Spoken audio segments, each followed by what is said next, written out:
Chapter 3. Pyotr Petrovitch, she cried, protect me, you at least. Make this foolish woman understand that she can't behave like this to a lady in misfortune, that there is a law for such things. I'll go to the Governor-General himself. She shall answer for it. Remembering my father's hospitality, protect these orphans. Allow me, madam. Allow me. Pyotr Petrovitch waved her off. Your papa, as you are well aware, I had not the honor of knowing. Someone laughed aloud, and I do not intend to take part in your everlasting squabbles with Amalia Ivanovna. I have come here to speak of my own affairs, and I want to have a word with your stepdaughter, Sofya Ivanovna, I think it is.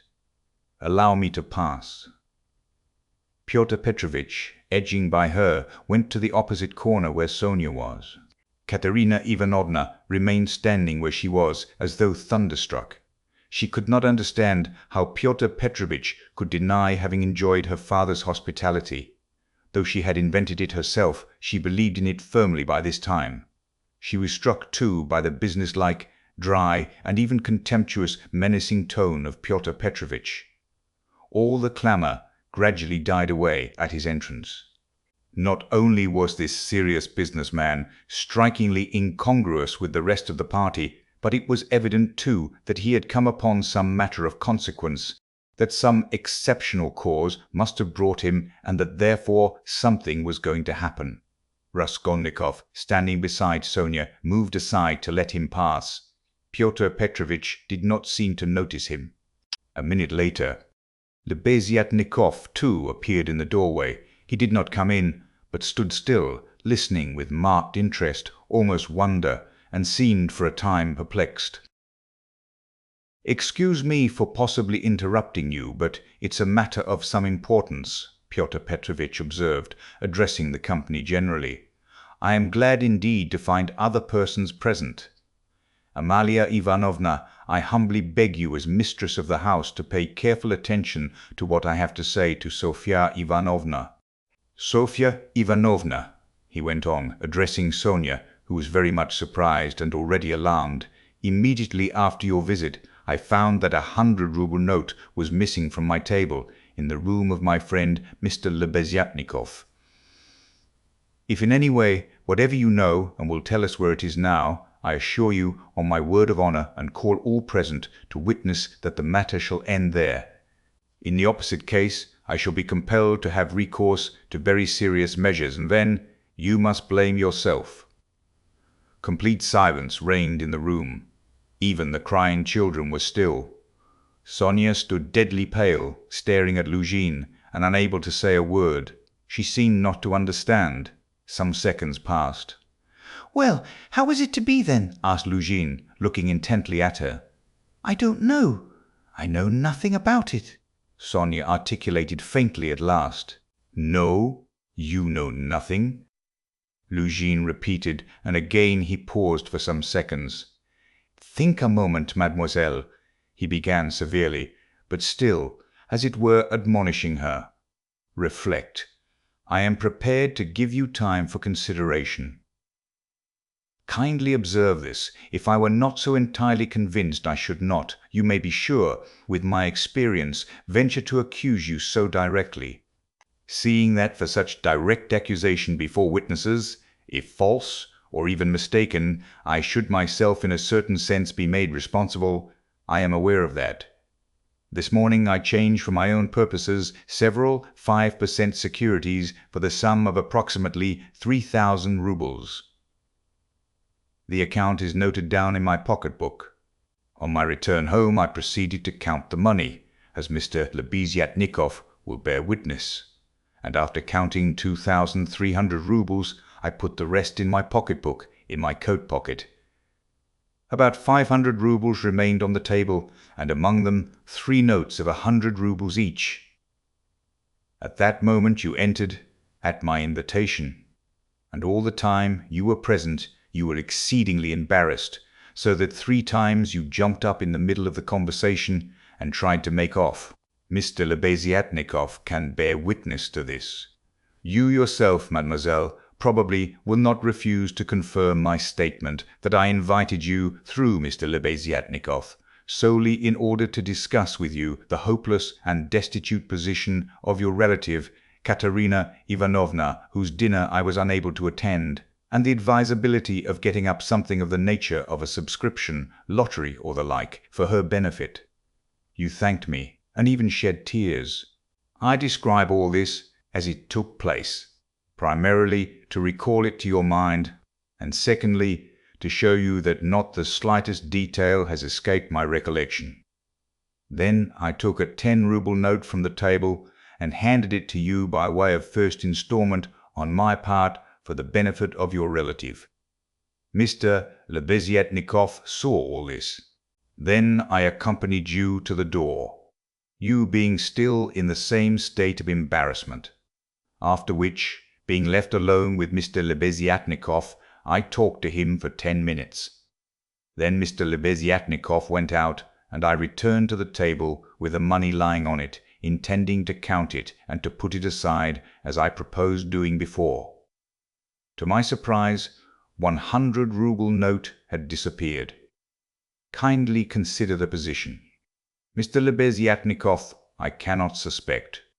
I am ashamed to allude to such a supposition. I cannot have made a mistake in my reckoning, for the minute before your entrance I had finished my accounts and found the total correct. You will admit that, recollecting your embarrassment, your eagerness to get away, and the fact that you kept your hands for some time on the table, and taking into consideration your social position and the habits associated with it, I was, so to say, with horror and positively against my will, compelled to entertain a suspicion, a cruel but justifiable suspicion. I will add further and repeat that in spite of my positive conviction, I realize that I run a certain risk in making this accusation, but as you see, I could not let it pass. I have taken action, and I will tell you why, solely, madam, solely, owing to your black ingratitude. Why? I invite you for the benefit of your destitute relative. I present you with my donation of 10 rubles, and you, on the spot, repay me for all that with such an action. It is too bad. You need a lesson. Reflect. Moreover, like a true friend, I beg you, and you could have no better friend at this moment. Think what you are doing, otherwise I shall be immovable. Well, what do you say? I have taken nothing, Sonia whispered in terror. You gave me 10 rubles. Here it is. Take it. Sonia pulled her handkerchief out of her pocket, untied a corner of it, took out the 10-ruble note, and gave it to Luzhin. And the 100 rubles you do not confess to taking? He insisted reproachfully, not taking the note. Sonia looked about her. All were looking at her with such awful, stern, ironical, hostile eyes. She looked at Raskolnikov. He stood against the wall with his arms crossed, looking at her with glowing eyes. "Good God!" broke from Sonia. "Amalia Ivanovna, we shall have to send word to the police, and therefore I humbly beg you meanwhile to send for the house porter." Luzhin said softly, and even kindly. "Gott der Barmherr sich! I knew she was the thief!" cried Amalia Ivanovna, throwing up her hands. "You knew it?" Luzhin caught her up. "Then I suppose you had some reason before this for thinking so.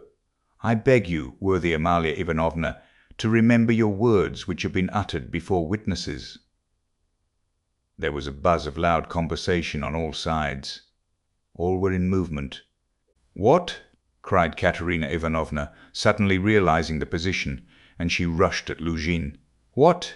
You accuse her of stealing, Sonia? Ah, the wretches, the wretches!" And running to Sonia, she flung her wasted arms round her and held her as in a vice. "Sonia, how dared you take 10 rubles from him? Foolish girl!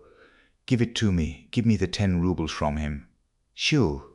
And snatching the note from Sonia, Katerina Ivanovna crumpled it up and flung it straight into Luzhin's face.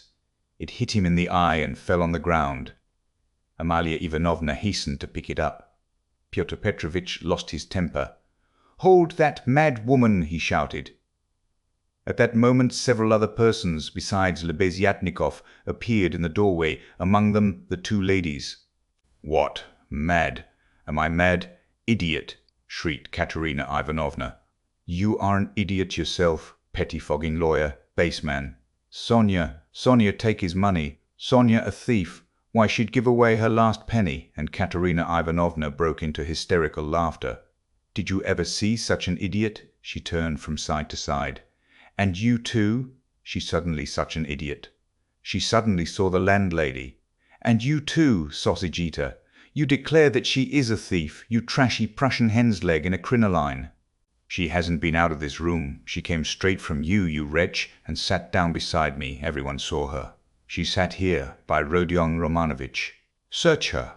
Since she's not left the room, the money would have to be on her. Search her, search her. But if you don't find it, then excuse me, my dear fellow, you'll answer for it.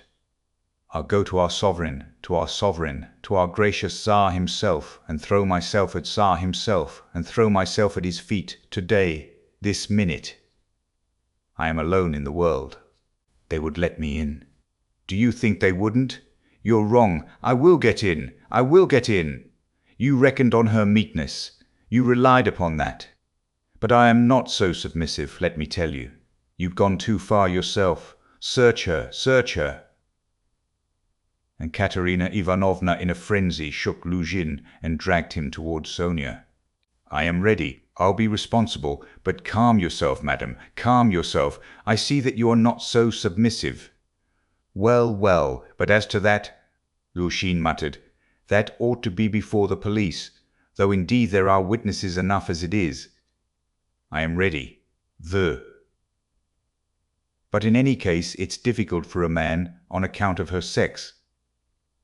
But with the help of Amalia Ivanovna, though of course it's not the way to do things. How is it to be done?" "As you will. Let anyone who likes search her," cried Katerina Ivanovna. "Sonia, turn out your pockets. See? Look, monster, the pocket is empty.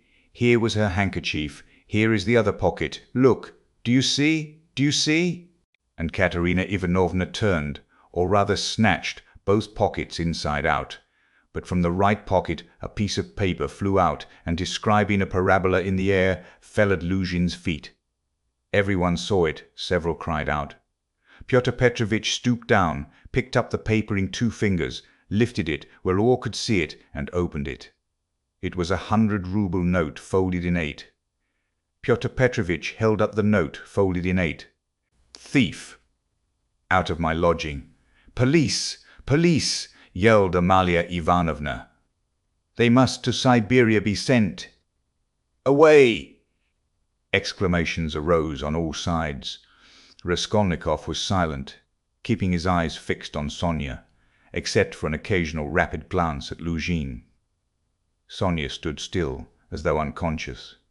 She was hardly able to feel surprise. Suddenly the colour rushed to her cheeks. She uttered a cry, and hid her face in her hands. "No, it wasn't I. I didn't take it.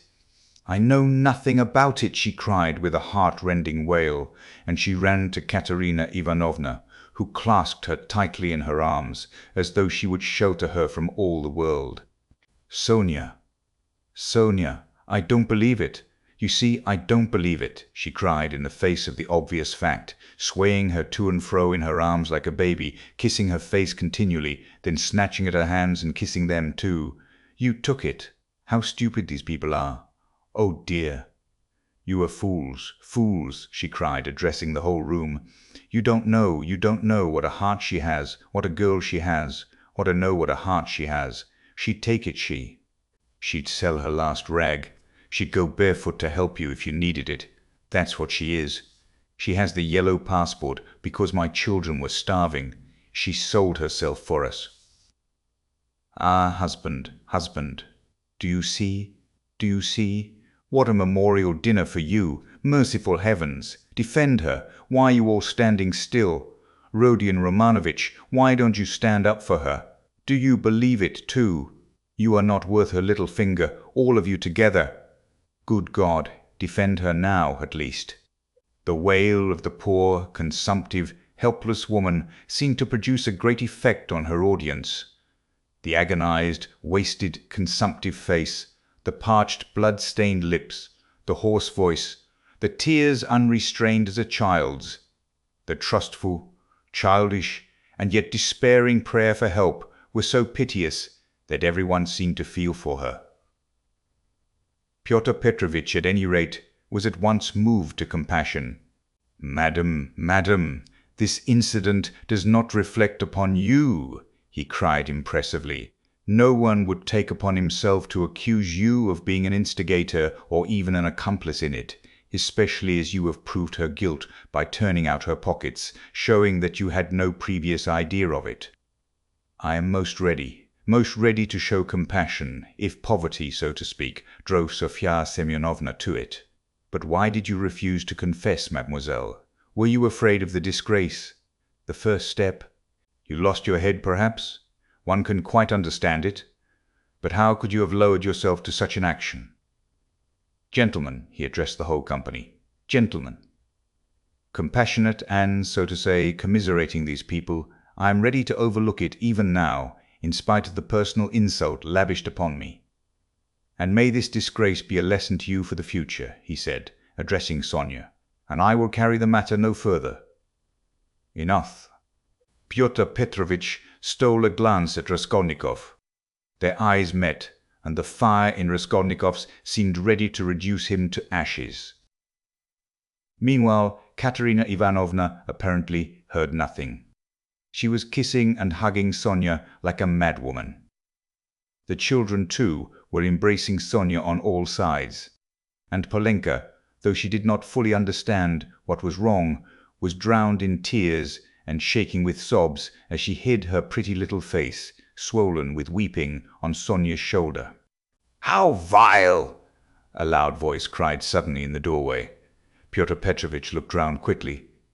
"What vileness?" Lebeziatnikov repeated, staring him straight in the face. Pyotr Petrovitch gave a positive start. All noticed it and recalled it afterwards. Lebeziatnikov strode into the room. "And you dared to call me as witness?" he said, going up to Pyotr Petrovitch. "What do you mean? What are you talking about?" muttered Luzhin. "I mean that you are a slanderer. That's what my words mean," Lebeziatnikov said hotly, looking sternly at him with his short-sighted eyes. He was extremely angry. Raskolnikov gazed intently at him, as though seizing and weighing each word. Again there was a silence. Pyotr Petrovitch, indeed, seemed almost dumbfounded for the first moment.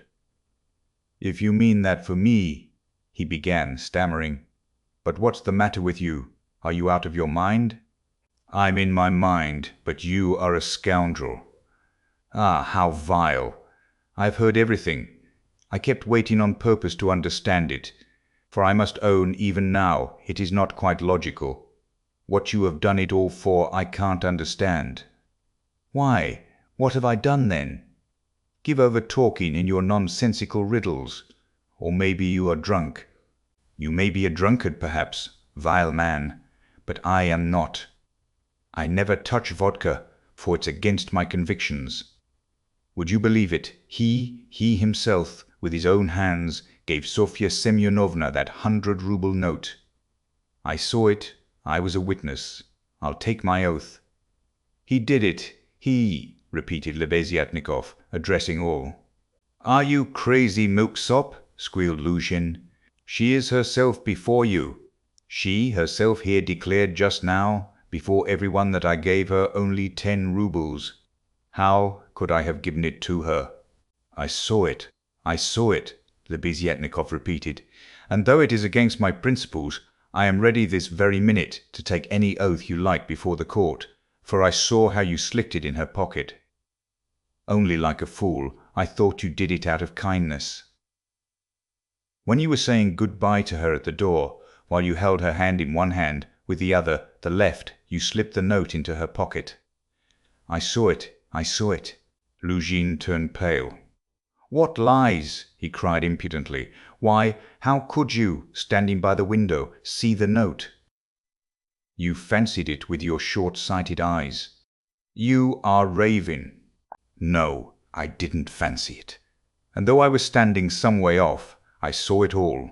And though it certainly would be hard to distinguish a note from the window, that's true, I knew for certain that it was a 100-ruble note, because when you were going to give Sofya Semyonovna 10 rubles, you took up from the table a 100-ruble note. I saw it because I was standing near then, and an idea struck me at once, so that I did not forget you had it in your hand. You folded it and kept it in your hand all the time. I didn't think of it again until, when you were getting up, you changed it from your right hand to your left and nearly dropped it. I noticed it because the same idea struck me again, that you meant to do her a kindness without my seeing. You can fancy how I watched you, and I saw how you succeeded in slipping it into her pocket. I saw it, I'll take my oath. Lebeziatnikov was almost breathless.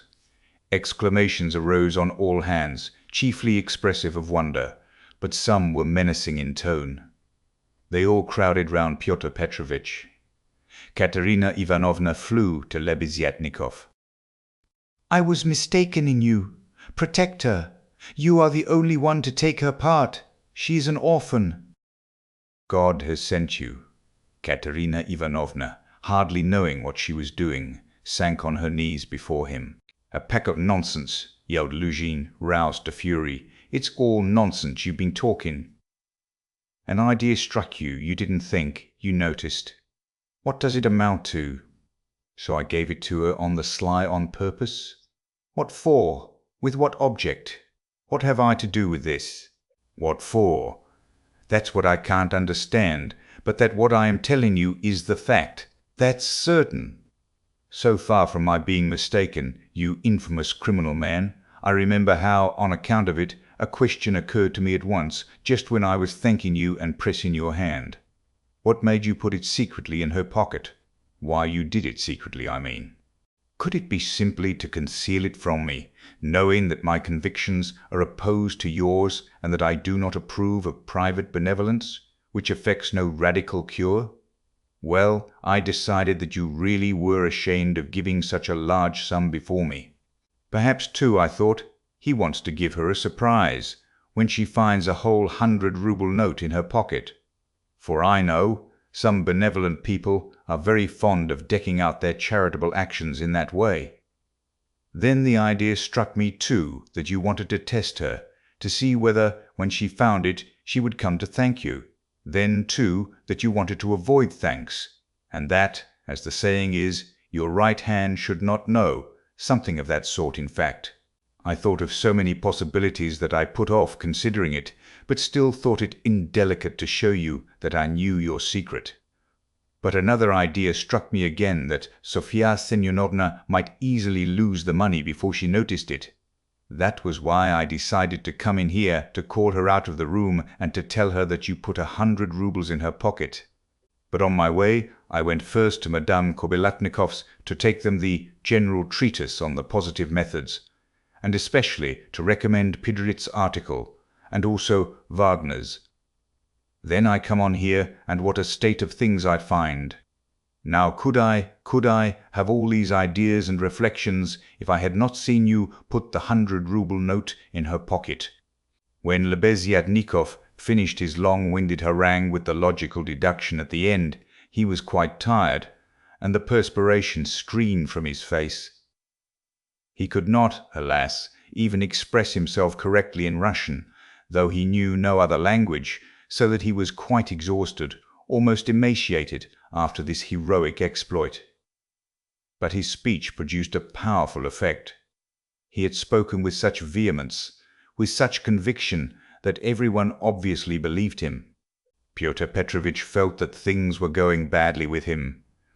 "What is it to do with me if silly ideas did occur to you?" he shouted. "That's no evidence. You may have dreamt it, that's all. And I tell you, you are lying, sir. You are lying and slandering from some spite against me, simply from pique, because I did not agree with your free-thinking, godless, social propositions." But this retort did not benefit Pyotr Petrovitch. Murmurs of disapproval were heard on all sides. "Ah, that's your line now, is it?" cried Lebeziatnikov. That's nonsense. Call the police and I'll take my oath. There's only one thing I can't understand. What made him risk such a contemptible action? Oh, pitiful, despicable man! I can explain why he risked such an action, and if necessary, I too will swear to it, Raskolnikov said at last in a firm voice, and he stepped forward. He appeared to be firm and composed. Everyone felt clearly, from the very look of him, that he really knew about it, and that the mystery would be solved. Now I can explain it all to myself, said Raskolnikov, addressing Lebeziatnikov. From the very beginning of the business, I suspected that there was some scoundrelly intrigue at the bottom of it. I began to suspect it from some special circumstances known to me only, which I will explain at once to everyone. They account for everything. Your valuable evidence has finally made everything clear to me. I beg all to listen. This gentleman, he pointed to Luzhin, was recently engaged to be married to a young lady, my sister, Avdotya Romanovna Raskolnikov. But coming to Petersburg, he quarrelled with me the day before yesterday at our first meeting, and I drove him out of my room. I have 2 witnesses to prove it. He is a very spiteful man. The day before yesterday, I did not know that he was staying here, in your room, and that consequently, on the very day we quarrelled, the day before yesterday, he saw me give Katerina Ivanovna some money for the funeral as a friend of the late Mr. Marmeladov. He at once wrote a note to my mother and informed her that I had given away all my money, not to Katerina Ivanovna, but to Sofya Semyonovna, and referred in a most contemptible way to the character of Sofya Semyonovna, that is, hinted at the character of my attitude to Sofya Semyonovna. All this, you understand, was with the object of dividing me from my mother and sister, by insinuating that I was squandering on unworthy objects the money which they had sent me, and which was all they had. Yesterday evening, before my mother and sister, and in his presence, I declared that I had given the money to Katerina Ivanovna for the funeral, and not to Sofya Semyonovna, and that I had no acquaintance with Sofya Semyonovna, and had never seen her before indeed. At the same time I added that he, Pyotr Petrovitch Luzhin, with all his virtues, was not worth Sofya Semyonovna's little finger, though he spoke so ill of her. To his question, would I let Sofya Semyonovna sit down beside my sister, I answered that I had already done so that day. Irritated that my mother and sister were unwilling to quarrel with me at his insinuations, he gradually began being unpardonably rude to them. A final rupture took place, and he was turned out of the house. All this happened yesterday evening. Now I beg your special attention. Consider, if he had now succeeded in proving that Sofya Semyonovna was a thief, he would have shown to my mother and sister that he was almost right in his suspicions, that he had reason to be angry at my putting my sister on a level with Sofya Semyonovna, that, in attacking me, he was protecting and preserving the honor of my sister, his betrothed. In fact, he might even, through all this, have been able to estrange me from my family, and no doubt he hoped to be restored to favor with them, to say nothing of revenging himself on me personally, for he has grounds for supposing that the honor and happiness of Sofya Semyonovna are very precious to me. That was what he was working for. That's how I understand it. That's the whole reason for it, and there can be no other. It was like this, or somewhat like this, that Raskolnikov wound up his speech, which was followed very attentively, though often interrupted by exclamations from his audience. But in spite of interruptions, he spoke clearly, calmly, exactly, firmly. His decisive voice, his tone of conviction, and his stern face made a great impression on everyone. Yes, that's it, Lebeziatnikov assented gleefully. That must be it, for he asked me, as soon as Sofya Semyonovna came into our room, whether you were here, whether I had seen you among Katerina Ivanovna's guests. He called me aside to the window and asked me in secret. It was essential for him that you should be here. That's it. Luzhin smiled contemptuously and did not speak, but he was very pale. He seemed to be deliberating on some means of escape. Perhaps he would have been glad to give up everything and get away, but at the moment this was scarcely possible. It would have implied admitting the truth of the accusations brought against him. Moreover, the company, which had already been excited by drink, was now too much stirred to allow it. The commissariat clerk, though indeed he had not grasped the whole position, was shouting louder than anyone, and was making some suggestions very unpleasant to Luzhin. But not all those present were drunk. Lodgers came in from all the rooms. The three Poles were tremendously excited, and were continually shouting at him, "The pan is a lajdak," and muttering threats in Polish. Sonia had been listening with strained attention. Though she too seemed unable to grasp it all, she seemed as though she had just returned to consciousness. She did not take her eyes off Raskolnikov, feeling that all her safety lay in him. Katerina Ivanovna breathed hard and painfully, and seemed fearfully exhausted. Amalia Ivanovna stood looking more stupid than anyone, with her mouth wide open, unable to make out what had happened. She only saw that Pyotr Petrovitch had somehow come to grief. Raskolnikov was attempting to speak again, but they did not let him. Everyone was crowding round Luzhin with threats and shouts of abuse. But Pyotr Petrovitch was not intimidated. Seeing that his accusation of Sonia had completely failed, he had recourse to insolence.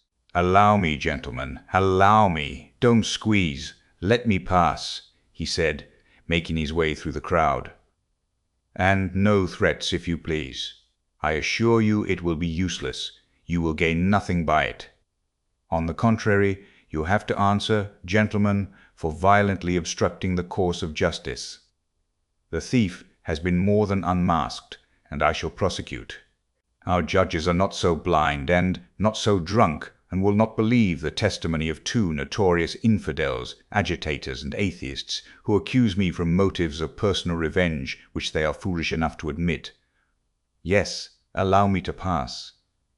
Don't let me find a trace of you in my room. Kindly leave at once, and everything is at an end between us. When I think of the trouble I've been taking, the way I've been expounding, all this fortnight. I told you myself today that I was going when you tried to keep me. Now I will simply add that you are a fool. I advise you to see a doctor for your brains and your short sight. Let me pass, gentlemen." He forced his way through, but the commissariat clerk was unwilling to let him off so easily. He picked up a glass from the table, brandished it in the air, and flung it at Pyotr Petrovitch. But the glass flew straight at Amalia Ivanovna. She screamed, and the clerk, overbalancing, fell heavily under the table. Pyotr Petrovitch made his way to his room, and half an hour later had left the house. Sonia, timid by nature, had felt before that day that she could be ill-treated more easily than anyone, and that she could be wronged with impunity. Yet till that moment she had fancied that she might escape misfortune by care, gentleness, and submissiveness before everyone. Her disappointment was too great. She could, of course, bear with patience, and almost without murmur anything, even this. But for the first minute she felt it too bitter. In spite of her triumph and her justification, when her first terror and stupefaction had passed, and she could understand it all clearly, the feeling of her helplessness and of the wrong done to her made her heart throb with anguish, and she was overcome with hysterical weeping. At last, unable to bear any more, she rushed out of the room and ran home, almost immediately after Luzhin's departure. When amidst loud laughter the glass flew at Amalia Ivanovna, it was more than the landlady could endure. With a shriek she rushed like a fury at Katerina Ivanovna, considering her to blame for everything. "Out of my lodgings! At once! Quick march!" And with these words she began snatching up everything she could lay her hands on that belonged to Katerina Ivanovna, and throwing it on the floor. Katerina Ivanovna, pale, almost fainting, and gasping for breath, jumped up from the bed where she had sunk in exhaustion, and darted at Amalia Ivanovna. But the battle was too unequal. The landlady waved her away like a feather. "What? As though that godless calumny was not enough, this vile creature attacks me. What? On the day of my husband's funeral, I am turned out of my lodging. After eating my bread and salt, she turns me into the street with my orphans. Where am I to go? Wailed the poor woman, sobbing and gasping. Good God, she cried with flashing eyes, is there no justice upon earth? Whom should you protect if not us orphans? We shall see. There is law and justice on earth. There is, I will find it. Wait a bit, godless creature. Polenka, stay with the children. I'll come back. Wait for me, if you have to wait in the street. We will see whether there is justice on earth. And throwing over her head that green shawl which Marmeladov had mentioned to Raskolnikov, Katerina Ivanovna squeezed her way through the disorderly and drunken crowd of lodgers who still filled the room, and, wailing and tearful, she ran into the street with a vague intention of going at once somewhere to find justice. Polenka, with the two little ones in her arms, crouched, terrified, on the trunk in the corner of the room, where she waited, trembling, for her mother to come back. Amalia Ivanovna raged about the room, shrieking, lamenting, and throwing everything she came across on the floor. The lodgers talked incoherently. Some commented to the best of their ability on what had happened. Others quarrelled and swore at one another, while others struck up a song. Now it's time for me to go, thought Raskolnikov. Well, Sofya Semyonovna, we shall see what you say now. And he set off in the direction of Sonia's lodgings. Chapter 4. Raskolnikov had been a vigorous and active champion of Sonia against Luzhin, although he had such a load of horror and anguish in his own heart. But having gone through so much in the morning, he found a sort of relief in a change of sensations, apart from the strong personal feeling which impelled him to defend Sonia. He was agitated too, especially at some moments by the thought of his approaching interview with Sonia. He had to tell her who had killed Lizaveta. He knew the terrible suffering it would be to him, and, as it were, brushed away the thought of it. So when he cried as he left Katerina Ivanovna's, "Well, Sofya Semyonovna, we shall see what you'll say now," he was still superficially excited, still vigorous and defiant from his triumph over Luzhin. But, strange to say, by the time he reached Sonia's lodging, he felt a sudden impotence and fear. He stood still in hesitation at the door, asking himself the strange question, must he tell her who killed Lizaveta? It was a strange question, because he felt at the very time not only that he could not help telling her, but also that he could not put off the telling. He did not yet know why it must be so, he only felt it, and the agonizing sense of his impotence before the inevitable almost crushed him. To cut short his hesitation and suffering, he quickly opened the door and looked at Sonia from the doorway. She was sitting with her elbows on the table and her face in her hands, but seeing Raskolnikov, she got up at once and came to meet him as though she were expecting him. "What would have become of me but for you?" she said quickly, meeting him in the middle of the room. Evidently she was in haste to say this to him. It was what she had been waiting for. Raskolnikov went to the table and sat down on the chair from which she had only just risen. She stood facing him, 2 steps away, just as she had done the day before. "Well, Sonia," he said, and felt that his voice was trembling. It was all due to your social position and the habits associated with it. "Did you understand that just now?" Her face showed her distress. "Only don't talk to me as you did yesterday," she interrupted him. "Please don't begin it. There is misery enough without that." She made haste to smile, afraid that he might not like the reproach. "I was silly to come away from there. What is happening there now? I wanted to go back directly, but I kept thinking that you would come." He told her that Amalia Ivanovna was turning them out of their lodging, and that Katerina Ivanovna had run off somewhere to seek justice. "My God!" cried Sonia. "Let's go at once." And she snatched up her cape. "It's everlastingly the same thing," said Raskolnikov irritably. "You've no thought except for them. Stay a little with me." But Katerina Ivanovna. You won't lose Katerina Ivanovna. You may be sure she'll come to you herself, since she has run out," he added peevishly. "If she doesn't find you here, you'll be blamed for it." Sonia sat down in painful suspense. Raskolnikov was silent. "This time, Luzhin did not want to prosecute you," he began, not looking at Sonia. "But if he had wanted to, if it had suited his plans, he would have sent you to prison if it had not been for Lebeziatnikov and me." "Ah? Yes," she assented in a faint voice. "Yes," she repeated, preoccupied and distressed. "But I might easily not have been there." "And it was quite an accident, Lebeziatnikov's turning up." Sonia was silent. "And if you'd gone to prison, what then? Do you remember what I said yesterday?" Again she did not answer. He waited. "I thought you would cry out again. Don't speak of it. Leave off." Raskolnikov gave a laugh, but rather a forced one. "What? Silence again?" he asked a minute later. "We must talk about something, you know. It would be interesting for me to know how you would decide a certain problem, as Lebeziatnikov would say." He was beginning to lose the thread. "No, really, I am serious. Imagine, Sonia, that you had known all Luzhin's intentions beforehand.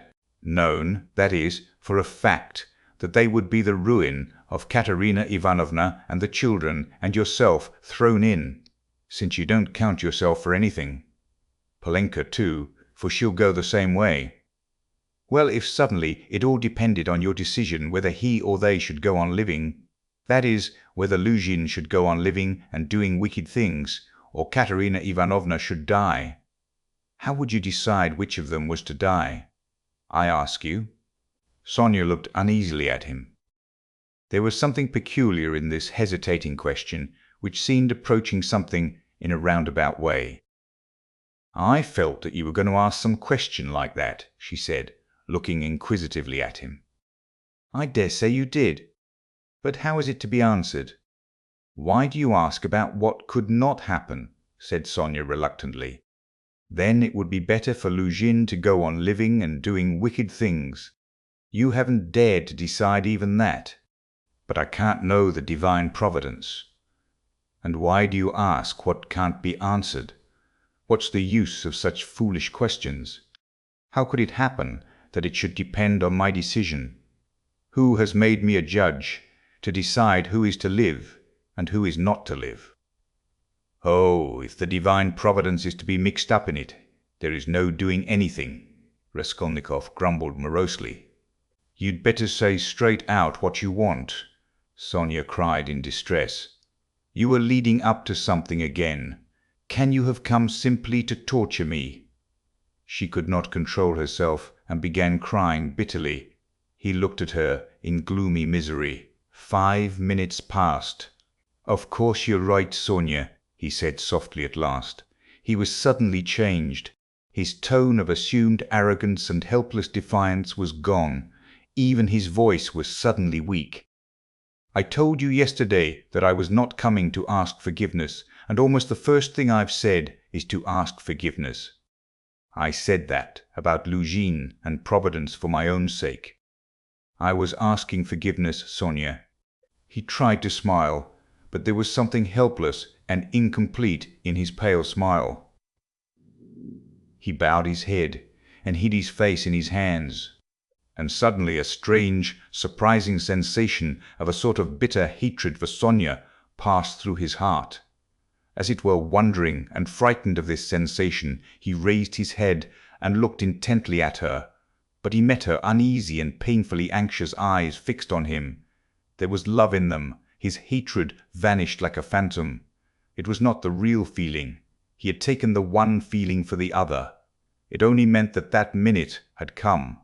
He hid his face in his hands again and bowed his head. Suddenly he turned pale, got up from his chair, looked at Sonia, and without uttering a word sat down mechanically on her bed. His sensations that moment were terribly like the moment when he had stood over the old woman with the axe in his hand and felt that he must not lose another minute. "What's the matter?" asked Sonia, dreadfully frightened. He could not utter a word. This was not at all the way he had intended to tell, and he did not understand what was happening to him now. She went up to him softly, sat down on the bed beside him and waited, not taking her eyes off him. Her heart throbbed and sank. It was unendurable. He turned his deadly pale face to her. His lips worked helplessly, struggling to utter something. A pang of terror passed through Sonia's heart. "What's the matter?" she repeated, drawing a little away from him. "Nothing, Sonia. Don't be frightened. It's nonsense." "It really is nonsense, if you think of it," he muttered, like a man in delirium.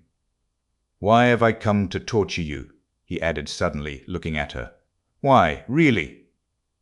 "I keep asking myself that question, Sonia." He had perhaps been asking himself that question a quarter of an hour before, but now he spoke helplessly, hardly knowing what he said and feeling a continual tremor all over. "Oh, how you are suffering!" she muttered in distress, looking intently at him. "It's all nonsense." "Listen, Sonia." He suddenly smiled, a pale, helpless smile for 2 seconds. "You remember what I meant to tell you yesterday?" Sonia waited uneasily.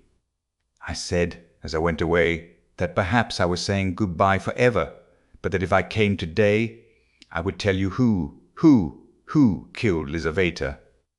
She began trembling all over. "Well, here I've come to tell you." "Then you really meant it yesterday?" she whispered with difficulty. "How do you know?" she asked quickly, as though suddenly regaining her reason. Sonia's face grew paler and paler, and she breathed painfully. "I know." She paused a minute. "Have they found him?" she asked timidly. "No." "Then how do you know about it?" she asked again, hardly audibly, and again, after a minute's pause. He turned to her and looked very intently at her. "Guess," he said, with the same distorted, helpless smile. A shudder passed over her. "But why do you frighten me like this?" she said, smiling like a child. "I must be a great friend of his, since I know," Raskolnikov went on, still gazing into her face, as though he could not turn his eyes away. "He did not mean to kill that Lizaveta. He killed her accidentally. Brr! He meant to kill the old woman when she was alone, and he went there, and then Lizaveta came in. He killed her too." Another awful moment passed. Both still gazed at one another. "You can't guess, then?" he asked suddenly, feeling as though he were flinging himself down from a steeple. "And no," whispered Sonia. "Take a good look." As soon as he had said this again, the same familiar sensation froze his heart. He looked at her, and all at once seemed to see in her face the face of Lizaveta. He remembered clearly the expression in Lizaveta's face when he approached her with the axe, and she stepped back to the wall, putting out her hand, with childish terror in her face, looking as little children do when they begin to be frightened of something, looking intently and uneasily at what frightens them, shrinking back and holding out their little hands on the point of crying. Almost the same thing happened now to Sonia. With the same helplessness and the same terror, she looked at him for a while and, suddenly putting out her left hand, pressed her fingers faintly against his breast and slowly began to get up from the bed, moving further from him and keeping her eyes fixed even more immovably on him. Her terror infected him. The same fear showed itself on his face.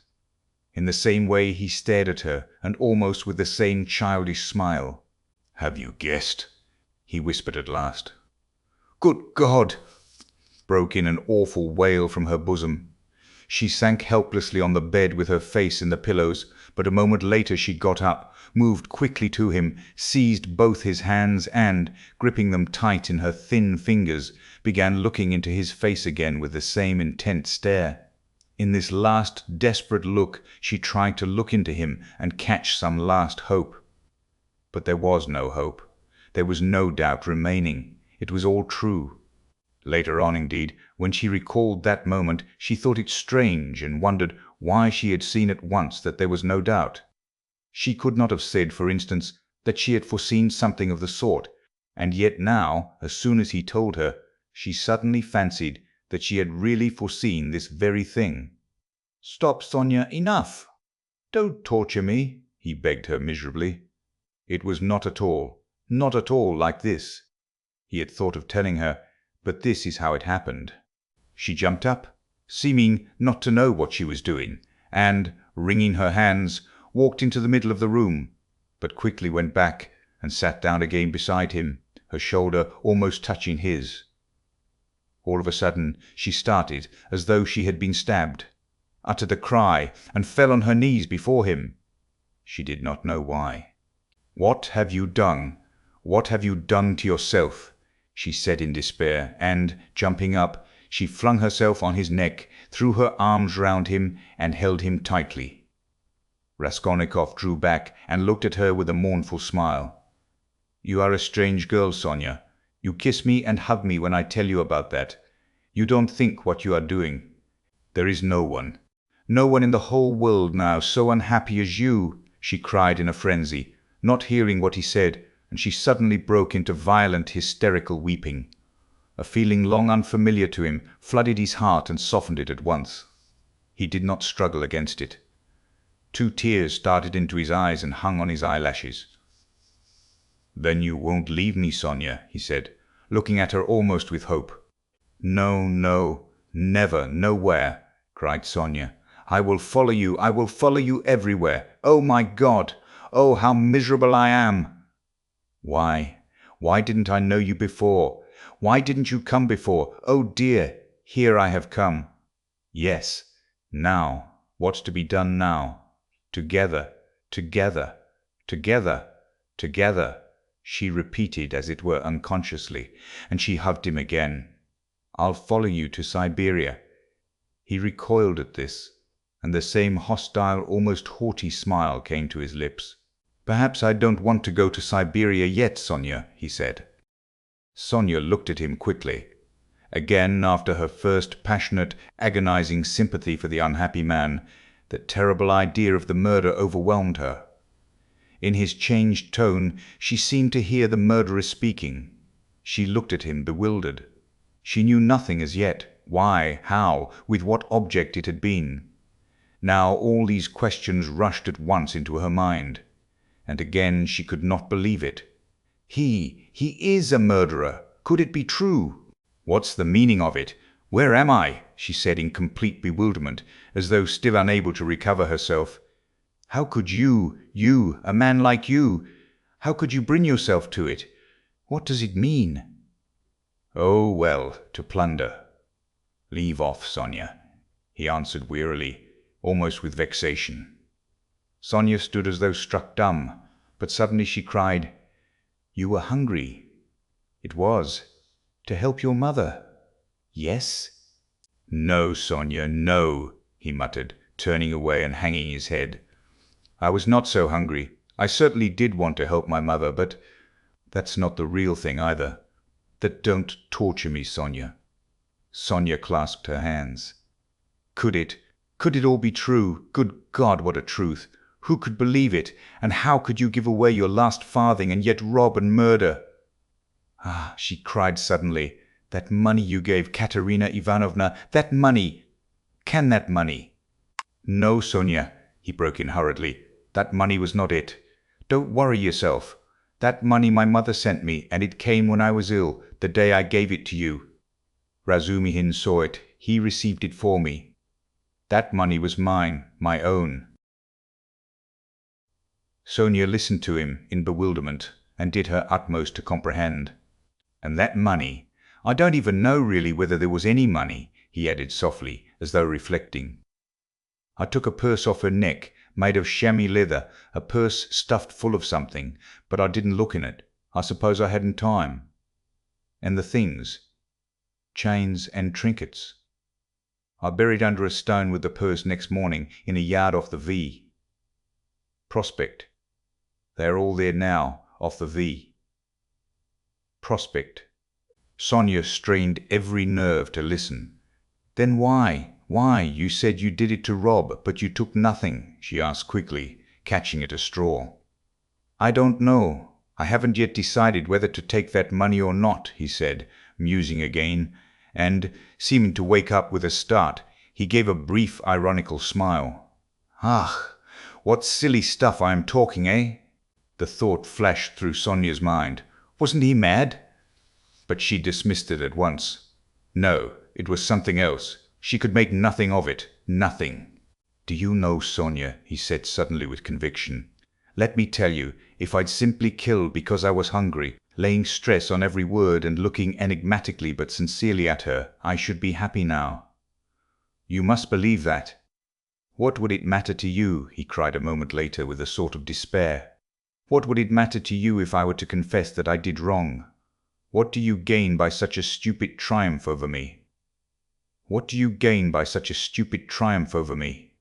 Again Sonia tried to say something, but did not speak. "I asked you to go with me yesterday because you are all I have left." "Go where?"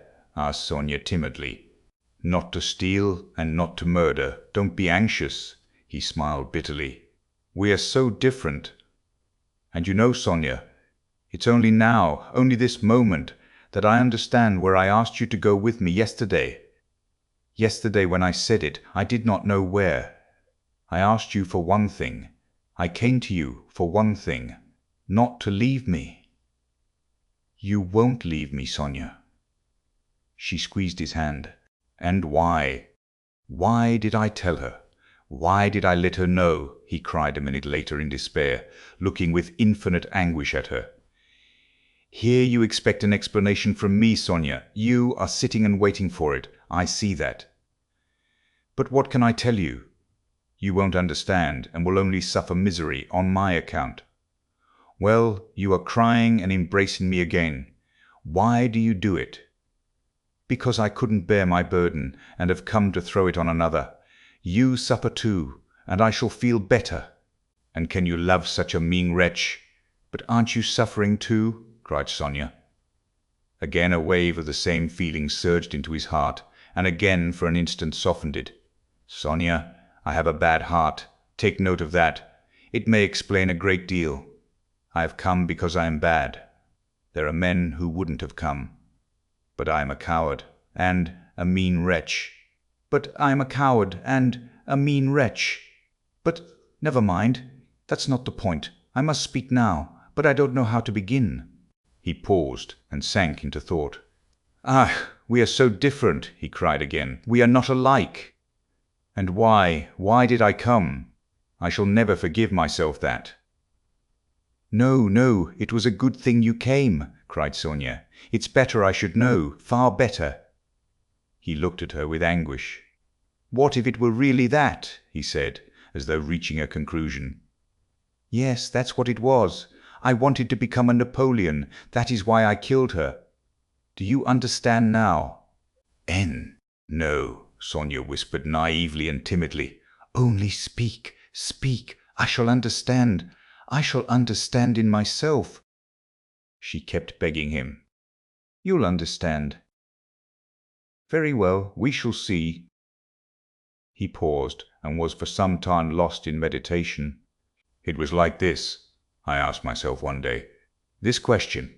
What if Napoleon, for instance, had happened to be in my place, and if he had not had Toulon, nor Egypt, nor the passage of Mont Blanc to begin his career with, but instead of all those picturesque and monumental things, there had simply been some ridiculous old hag, a pawnbroker, who had to be murdered too, to get money from her trunk for his career, you understand. Well, would he have brought himself to that if there had been no other means? Wouldn't he have felt a pang at its being so far from monumental and sinful too?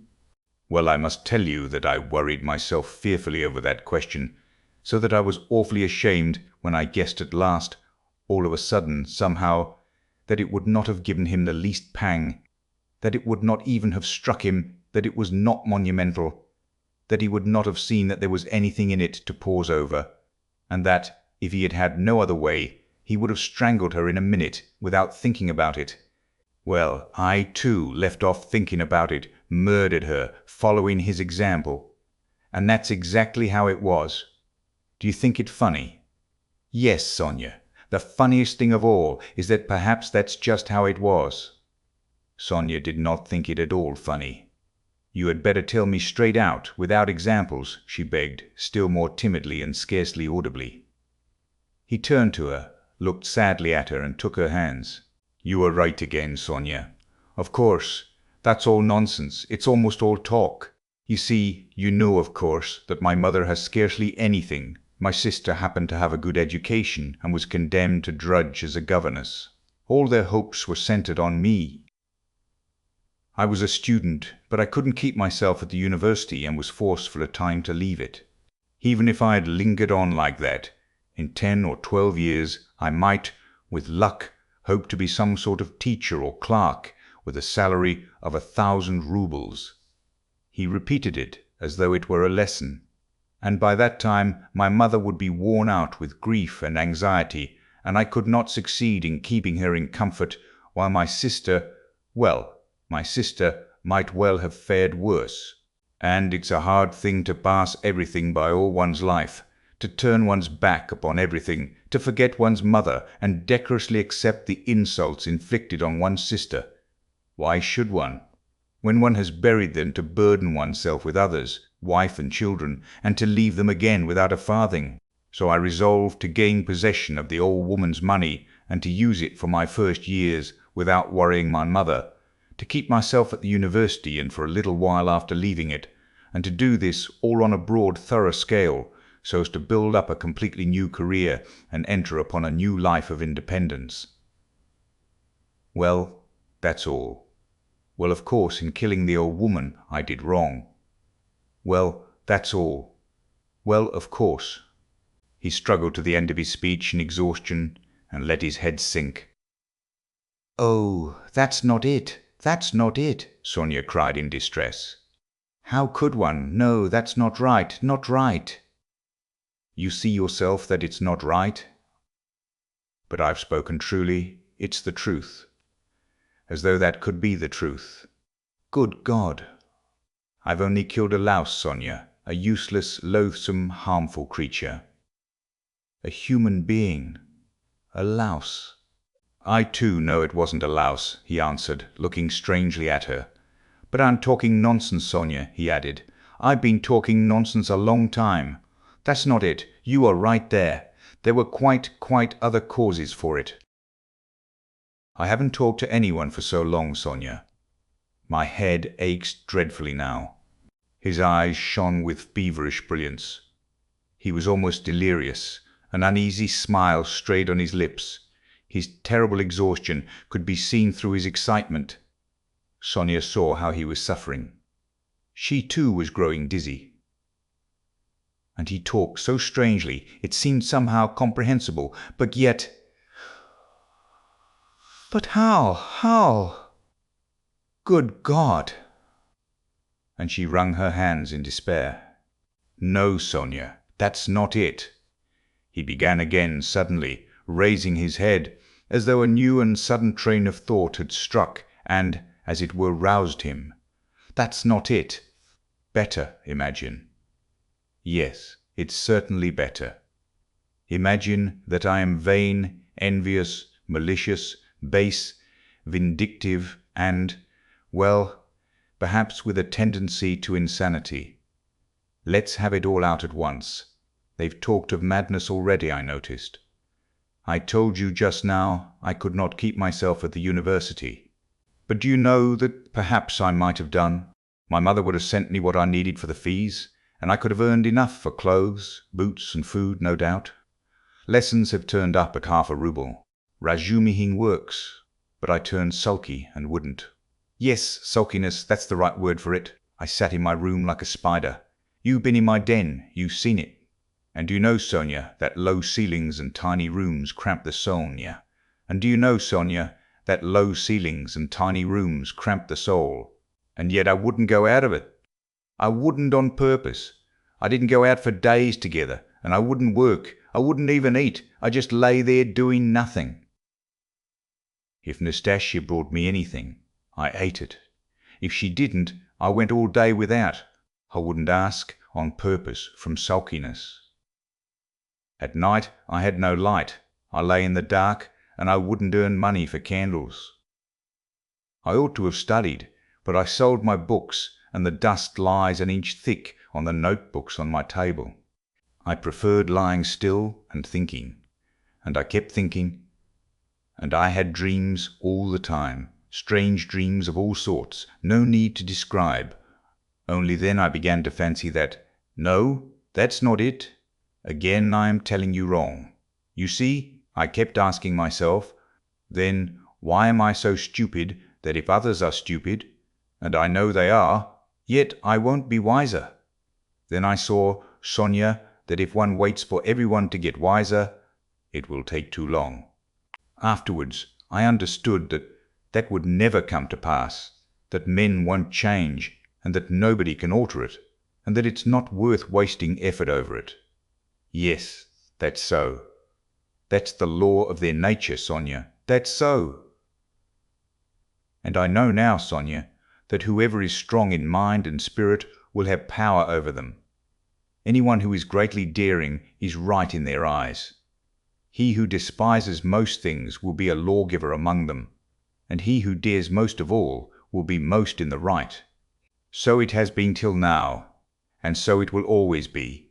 A man must be blind not to see it. Though Raskolnikov looked at Sonia as he said this, he no longer cared whether she understood or not. The fever had complete hold of him. He was in a sort of gloomy ecstasy. He certainly had been too long without talking to anyone. Sonia felt that his gloomy creed had become his faith and code. I divined then, Sonia, he went on eagerly, that power is only vouchsafed to the man who dares to stoop and pick it up. There is only one thing needful, one has only to dare. Then for the first time in my life an idea took shape in my mind, which no one had ever thought of before me, no one. I saw clear as daylight how strange it is that not a single person living in this mad world has had the daring to go straight for it all and send it flying to the devil. I wanted to have the daring, and I killed her. I only wanted to have the daring, Sonia. That was the whole cause of it. Oh, hush, hush, cried Sonia, clasping her hands. You turned away from God, and God has smitten you, has given you over to the devil. Then, Sonia, when I used to lie there in the dark and all this became clear to me, was it a temptation of the devil, eh? Hush, don't laugh, blasphemer. You don't understand, you don't understand. You God, he won't understand. Hush, Sonia, I am not laughing. I know myself that it was the devil leading me. Hush, Sonia, hush, he repeated with gloomy insistence. I know it all. I have thought it all over, and whispered it all over to myself, lying there in the dark. I've argued it all over with myself, every point of it, and I know it all. And how sick I was then of going over it all. I have kept wanting to forget it and make a new beginning, Sonia, and leave off thinking. And you don't suppose that I went into it headlong like a fool? I went into it like a wise man, and that was just my destruction. And you mustn't suppose that I didn't know, for instance, that if I began to question myself whether I had the right to gain power, I certainly hadn't the right, or that if I asked myself whether a human being is a louse, it proved that it wasn't so for me, though it might be for a man who would go straight to his goal without asking questions. If I worried myself all those days, wondering whether Napoleon would have done it or not, I felt clearly, of course, that I wasn't Napoleon. I had to endure all the agony of that battle of ideas, Sonia, and I longed to throw it off. I wanted to murder without casuistry, to murder for my own sake, for myself alone. I didn't want to lie about it, even to myself. It wasn't to help my mother. I did the murder. That's nonsense. I didn't do the murder to gain wealth and power, and to become a benefactor of mankind. Nonsense. I simply did it. I did the murder for myself alone, and whether I became a benefactor to others, or spent my life like a spider catching men in my web and sucking the life out of men, I couldn't have cared at that moment. And it was not the money I wanted, Sonia, when I did it. It was not so much the money I wanted, but something else. I know it all now. Understand me. Perhaps I should never have committed a murder again. I wanted to find out something else.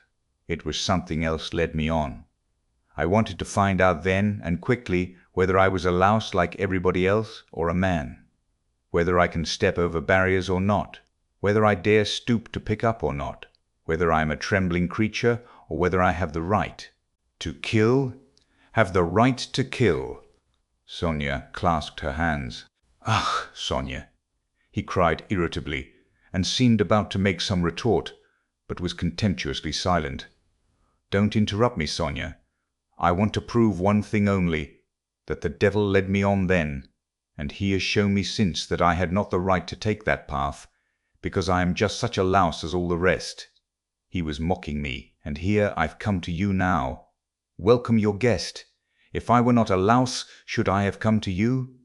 Listen, when I went then to the old woman's, I only went to try. You may be sure of that. And you murdered her. But how did I murder her? Is that how men do murders? Do men go to commit a murder as I went then? I will tell you some day how I went. Did I murder the old woman? I murdered myself, not her. I crushed myself once for all, for ever. But it was the devil that killed that old woman, not I. Enough, enough, Sonia, enough, Sonia, enough. Let me be, he cried in a sudden spasm of agony. Let me be. He leaned his elbows on his knees and squeezed his head in his hands as in a vice. What suffering! A wail of anguish broke from Sonia. "Well, what am I to do now?" he asked, suddenly raising his head and looking at her with a face hideously distorted by despair. "What are you to do?" she cried, jumping up, and her eyes that had been full of tears suddenly began to shine. "Stand up!" She seized him by the shoulder. He got up, looking at her, almost bewildered. "Go at once, this very minute, stand at the crossroads. Bow down, first kiss the earth which you have defiled, and then bow down to all the world and say to all men aloud, 'I am a murderer.' Then God will send you life again. Will you go? Will you go?" she asked him, trembling all over, snatching his two hands, squeezing them tight in hers, and gazing at him with eyes full of fire. He was amazed at her sudden ecstasy. "You mean Siberia, Sonia? I must give myself up?" he asked gloomily. "Suffer and expiate your sin by it. That's what you must do." "No, I am not going to them, Sonia." "But how will you go on living? What will you live for?" cried Sonia. "How is it possible now? Why, how can you talk to your mother? Oh, what will become of them now? But what am I saying? You have abandoned your mother and your sister already. He has abandoned them already. Oh God," she cried, "why, he knows it all himself. How can he live by himself? What will become of you now?" "Don't be a child, Sonia," he said softly. "What wrong have I done them? Why should I go to them? What should I say to them? That's only a phantom. They destroy men by millions themselves, and look on it as a virtue. They are knaves and scoundrels, Sonia. I am not going to them. And what should I say to them? That I murdered her, but did not dare to take the money and hid it under a stone," he added with a bitter smile. "Why, they would laugh at me, and would call me a fool for not getting it. A coward and a fool. They wouldn't understand, and they don't deserve to understand. Why should I go to them? I won't. Don't be a child, Sonia. It will be too much for you to bear, too much," she repeated, holding out her hands in despairing supplication. "Perhaps I've been unfair to myself," he observed gloomily, pondering. "Perhaps after all I am a man and not a louse, and I've been in too great a hurry to condemn myself. I've been in too great a hurry to condemn myself." A haughty smile appeared on his lips. "What a burden to bear! And your whole life, your whole life!" "I shall get used to it," he said grimly and thoughtfully. "Listen," he began a minute later. "Stop crying. It's time to talk of the facts. I've come to tell you that the police are after me, on my track." "Ach!" Sonia cried in terror. "Well, why do you cry out? You want me to go to Siberia, and now you are frightened. But let me tell you, I shall not give myself up. I shall make a struggle for it, and they won't do anything to me. They've no real evidence. Yesterday I was in great danger and believed I was lost, but today things are going better. All the facts they know can be explained. 2 ways. That's to say, I can turn their accusations to my credit. Do you understand? And I shall, for I've learnt my lesson. But they will certainly arrest me. If it had not been for something that happened, they would have done so today for certain. Perhaps even now they will arrest me today. But that's no matter, Sonia.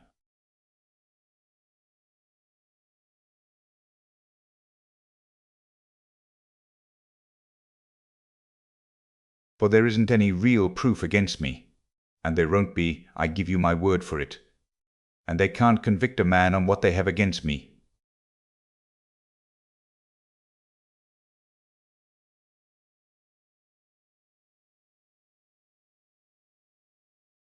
I will try to manage somehow to put it to my mother and sister so that they won't be frightened. My sister's future is secure, however, now, I believe, and my mother's must be too. Well, that's all. Be careful, though. Will you come and see me in prison when I am there? Oh, I will, I will. They sat side by side, both mournful and dejected, as though they had been cast up by the tempest alone on some deserted shore. He looked at Sonia and felt how great was her love for him, and strange to say, he felt it suddenly burdensome and painful to be so loved. Yes, it was a strange and awful sensation. On his way to see Sonia, he had felt that all his hopes rested on her. He expected to be rid of at least part of his suffering, and now, when all her heart turned towards him, he suddenly felt that he was immeasurably unhappier than before. "Sonia," he said, "you'd better not come and see me when I am in prison." Sonia did not answer. She was crying. Several minutes passed. "Have you a cross on you?" she asked, as though suddenly thinking of it. He did not at first understand the question. "No, of course not. Here, take this one, of cypress wood. I have another, a copper one that belonged to Lizaveta. I changed with Lizaveta. She gave me her cross, and I gave her my little icon. I will wear Lizaveta's now, and give you this. Take it, it's mine. It's mine, you know," she begged him. "We will go to suffer together, and together we will go to suffer together, and together we will bear our cross." "Give it me," said Raskolnikov. He did not want to hurt her feelings. But immediately he drew back the hand he held out for the cross. "Not now, Sonia. Better later," he added to comfort her. "Yes, yes, better," she repeated with conviction. "When you go to meet your suffering, then put it on. You will come to me. I'll put it on you. We will pray and go together." At that moment someone knocked 3 times at the door. "Sofya Semyonovna, may I come in?" they heard in a very familiar and polite voice. Sonia rushed to the door in a fright. The flaxen head of Mr. Lebeziatnikov appeared at the door. Chapter 5. Lebeziatnikov looked perturbed. "I've come to you, Sofya Semyonovna," he began. "Excuse me, I thought I should find you," he said, addressing Raskolnikov suddenly. "That is, I didn't mean anything of that sort, but I just thought... Katerina Ivanovna has gone out of her mind," he blurted out suddenly, turning from Raskolnikov to Sonia. Sonia screamed. "At least it seems so, but we don't know what to do, you see. She came back. She seems to have been turned out somewhere, perhaps beaten. So it seems, at least. She had rung to your father's former chief. She didn't find him at home. He was dining at some other general's. Only fancy. She rushed off there, to the other general's, and, imagine, she was so persistent that she managed to get the chief to see her, had him fetched out from dinner, it seems. You can imagine what happened. She was turned out, of course, but, according to her own story, she abused him and threw something at him. One may well believe it. Oh. How it is she wasn't taken up, I can't understand. Now she is telling everyone, including Amalia Ivanovna, but it's difficult to understand her. She is screaming and flinging herself about. Oh yes, she shouts that since everyone has abandoned her, she will take the children and go into the street with a barrel organ, and the children will sing and dance, and she too, and collect money, and will go every day under the general's window to let everyone see well-born children whose father was an official begging in the street. She keeps beating the children, and they are all crying. She is teaching Lida to sing My Village, the boy to dance, Polenka the same. She is tearing up all the clothes and making them little caps like actors. She means to carry a tin basin and make it tinkle instead of music. She won't listen to anything. Imagine the state of things. It's beyond anything. Lebeziatnikov would have gone on, but Sonia, who had heard him almost breathless, snatched up her cloak and hat and ran out of the room, putting on her things as she went. Raskolnikov followed her, and Lebeziatnikov came after him. "She has certainly gone mad," he said to Raskolnikov as they went out into the street. "I didn't want to frighten Sofya Semyonovna, so I said, it seemed like it, but there isn't a doubt of it. They say that in consumption the tubercles sometimes occur in the brain. It's a pity I know nothing of medicine." I did try to persuade her, but she wouldn't listen. "Did you talk to her about the tubercles?" "Not precisely of the tubercles. Besides, she wouldn't have understood. But what I say is that if you convince a person logically that he has nothing to cry about, he'll stop crying." "That's clear. Is it your conviction that he won't?" "Life would be too easy if it were so," answered Raskolnikov. "Excuse me. Excuse me. Of course it would be rather difficult for Katerina Ivanovna to understand, but do you know that in Paris they have been conducting serious experiments as to the possibility of curing the insane simply by logical argument? One professor there, a scientific man of standing, lately dead, believed in the possibility of such treatment. His idea was that there's nothing really wrong with the physical organism of the insane, and that insanity is, so to say, a logical mistake, an error of judgment, an incorrect view of things. He gradually showed the madman his error, and, would you believe it, they say he was successful. But as he made use of douches too, how far success was due to that treatment remains uncertain. So it seems, at least." Raskolnikov had long ceased to listen. Reaching the house where he lived, he nodded to Lebeziatnikov and went in at the gate. Lebeziatnikov woke up with a start, looked about him, and hurried on. Raskolnikov went into his little room and stood still in the middle of it. Why had he come back here? He looked at the yellow and tattered paper, at the dust, at his sofa. From the yard came a loud, continuous knocking. Someone seemed to be hammering. He went to the window, rose on tiptoe, and looked out into the yard for a long time with an air of absorbed attention. But the yard was empty, and he could not see who was hammering. In the house on the left he saw some open windows. On the window sills were pots of sickly-looking geraniums. Linen was hung out of the windows. He knew it all by heart. He turned away and sat down on the sofa. Never, never had he felt himself so fearfully alone. Yes, he felt once more that he would perhaps come to hate Sonia, now that he had made her more miserable. Why had he gone to her to beg for her tears? What need had he to poison her life? Oh, the meanness of it! "I will remain alone," he said resolutely, "and she shall not come to the prison." 5 minutes later he raised his head with a strange smile. That was a strange thought. Perhaps it really would be better in Siberia, he thought suddenly. He could not have said how long he sat there with vague thoughts surging through his mind. All at once the door opened, and Dounia came in. At first she stood still and looked at him from the doorway, just as he had done at Sonia. Then she came in and sat down in the same place as yesterday, on the chair facing him. He looked silently and almost vacantly at her. "Don't be angry, brother. I've only come for 1 minute," said Dounia. Her face looked thoughtful but not stern. Her eyes were bright and soft. He saw that she too had come to him with love. "Brother, now I know all. Dmitri Prokofitch has explained and told me everything. They are worrying and persecuting you through a stupid and contemptible suspicion. Dmitri Prokofitch told me that there is no danger, and that you are wrong in looking upon it with such horror. I don't think so, and I fully understand how indignant you must be, and that indignation may have a permanent effect on you. That's what I am afraid of. As for your cutting yourself off from us, I don't judge you. I don't venture to judge you, and forgive me for having blamed you for it. I feel that I too, if I had so great a trouble, should keep away from everyone.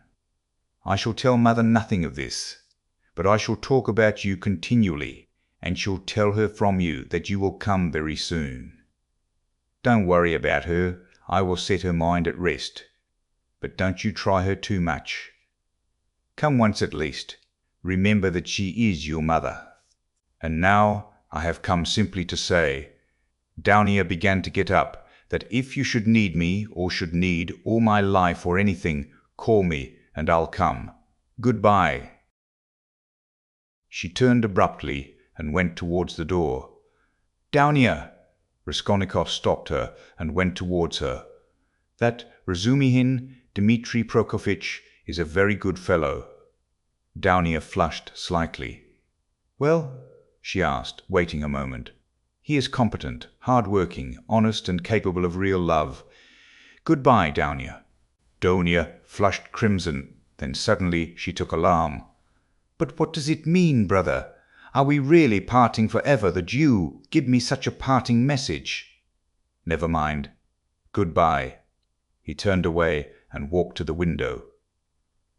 She stood a moment, looked at him uneasily, and went out troubled. No, he was not cold to her. There was an instant, the very last one, when he had longed to take her in his arms and say goodbye to her, and even to tell her, but he had not dared even to touch her hand. Afterwards she may shudder when she remembers that I embraced her, and will feel that I stole her kiss. And would she stand that test? He went on a few minutes later to himself. No, she wouldn't. Girls like that can't stand things. They never do. And he thought of Sonia. There was a breath of fresh air from the window. The daylight was fading. He took up his cap and went out. He could not, of course, and would not consider how ill he was. But all this continual anxiety and agony of mind could not but affect him. And if he were not lying in high fever, it was perhaps just because this continual inner strain helped to keep him on his legs and in possession of his faculties. But this artificial excitement could not last long. He wandered aimlessly. The sun was setting. A special form of misery had begun to oppress him of late. There was nothing poignant, nothing acute about it, but there was a feeling of permanence, of eternity about it. It brought a foretaste of hopeless years of this cold, leaden misery, a foretaste of an eternity on a square yard of space. Towards evening, this sensation usually began to weigh on him more heavily.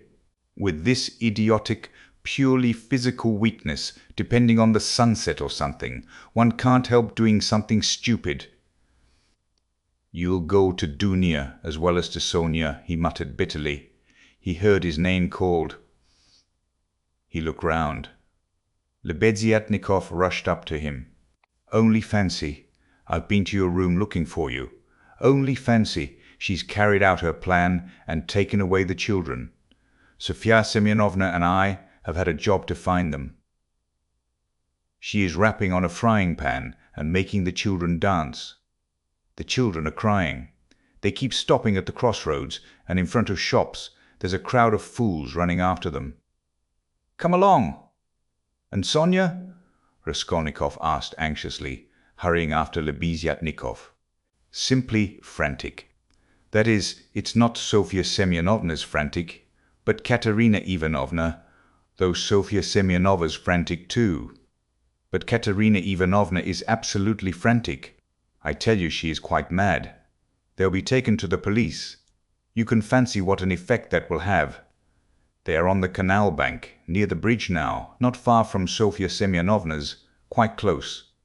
On the canal bank near the bridge, and not 2 houses away from the one where Sonia lodged, there was a crowd of people, consisting principally of gutter children. The hoarse-broken voice of Katerina Ivanovna could be heard from the bridge, and it certainly was a strange spectacle likely to attract a street crowd. Katerina Ivanovna, in her old dress with the green shawl, wearing a torn straw hat, crushed in a hideous way on one side, was really frantic. She was exhausted and breathless. Her wasted, consumptive face looked more suffering than ever, and indeed, out of doors in the sunshine, a consumptive always looks worse than at home. But her excitement did not flag, and every moment her irritation grew more intense. She rushed at the children, shouted at them, coaxed them, told them before the crowd how to dance and what to sing, began explaining to them why it was necessary, and driven to desperation by their not understanding, beat them. Then she would make a rush at the crowd. If she noticed any decently dressed person stopping to look, she immediately appealed to him to see what these children, from a genteel, one may say aristocratic, house had been brought to. If she heard laughter or jeering in the crowd, she would rush at once at the scoffers and begin squabbling with them. Some people laughed, others shook their heads, but everyone felt curious at the sight of the mad woman with the frightened children. The frying pan of which Lebeziatnikov had spoken was not there, at least Raskolnikov did not see it. But instead of rapping on the pan, Katerina Ivanovna began clapping her wasted hands when she made Lida and Kolya dance and Polenka sing. She too joined in the singing, but broke down at the second note with a fearful cough which made her curse in despair and even shed tears. What made her most furious was the weeping and terror of Kolya and Lida. Some effort had been made to dress the children up, as street singers are dressed. The boy had on a turban made of something red and white to look like a Turk. There had been no costume for Lida. She simply had a red knitted cap, or rather a nightcap, that had belonged to Marmeladov, decorated with a broken piece of white ostrich feather, which had been Katerina Ivanovna's grandmother's and had been preserved as a family possession. Polenka was in her everyday dress. She looked in timid perplexity at her mother and kept at her side, hiding her tears. She dimly realized her mother's condition and looked uneasily about her. She was terribly frightened of the street and the crowd. Sonia followed Katerina Ivanovna, weeping and beseeching her to return home. But Katerina Ivanovna was not to be persuaded. "Leave off, Sonia, leave off," she shouted, speaking fast, panting and coughing. "You don't know what you ask. You are like a child. I've told you before that I am not coming back to that drunken German. Let all Petersburg see the children begging in the streets, though their father was an honourable man who served all his life in truth and fidelity, and one may say died in the service." Katerina Ivanovna had by now invented this fantastic story and thoroughly believed it. Let that wretch of a general see it. "And you are silly, Sonia. What have we to eat? Tell me that. We have worried you enough. I won't go on so." "Ah, Rodion Romanovitch, is that you?" she cried, seeing Raskolnikov and rushing up to him. "Explain to this silly girl, please, that nothing better could be done. Even organ grinders earn their living, and everyone will see at once that we are different, that we are an honourable and bereaved family reduced to beggary, and that General will lose his post. You'll see. We shall perform under his windows every day, and if the Tsar drives by, I'll fall on my knees, put the children before me, show them to him, and say, 'Defend us, Father.' He is the father of the fatherless. He is merciful. He'll protect us, you'll see. And that wretch of a general, Lida, tenez vous droite. Kolya, you'll dance again." "Why are you whimpering? Whimpering again? What are you afraid of, stupid?" "Goodness, what am I to do with them, Rodion Romanovitch?" "If you only knew how stupid they are! What's one to do with such children? And she, almost crying herself, which did not stop her uninterrupted rapid flow of talk, pointed to the crying children. Raskolnikov tried to persuade her to go home, and even said, hoping to work on her vanity, that it was unseemly for her to be wandering about the streets like an organ grinder, as she was intending to become the principal of a boarding school. A boarding school? Ha ha ha! A castle in the air, cried Katerina Ivanovna, her laugh ending in a cough. No, Rodion Romanovitch, that dream is over. All have forsaken us. And that general. You know, Rodion Romanovitch, I threw an inkpot at him. It happened to be standing in the waiting room by the paper where you sign your name. I wrote my name, threw it at him, and ran away. I wrote my name, threw it at him, and ran away. But enough of them. Now I'll provide for the children myself. I won't bow down to anybody. She has had to bear enough for us. She pointed to Sonia. Polenka, how much have you got? Show me. What, only 2 farthings? Oh, the mean wretches! They give us nothing, only run after us, putting their tongues out. There, what is that blockhead laughing at? She pointed to a man in the crowd. It's all because Kolya here is so stupid. I have such a bother with him. What do you want, Polenka? Tell me in French. Parlez, moi, français. Why, I've taught you. You know some phrases. Else how are you to show that you are of good family, well-brought-up children, and not at all like other organ grinders? We aren't going to have a Punch and Judy show in the street, but to sing a genteel song. Ah, yes. What are we to sing? You keep putting me out, but you see, we are standing here, Rodion Romanovitch, to find something to sing and get money, something Kolya can dance to. For, as you can fancy, our performance is all impromptu. We must talk it over and rehearse it all thoroughly, and then we shall go to Nevsky, where there are far more people of good society, and we shall be noticed at once. Leader knows, my village only, nothing but my village, and everyone sings that. We must sing something far more genteel. We must sing something far more genteel. Well, have you thought of anything, Polenka? If only you'd help your mother. My memory's quite gone, or I should have thought of something. We really can't sing un hussar.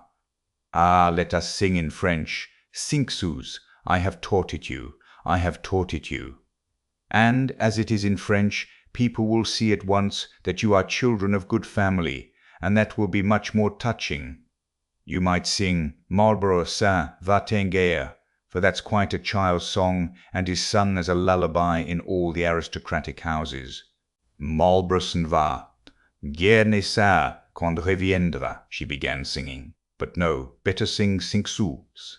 Now, Kolya, your hands on your hips, make haste, and you, leader, keep turning the other way, and Polenka and I will sing and clap our hands. 5 sous, 5 sous, pour monter notre ménager. Cough, cough. Set your dress straight, Polenka. It's slipped down on your shoulders, she observed, panting from coughing. Now it's particularly necessary to behave nicely and genteelly, that all may see that you are well-born children.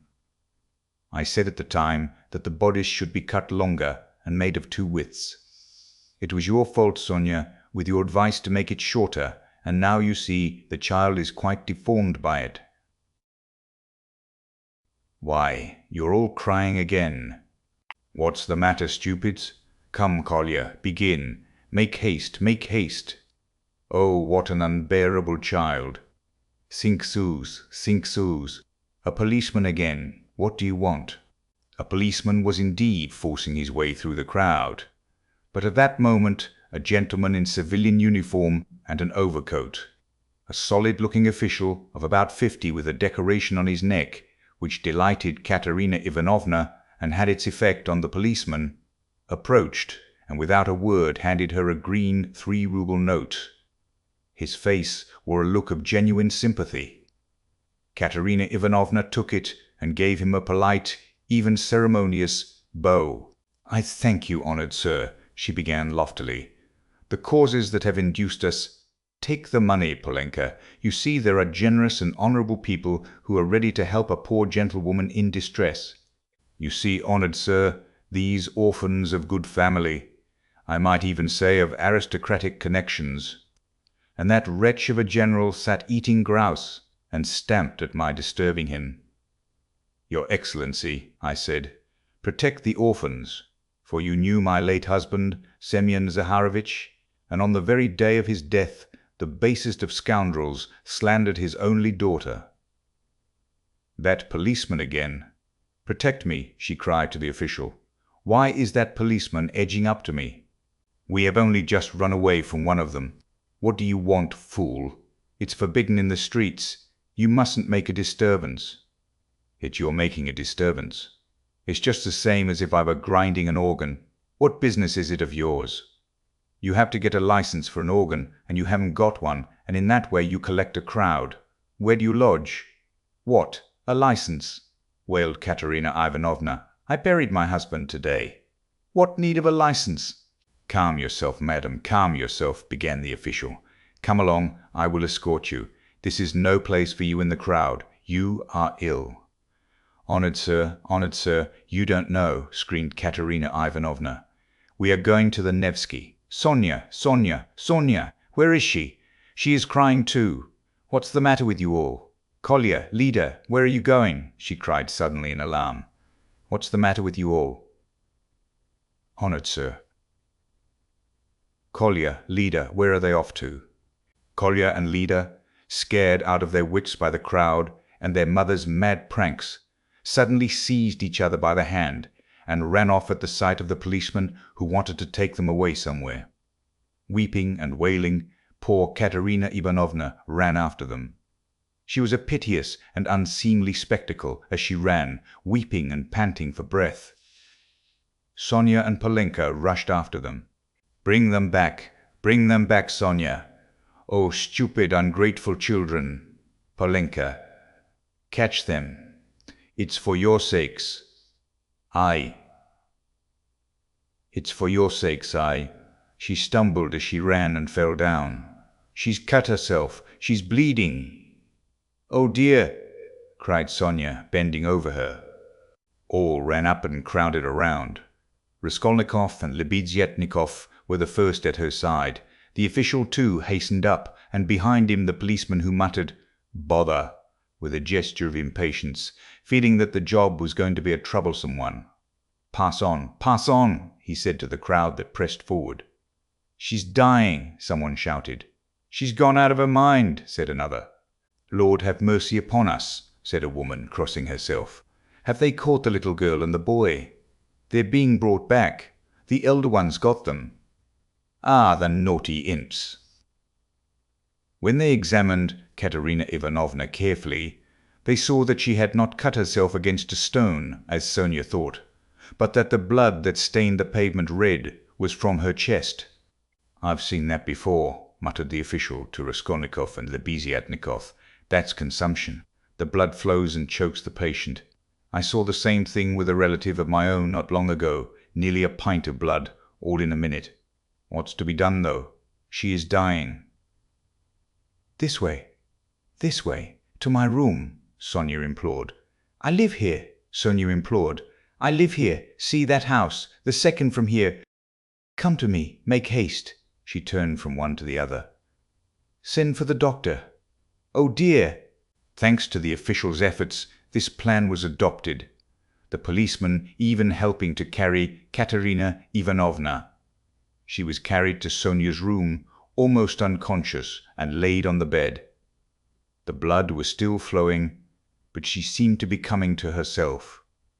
Raskolnikov, Lebeziatnikov, and the official accompanied Sonia into the room and were followed by the policeman, who first drove back the crowd which followed to the very door. Polenka came in, holding Kolya and Lida, who were trembling and weeping. Several persons came in too from the Kapernaumovs' room, the landlord, a lame, one-eyed man of strange appearance, with whiskers and hair that stood up like a brush, his wife, a woman with an everlastingly scared expression, and several open-mouthed children with wonder-struck faces. Among these, Svidrigaïlov suddenly made his appearance. Raskolnikov looked at him with surprise, not understanding where he had come from and not having noticed him in the crowd. A doctor and priest were spoken of. The official whispered to Raskolnikov that he thought it was too late now for the doctor, but he ordered him to be sent for. Kapernaumov ran himself.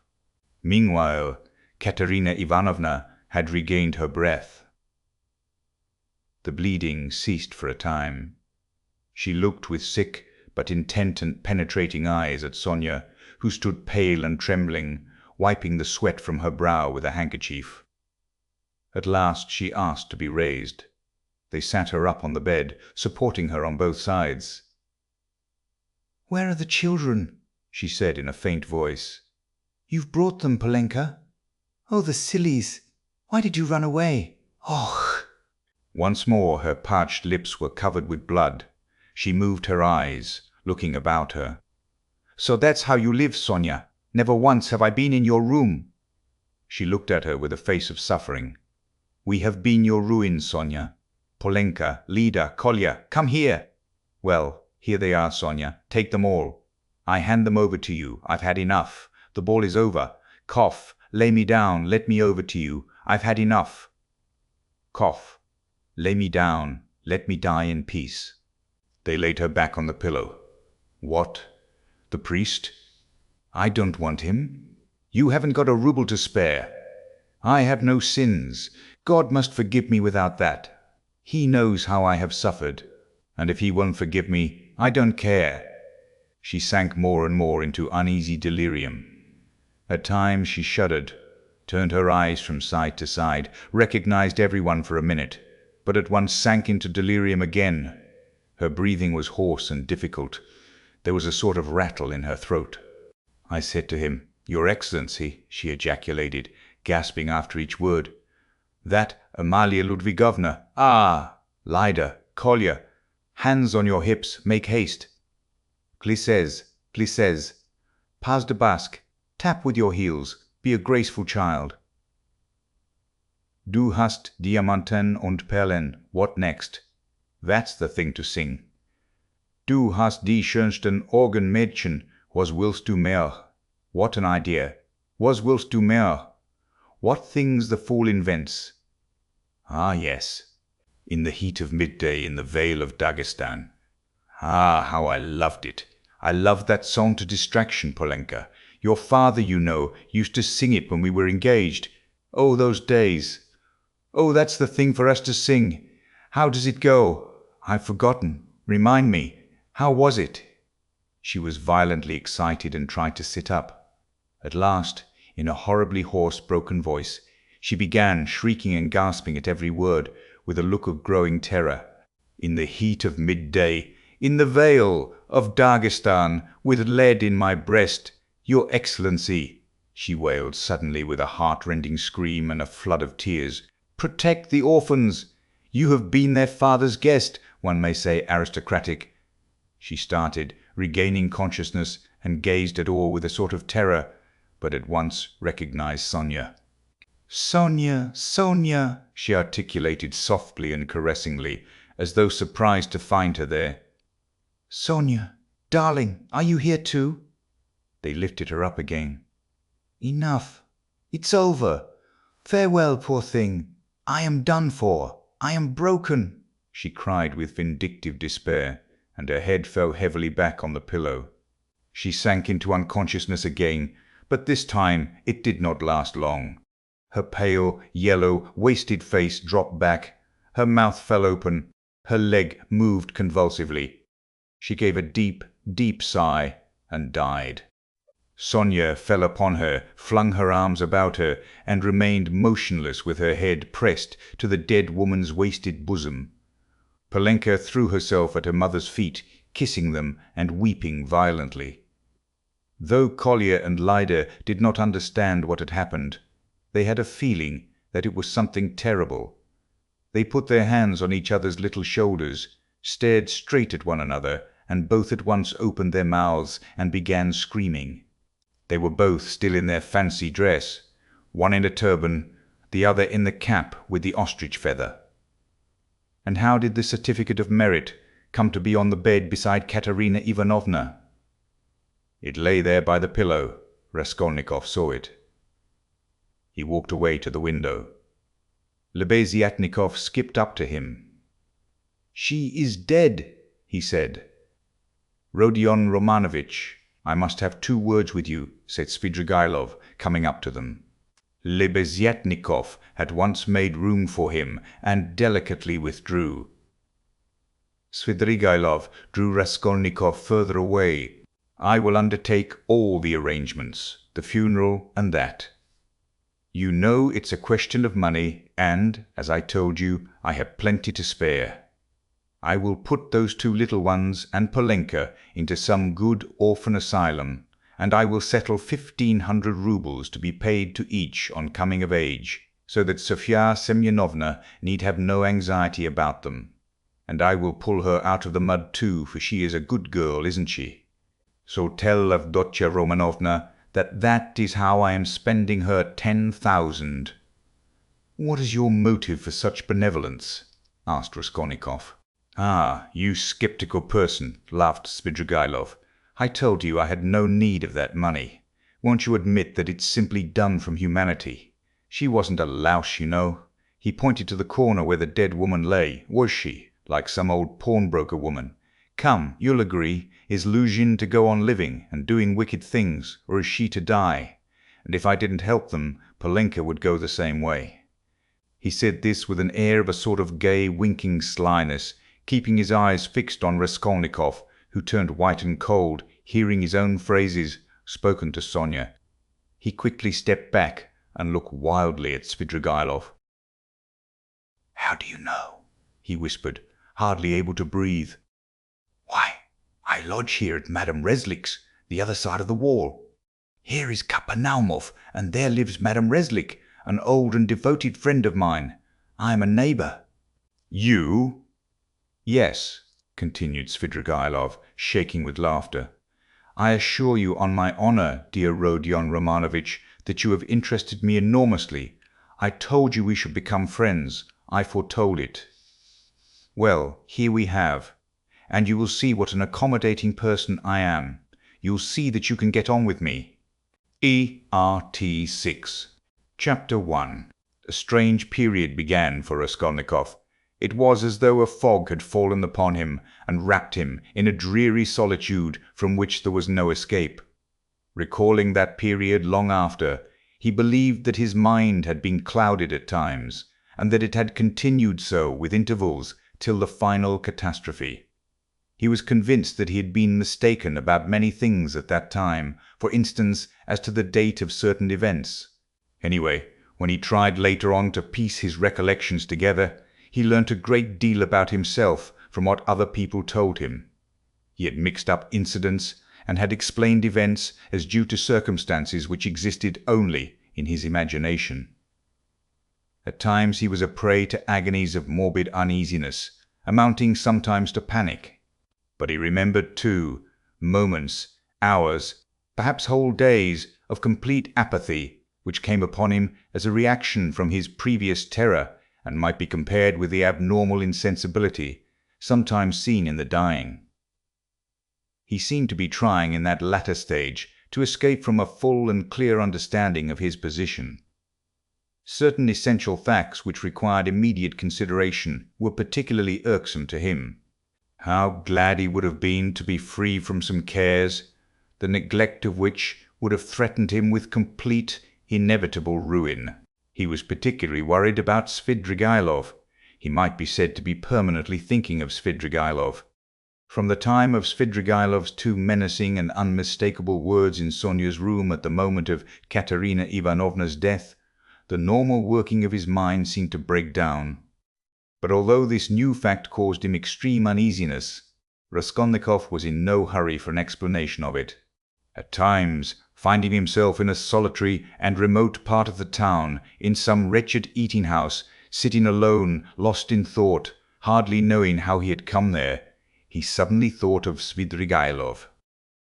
He recognized suddenly, clearly, and with dismay, that he ought at once to come to an understanding with that man, and to make what terms he could.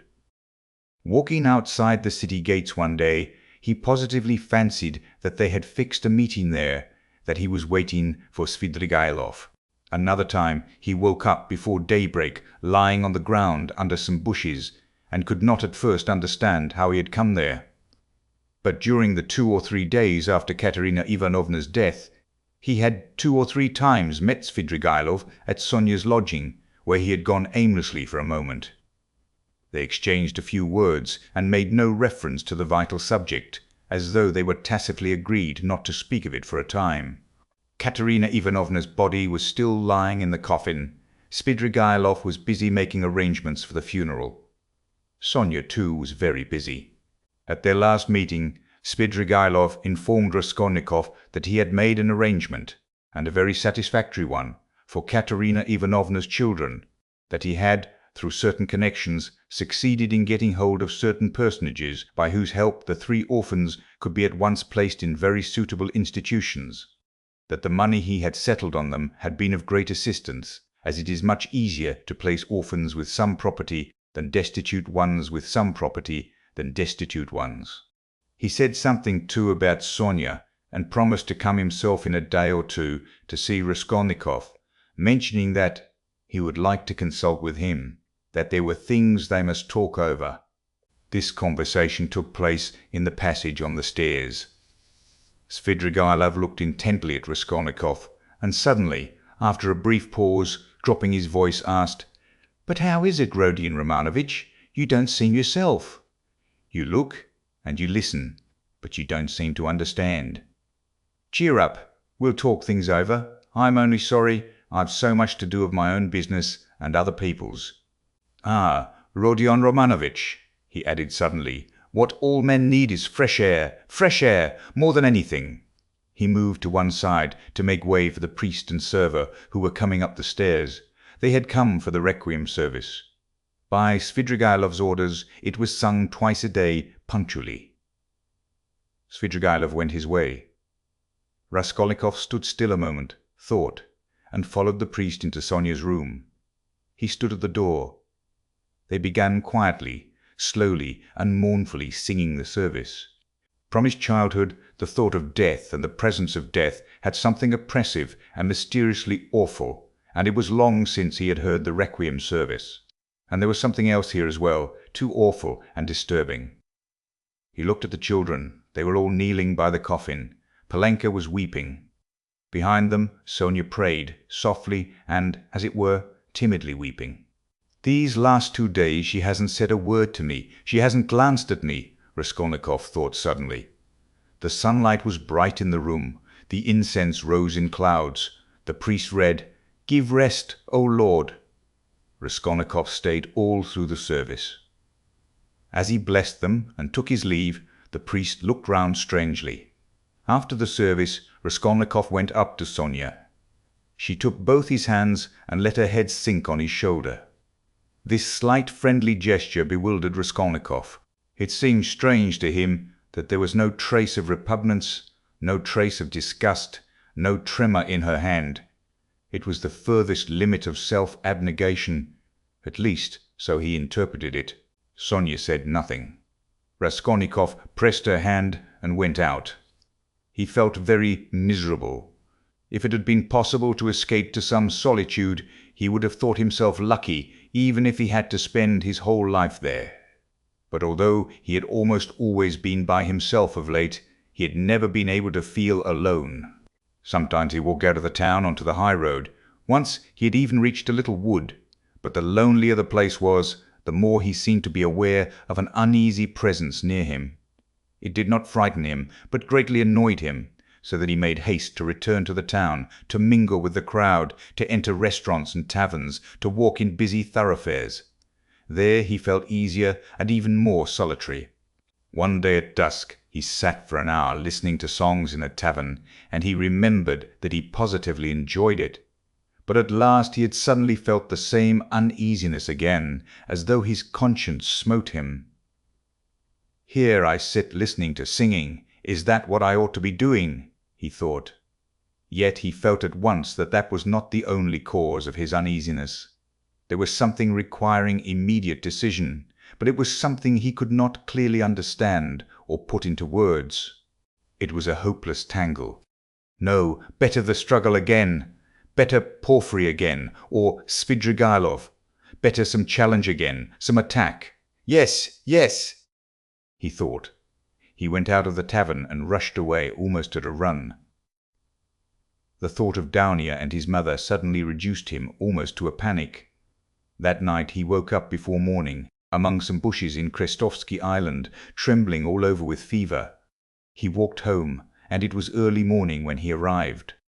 After some hours' sleep, the fever left him, but he woke up late, 2 o'clock in the afternoon. He remembered that Katerina Ivanovna's funeral had been fixed for that day, and was glad that he was not present at it. Nastasia brought him some food. He ate and drank with appetite, almost with greediness. His head was fresher, and he was calmer than he had been for the last 3 days. He even felt a passing wonder at his previous attacks of panic. The door opened, and Razumihin came in. "Ah, he's eating, then he's not ill," said Razumihin. He took a chair and sat down at the table opposite Raskolnikov. He was troubled and did not attempt to conceal it. He spoke with evident annoyance, but without hurry or raising his voice. He looked as though he had some special, fixed determination. "Listen," he began resolutely. "As far as I am concerned, you may all go to hell, but from what I see, it's clear to me that I can't make head or tail of it. Please don't think I've come to ask you questions. I don't want to know, hang it. If you begin telling me your secrets, I dare say I shouldn't stay to listen. I should go away cursing. I have only come to find out once for all whether it's a fact that you are mad. There is a conviction in the air that you are mad, or very nearly so. I admit I've been disposed to that opinion myself, judging from your stupid, repulsive, and quite inexplicable actions, and from your recent behavior to your mother and sister. Only a monster or a madman could treat them as you have, so you must be mad. When did you see them last?" "Just now." "Haven't you seen them since then? What have you been doing with yourself? Tell me, please." "I've been to you 3 times already. Your mother has been seriously ill since yesterday.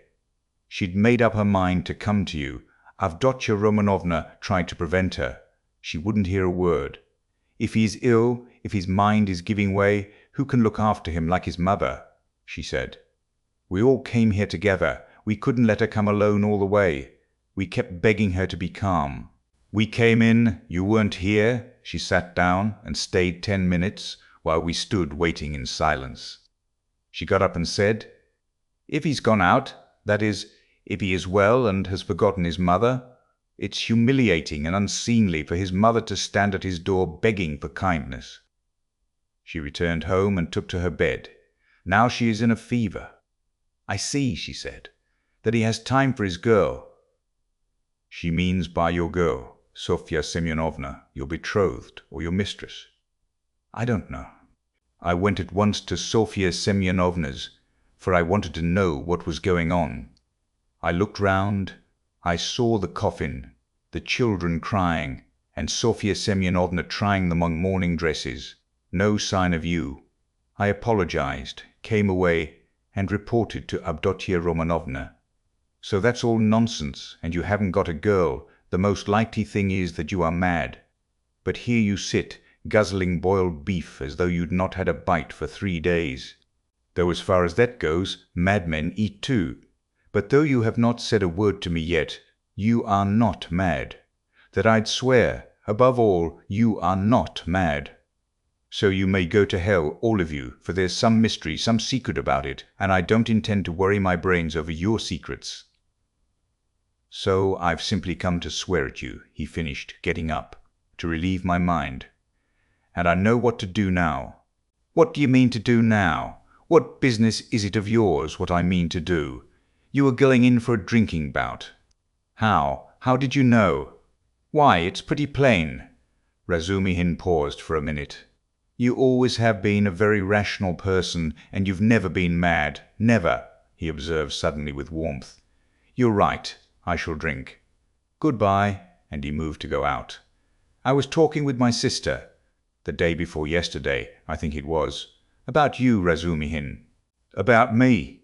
But where can you have seen her the day before yesterday?" Razumihin stopped short and even turned a little pale. One could see that his heart was throbbing slowly and violently. "She came here by herself, sat there and talked to me." "She did?" "Yes." "What did you say to her? I mean, about me?" "I told her you were a very good, honest and industrious man. I told her you were a very good, honest and industrious man." "She knows that herself?" "Well, it's pretty plain. Wherever I might go, whatever happened to me, you would remain to look after them. I, so to speak, give them into your keeping, Razumihin. I say this because I know quite well how you love her, and am convinced of the purity of your heart. I know that she too may love you, and perhaps does love you already. Now decide for yourself, as you know best, whether you need go in for a drinking bout or not." "Rodya, you see, well, damn it, but where do you mean to go? Of course, if it's all a secret, never mind. But I shall find out the secret, and I am sure that it must be some ridiculous nonsense, and that you've made it all up. Anyway, you are a capital fellow, a capital fellow." "That was just what I wanted to add. Only you interrupted. That was a very good decision of yours not to find out these secrets. Leave it to time. Don't worry about it. You'll know it all in time when it must be. Yesterday a man said to me that what a man needs is fresh air, fresh air, fresh air. I mean to go to him directly to find out what he meant by that." Razumihin stood lost in thought and excitement, making excitement. "He's a political conspirator. He must be. And he's on the eve of some desperate step, that's certain. It can only be that. And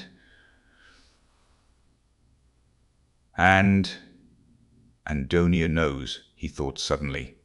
"So Avdotya Romanovna comes to see you," he said, weighing each syllable, "and you're going to see a man who says we need more air.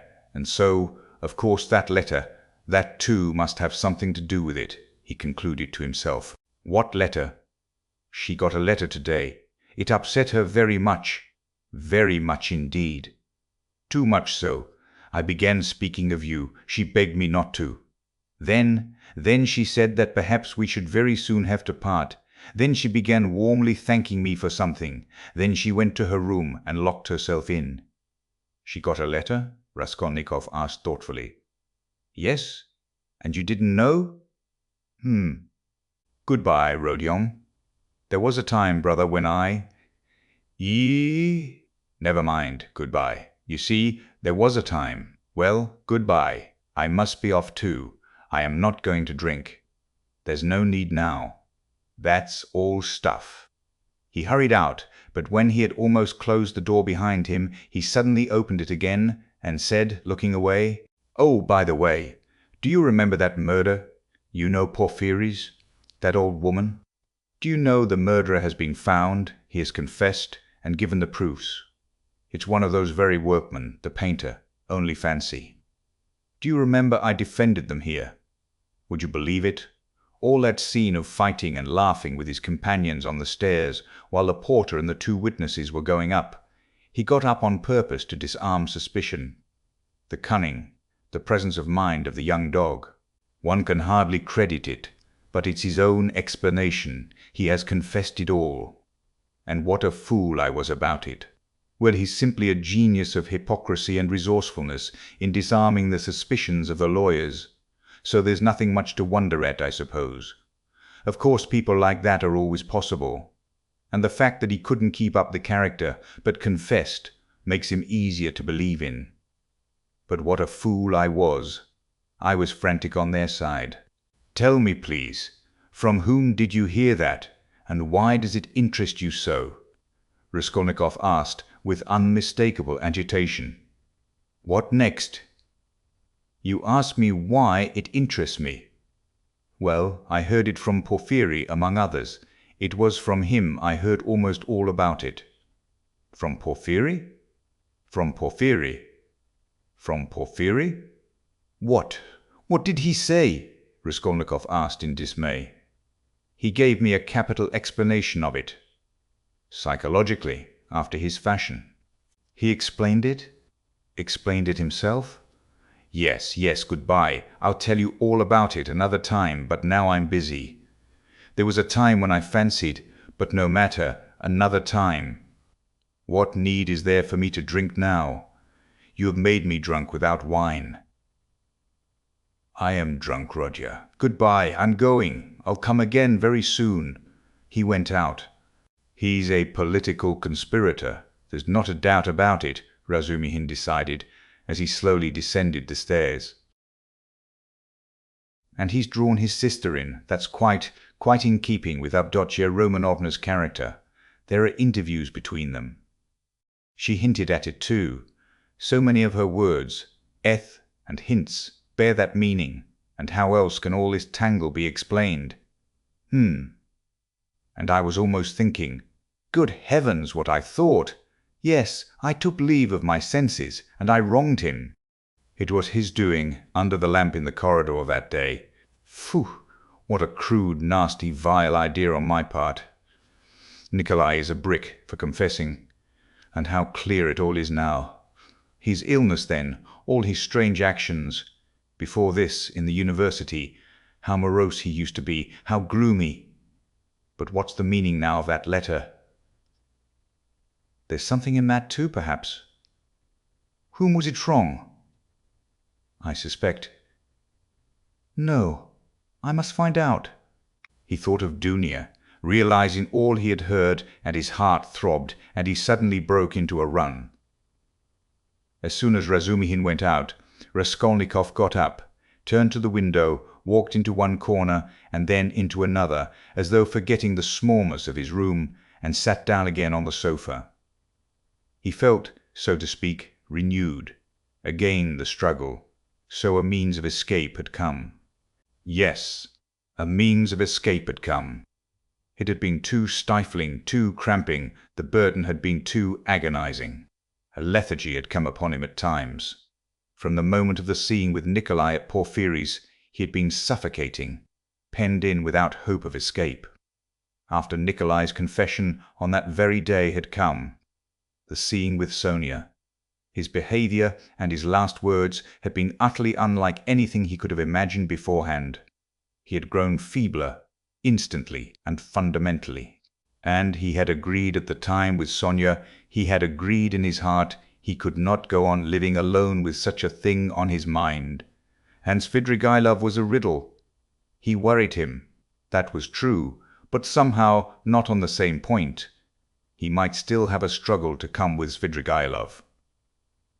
Svidrigailov, too, might be a means of escape, but Porphyry was a different matter. And so Porphyry himself had explained it to Razumihin, had explained it psychologically. He had begun bringing in his damn psychology again. Porphyry? But to think that Porphyry should for one moment believe that Nikolai was guilty after what had passed between them before Nikolai's appearance, after that tete-a-tete interview, which could have only one explanation. During those days, Raskolnikov had often recalled passages in that scene with Porphyry. He could not bear to let his mind rest on it. Such words, such gestures had passed between them. They had exchanged such glances, things had been said in such a tone, and had reached such a pass, that Nikolai, whom Porphyry had seen through at the first word, at the first gesture, could not have shaken his conviction. And to think that even Razumihin had begun to suspect. The scene in the corridor under the lamp had produced its effect then. He had rushed to Porphyry. But what had induced the latter to receive him like that? What had been his object in putting Razumihin off with Nikolai? He must have some plan. There was some design. But what was it? It was true that a long time had passed since that morning. Too long a time had passed since that morning. Too long a time, and no sight nor sound. Raskolnikov took his cap and went out of the room, still pondering. It was the first time for a long while that he had felt clear in his mind, at least. I must settle Svidrigailov, he thought, and as soon as possible, he too seems to be waiting for me to come to him of my own accord." And at that moment there was such a rush of hate in his weary heart that he might have killed either of those two, Porfiry or Svidrigaïlov.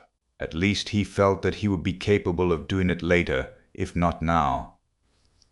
"We shall see, we shall see," he repeated to himself. But no sooner had he opened the door than he stumbled upon Porfiry himself in the passage. He was coming in to see him. Raskolnikov was dumbfounded for a minute, but only for 1 minute. Strange to say, he was not very much astonished at seeing Porfiry, and scarcely afraid of him. He was simply startled, but was quickly, instantly, on his guard. Perhaps this will mean the end. But how could Porfiry have approached so quietly, like a cat, so that he had heard nothing? Could he have been listening at the door? "You didn't expect a visitor, Rodion Romanovitch," Porfiry explained, laughing. "I've been meaning to look in a long time. I was passing by and thought, why not go in for 5 minutes? Are you going out? I won't keep you long. Just let me have 1 cigarette. Sit down, Porfiry Petrovitch, sit down." Raskolnikov gave his visitor a seat with so pleased and friendly an expression that he would have marvelled at himself if he could have marvelled at himself if he could have seen it. The last moment had come. The last drops had to be drained. So a man will sometimes go through half an hour of mortal terror with a brigand. Yet when the knife is at his throat at last, he feels no fear. Raskolnikov seated himself directly facing Porfiry and looked at him without flinching. Porfiry screwed up his eyes and began lighting a cigarette. "Speak! Speak!" seemed as though it would burst from Raskolnikov's heart. "Come, why don't you speak?" Chapter 2. "Ah, these cigarettes!" Porfiry Petrovitch ejaculated at last, having lighted one. "They are pernicious, positively pernicious, and yet I can't give them up. I cough. I begin to have tickling in my throat and a difficulty in breathing. You know I am a coward. I went lately to Dr. Ban. He always gives at least half an hour to each patient. He positively laughed looking at me. He sounded me. 'Tobacco's bad for you,' he said. 'Your lungs are affected.' But how am I to give it up? What is there to take its place? I don't drink. That's the mischief. He, that I don't." "Everything is relative, Rodion Romanovitch. Everything is relative." "Why, he's playing his professional tricks again," Raskolnikov thought with disgust. All the circumstances of their last interview suddenly came back to him, and he felt a rush of the feeling that had come upon him then. "I came to see you the day before yesterday, in the evening. You didn't know?" Porfiry Petrovitch went on, looking round the room. "I came into this very room. I was passing by, just as I did today, and I thought I'd return your call. I walked in as your door was wide open. I looked round, waited, and went out, without leaving my name with your servant." "Don't you lock your door?" Raskolnikov's face grew more and more gloomy. Porfiry seemed to guess his state of mind. "I've come to have it out with you, Rodion Romanovitch, my dear fellow. I owe you an explanation and must give it to you," he continued with a slight smile, just patting Raskolnikov's knee. But almost at the same instant a serious and careworn look came into his face. To his surprise, Raskolnikov saw a touch of sadness in it. He had never seen and never suspected such an expression in his face. "A strange scene passed between us last time we met, Rodion Romanovitch. Our first interview, too, was a strange one. But then, and one thing after another. This is the point. I have perhaps acted unfairly to you. I feel it. Do you remember how we parted? Your nerves were unhinged and your knees were shaking, and so were mine. And you know, our behavior was unseemly, even ungentlemanly. And yet we are gentlemen, above all, in any case, gentlemen, that must be understood. Do you remember what we came to? And it was quite indecorous. What is he up to? What does he take me for?" Raskolnikov asked himself in amazement, raising his head and looking with open eyes on Porfiry. "I've decided openness is better between us," Porfiry Petrovitch went on, turning his head away and dropping his eyes, as though unwilling to disconcert his former victim and as though disdaining his former wiles. "Yes, Such suspicions and such scenes cannot continue for long. Nikolai put a stop to it, or I don't know what we might not have come to. That damned workman was sitting at the time in the next room. Can you realize that? You know that, of course, and I am aware that he came to you afterwards. But what you supposed then was not true. I had not sent for anyone. I had made no kind of arrangements. You ask why I hadn't. What shall I say to you? It had all come upon me so suddenly. I had scarcely sent for the porters. You noticed them as you went out, I dare say. An idea flashed upon me. I was firmly convinced at the time. You see, Rodion Romanovich. Come, I thought.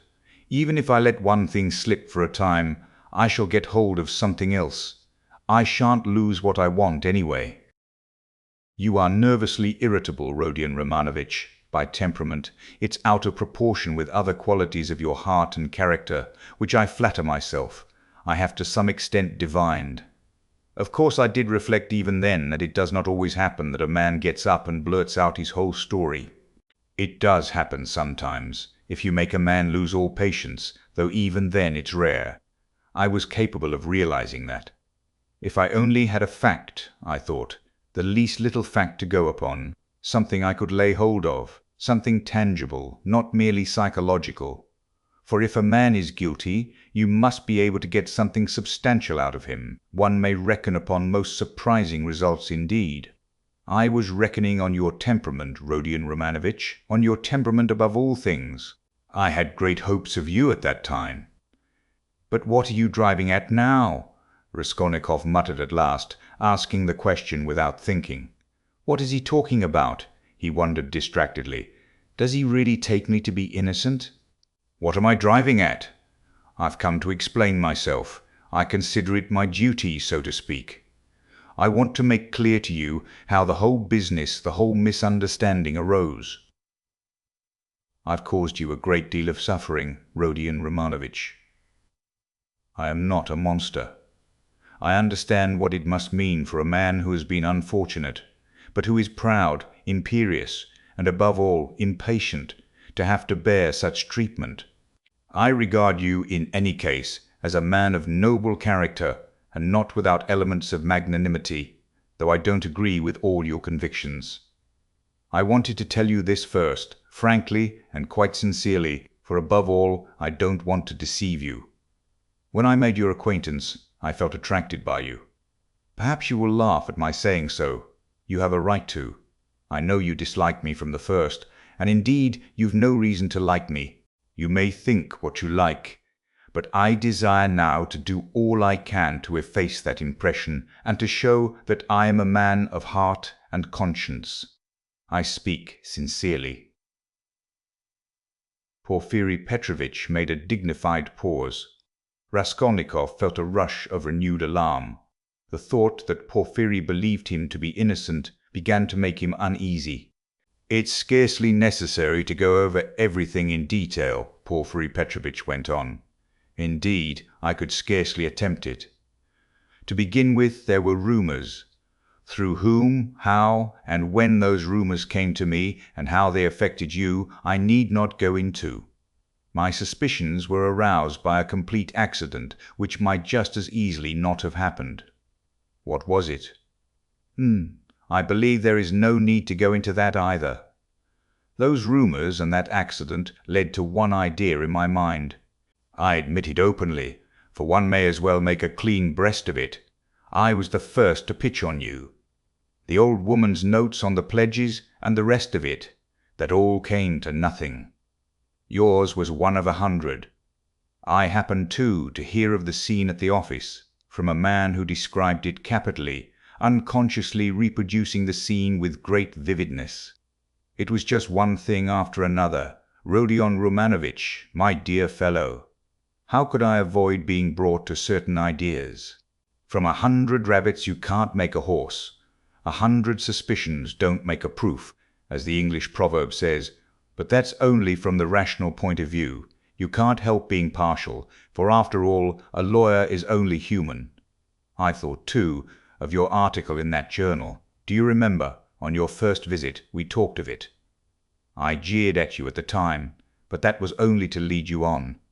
I repeat, Rodion Romanovich, you are ill and impatient. That you were bold, headstrong, in earnest, and had felt a great deal, I recognized long before. I, too, have felt the same, so that your article seemed familiar to me. It was conceived on sleepless nights, with a throbbing heart, in ecstasy and suppressed enthusiasm. And that proud, suppressed enthusiasm in young people is dangerous. I jeered at you then, but let me tell you that, as a literary amateur, I am awfully fond of such first essays, full of the heat of youth. There is a mistiness and a chord vibrating in the mist. Your article is absurd and fantastic, but there's a transparent sincerity, a youthful, incorruptible pride, and the daring of despair in it. It's a gloomy article, but that's what's fine in it. I read your article and put it aside, thinking as I did so, that man won't go the common way. Well, I ask you, after that as a preliminary, how could I help being carried away by what followed? Oh dear, I'm not saying anything. I'm not making any statement now. I simply noted it at the time.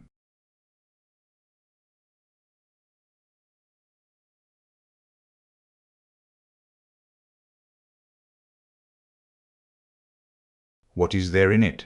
I reflected. There's nothing in it. That is really nothing, and perhaps absolutely nothing. And it's not at all the thing for the prosecutor to let himself be carried away by notions. Here I have Nikolai on my hands with actual evidence against him. You may think what you like of it, but it's evident. He brings in his psychology too. One has to consider him too, for it's a matter of life and death. Why am I explaining this to you? That you may understand and not blame my malicious behavior on that occasion. It was not malicious, I assure you. He. Do you suppose I didn't come to search your room at the time? I did. He.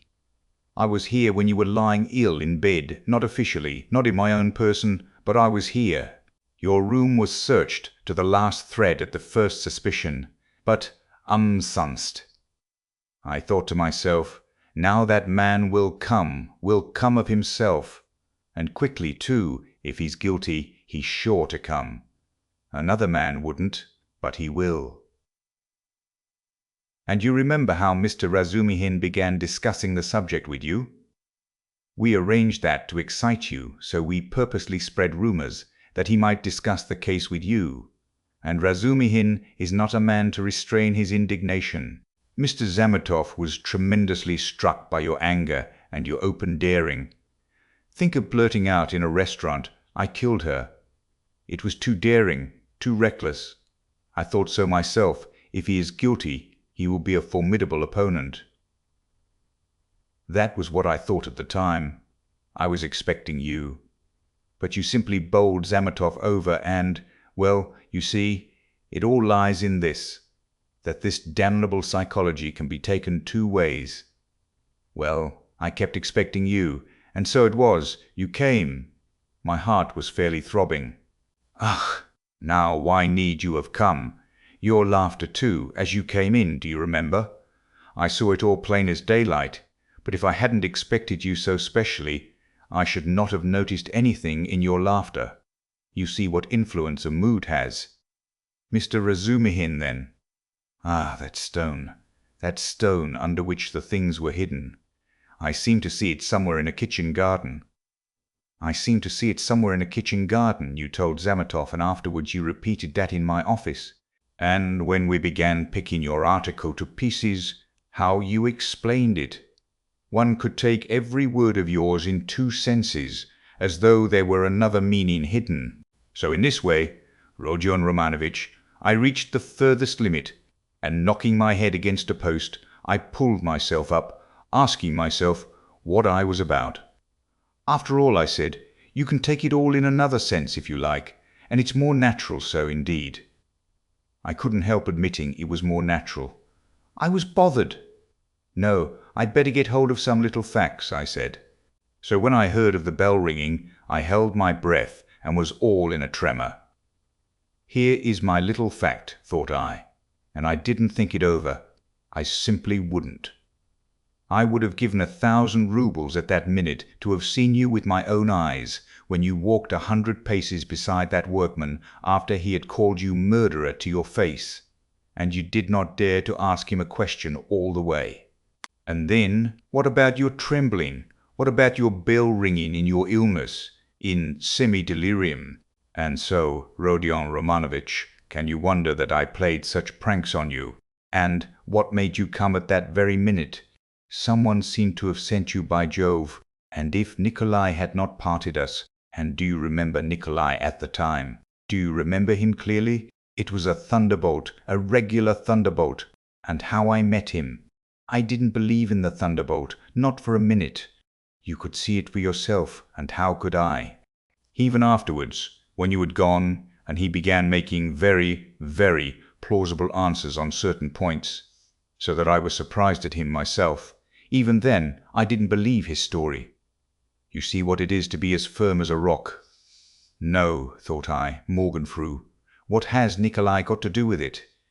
Razumihin told me just now that you think Nikolai guilty, and had yourself assured him of it. His voice failed him, and he broke off. He had been listening in indescribable agitation, as this man who had seen through and through him went back upon himself. He was afraid of believing it, and did not believe it. In those still ambiguous words he kept eagerly looking for something more definite and conclusive. "Mr. Razumihin," cried Porfiri Petrovitch, seeming glad of a question from Raskolnikov, who had till then been silent. He. But I had to put Mr. Razumihin off. 2 is company, 3 is none. Mr. Razumihin is not the right man. Besides, he is an outsider. He came running to me with a pale face. But never mind him. Why bring him in? To return to Nikolai, would you like to know what sort of a type he is? How I understand him, that is. To begin with, he is still a child and not exactly a coward, but something by way of an artist. Really, don't laugh at my describing him so. He is innocent and responsive to influence. He has a heart and is a fantastic fellow. He sings and dances, he tells stories, they say, so that people come from other villages to hear him. He attends school too, and laughs till he cries. If you hold up a finger to him, he will drink himself senseless. Not as a regular vice, but at times when people treat him like a child. And he stole too, then, without knowing it himself, for how can it be stealing, if one picks it up? And do you know he's an old believer, or rather a dissenter. There have been wanderers in his family, and he was for 2 years in his village under the spiritual guidance of a certain elder. I learnt all this from Nikolai and from his fellow villagers. And, what's more, he wanted to run into the wilderness. He was full of fervour, prayed at night, read the old books, the true ones, and read himself crazy. A religious sect. Ends Later's note. Petersburg had a great effect upon him, especially the women and the wine. He responds to everything, and he forgot the elder and all that. I learnt that an artist here took a fancy to him, and used to go and see him, and now this business came upon him. Well, he was frightened. He tried to hang himself. He ran away. How can one get over the idea the people have of Russian legal proceedings? The very word trial frightens some of them. Whose fault is it? We shall see what the new juries will do. God grant they do good. Well, in prison, it seems, he remembered the venerable elder. The Bible, too, made its appearance again. Do you know, Rodion Romanovich, the force of the word suffering among some of these people? It's not a question of suffering for someone's benefit, but simply one must suffer. If they suffer at the hands of the authorities, so much the better. In my time, there was a very meek and mild prisoner who spent a whole year in prison, always reading his Bible on the stove at night, and he read himself crazy, and so crazy, do you know, that one day, apropos of nothing, he seized a brick and flung it at the governor, though he had done him no harm, and the way he threw it too, aimed it a yard on one side on purpose, for fear of hurting him. Well, we know what happens to a prisoner who assaults an officer with a weapon. So he took his suffering. So I suspect now that Nikolai wants to take his suffering, or something of the sort. I know it for certain, from facts indeed. Only he doesn't know that I know. What? You don't admit that there are such fantastic people among the peasants? Lots of them. The elder now has begun influencing him, especially since he tried to hang himself. But he'll come and tell me all himself. You think he'll hold out? Wait a bit. He'll take his words back. I am waiting from hour to hour for him to come and abjure his evidence. I have come to like that, Nikolai, and am studying him in detail. And what do you think? He answered me very plausibly on some points. He obviously had collected some evidence and prepared himself cleverly. But on other points he is simply at sea, knows nothing, and doesn't even suspect that he doesn't know. No, Rodion Romanovich, Nikolai doesn't come in. This is a fantastic, gloomy business, a modern case, an incident of today when the heart of man is troubled, when the phrase is quoted that blood renews, when comfort is preached as the aim of life. Here we have bookish dreams, a heart unhinged by theories. Here we see resolution in the first stage, but resolution of a special kind. He resolved to do it like jumping over a precipice, or from a bell tower, and his legs shook as he went to the crime. He forgot to shut the door after him, and murdered 2 people for a theory. He committed the murder and couldn't take the money, and what he did manage to snatch up he hid under a stone. It wasn't enough for him to suffer agony behind the door while they battered at the door and rung the bell. No, he had to go to the empty lodging, half delirious, to recall the bell ringing. He wanted to feel the cold shiver over again. Well, that, we grant, was through illness. But consider this. He is a murderer, but looks upon himself as an honest man, despises others, poses as injured innocence. No, that's not the work of a Nikolai, my dear Rodion Romanovich. All that had been said before had sounded so like a recantation that these words were too great a shock. Raskolnikov shuddered, as though he had been stabbed. Then? Who then? Is the murderer? He asked in a breathless voice, unable to restrain himself. Porfiri Petrovitch sank back in his chair, as though he were amazed at the question. Who is the murderer? He repeated, as though unable to believe his ears. Why, you, Rodion Romanovich. You are the murderer, he added, almost in a whisper, in a voice of genuine conviction. Raskolnikov leapt from the sofa, stood up for a few seconds, and sat down again without uttering a word. His face twitched convulsively. Your lip is twitching just as it did before, Porfiri Petrovitch observed almost sympathetically.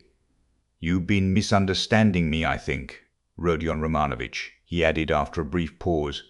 That's why you are so surprised. I came on purpose to tell you everything and deal openly with you. It was not I murdered her, Raskolnikov whispered like a frightened child caught in the act. No, it was you, Rodion Romanovich, and no one else, Porfiri whispered sternly with conviction. They were both silent, and the silence lasted strangely long, about 10 minutes. Raskolnikov put his elbow on the table and passed his fingers through his hair. Porfiri Petrovitch sat quietly waiting. Suddenly Raskolnikov looked scornfully at Porfiri. You are at your old tricks again, Porfiri Petrovitch, your old method again. I wonder you don't get sick of it. Oh, stop that. What does that matter now? It would be a different matter if there were witnesses present, but we are whispering alone. You see yourself that I have not come to chase and capture you like a hare. Whether you confess it or not is nothing to me now. For myself, I am convinced without it. If so, what did you come for? Raskolnikov asked irritably. I ask you the same question again. If you consider me guilty, why don't you take me to prison? Oh, that's your question. I will answer you point for point. In the first place, to arrest you so directly is not to my interest. How so? If you are convinced you ought. Ah, what if I am convinced? That's only my dream for the time. Why should I put you in safety? You know that's it, since you asked me to do it. If I confront you with that workman, for instance, and you say to him, were you drunk or not? Who saw me with you? I simply took you to be drunk, and you were drunk too. Well, what could I answer, especially as your story is a more likely one than his? For there's nothing but psychology to support his evidence. That's almost unseemly with his ugly mug, while you hit the mark exactly, for the rascal is an inveterate drunkard, and notoriously so. And I have myself admitted candidly several times already that psychology can be taken in two ways, and that the second way is stronger and looks far more probable, and that apart from that I have as yet nothing against you. And though I shall put you in prison, and indeed have come, quite contrary to etiquette, to inform you of it beforehand, yet I tell you frankly, also contrary to etiquette, that it won't be to my advantage. Well, secondly, I've come to you because— Yes, secondly. Raskolnikov was listening breathless. Because, as I told you just now, I consider I owe you an explanation. I don't want you to look upon me as a monster, as I have a genuine liking for you, you may believe me or not. And in the third place, I've come to you with a direct and open proposition that you should surrender and confess. It will be infinitely more to your advantage, and to my advantage too, for my task will be done. Well, is this open on my part or not? Raskolnikov thought a minute. Listen, Porfiry Petrovitch, you said just now you have nothing but psychology to go on, yet now you've gone on mathematics. Well, what if you are mistaken yourself now? No, Rodion Romanovitch, I am not mistaken. I have a little fact. Even then, Providence sent it me. What little fact? I won't tell you what, Rodion Romanovitch. And in any case, I haven't the right to put it off any longer. I must arrest you. So think it over. It makes no difference to me now, and so I speak only for your sake. Believe me, it will be better, Rodion Romanovitch. Raskolnikov smiled malignantly. That's not simply ridiculous, it's positively shameless. Why, even if I were guilty, which I don't admit, what reason should I have to confess, when you tell me yourself that I shall be in greater safety in prison? Ah, Rodion Romanovitch, don't put too much faith in words. Perhaps prison will not be altogether a restful place.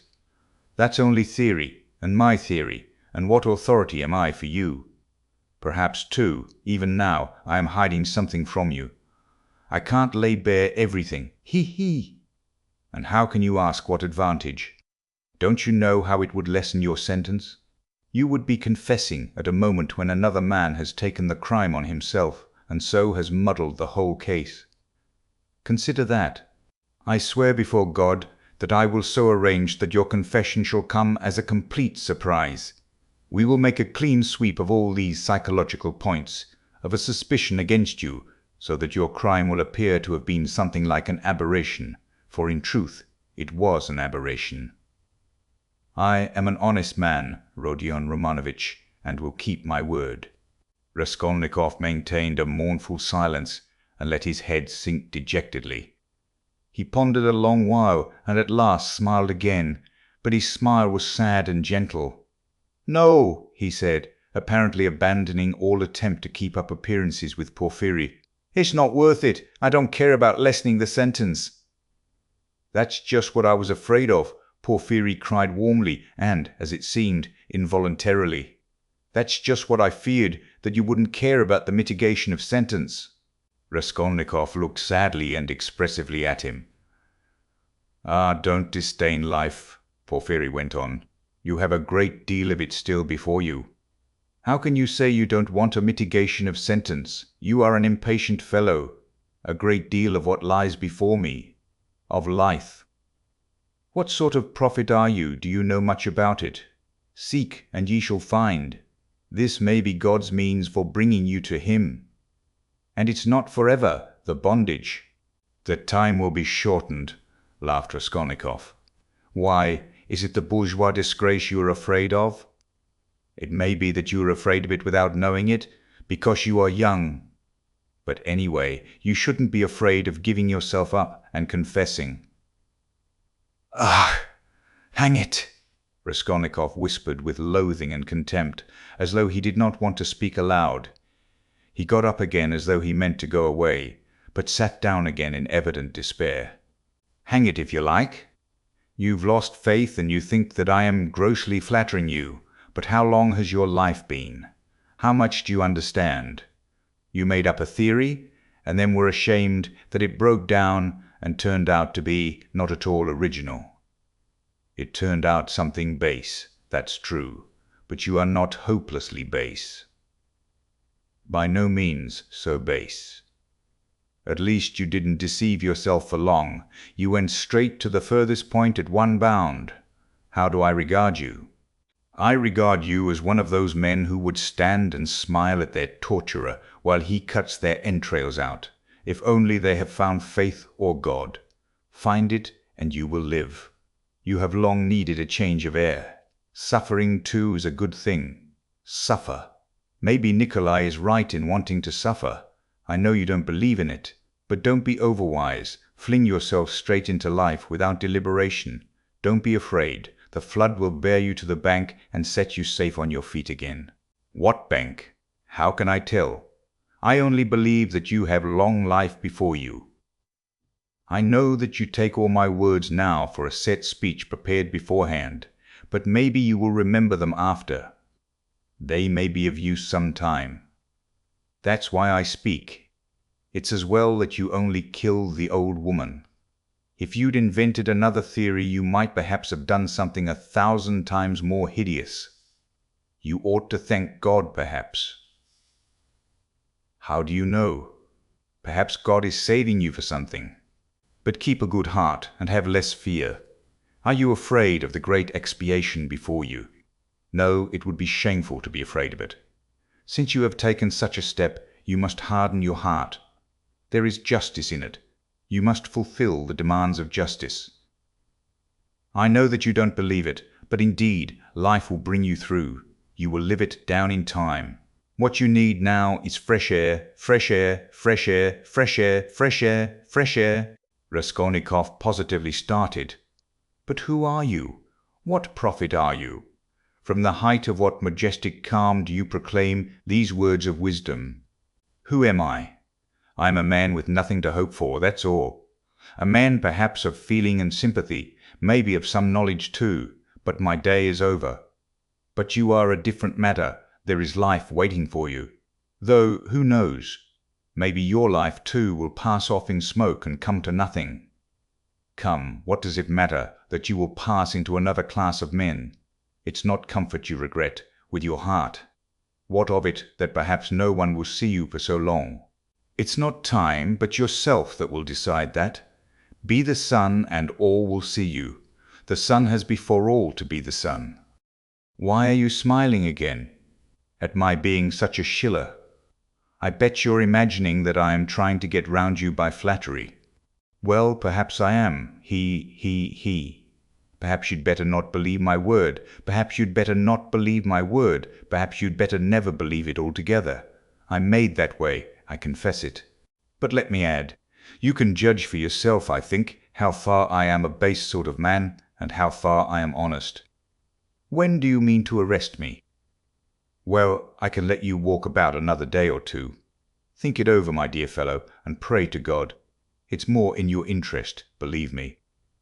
And what if I run away? Asked Raskolnikov with a strange smile. No, you won't run away. A peasant would run away, a fashionable dissenter would run away, the flunkey of another man's thought, for you've only to show him the end of your little finger, and he'll be ready to believe in anything for the rest of his life. But you've ceased to believe in your theory already. What will you run away with? And what would you do in hiding? It would be hateful and difficult for you. And what you need more than anything in life is a definite position, an atmosphere to suit you. And what sort of atmosphere would you have? If you ran away, you'd come back to yourself. You can't get on without us. And if I put you in prison, say you've been there a month, or 2, or 3, remember my word, you'll confess of yourself, and perhaps to your own surprise, you won't know an hour beforehand that you are coming with a confession. I am convinced that you will decide to take your suffering. You don't believe my words now, but you'll come to it of yourself. For suffering, Rodion Romanovich, is a great thing. Never mind my having grown fat, I know all the same. Don't laugh at it, there's an idea in suffering. Nikolai is right. No, you won't run away, Rodion Romanovich. Raskolnikov got up and took his cap. Porfiry Petrovitch also rose. Are you going for a walk?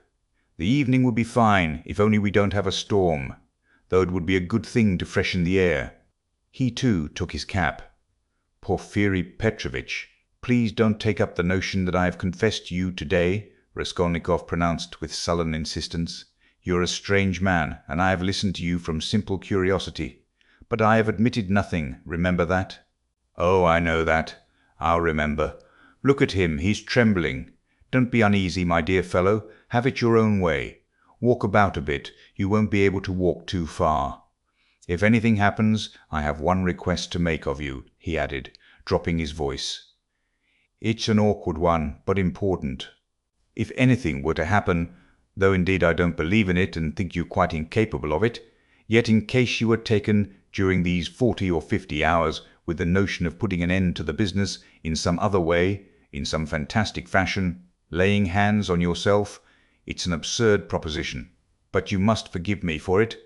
Do leave a brief but precise note, only 2 lines, and mention the stone. It will be more generous. Come, till we meet. Good thoughts and sound decisions to you. Porfiry went out, stooping and avoiding looking at Raskolnikov. The latter went to the window and waited with irritable impatience till he calculated that Porfiry had reached the street and moved away. Then he too went hurriedly out of the room. Chapter 3. He hurried to Svidrigaïlov's. What he had to hope from that man he did not know, but that man had some hidden power over him.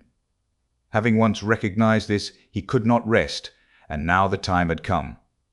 On the way, one question particularly worried him. Had Svidrigaïlov been to Porfiry's? As far as he could judge, he would swear to it that he had not.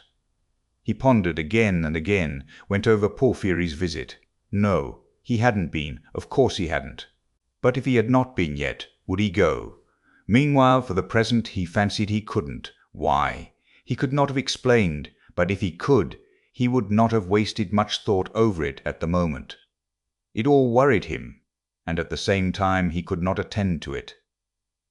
Strange to say, none would have believed it perhaps, but he only felt a faint vague anxiety about his immediate future. Another, much more important anxiety tormented him. It concerned himself, but in a different, more vital way. Moreover, he was conscious of immense moral fatigue, though his mind was working better that morning than it had done of late. And was it worth while, after all that had happened, to contend with these new trivial difficulties?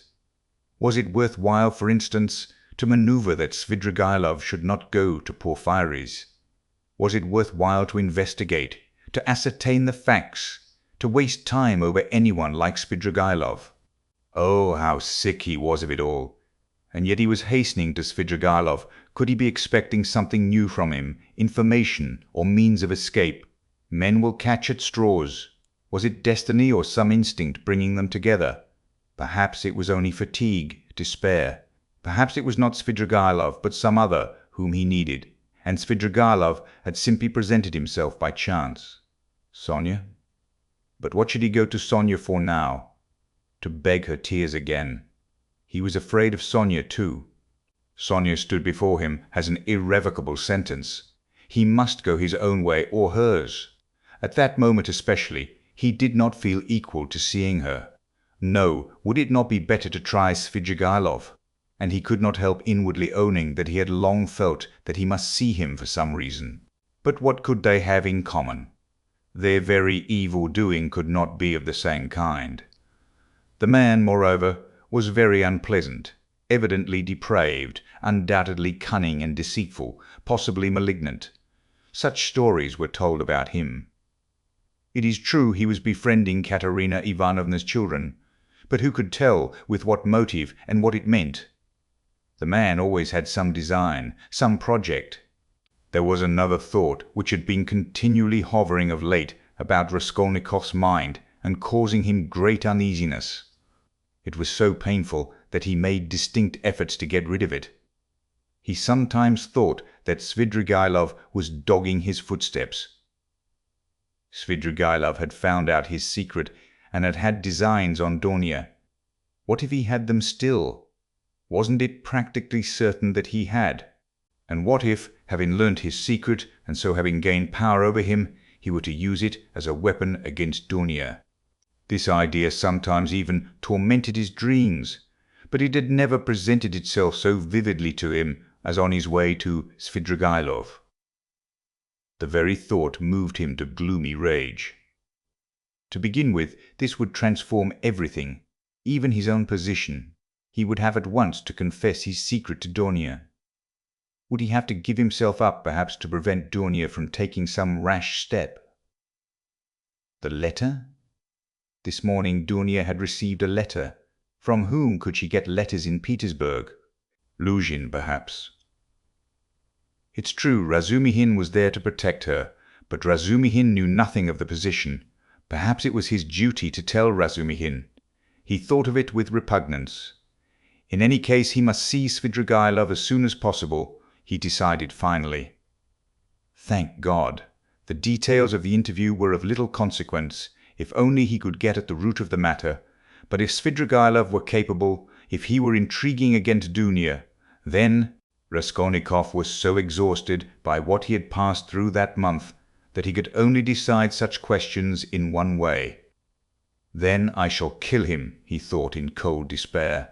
A sudden anguish oppressed his heart. He stood still in the middle of the street and began looking about to see where he was and which way he was going. He found himself in X. Prospect, 30 or 40 paces from the Haymarket through which he had come. The whole second story of the house on the left was used as a tavern. All the windows were wide open. Judging from the figures moving at the windows, the rooms were full to overflowing. There were sounds of singing, of clarionet and violin, and the boom of a Turkish drum. He could hear women shrieking. He was about to turn back, wondering why he had come to the X. Prospect, when suddenly at one of the end windows he saw Svidrigaïlov sitting at a tea-table right in the open window with a pipe in his mouth. Raskolnikov was dreadfully taken aback, almost terrified. Svidrigaïlov was silently watching and scrutinizing him, and, what struck Raskolnikov at once, seemed to be meaning to get up and slip away unobserved. Raskolnikov at once pretended not to have seen him, but to be looking absent-mindedly away while he watched him out of the corner of his eye. His heart was beating violently. Yet it was evident that Svidrigaïlov did not want to be seen. He took the pipe out of his mouth and was on the point of concealing himself.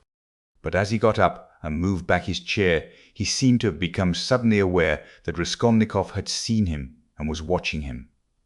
What had passed between them was much the same as what happened at their first meeting in Raskolnikov's room.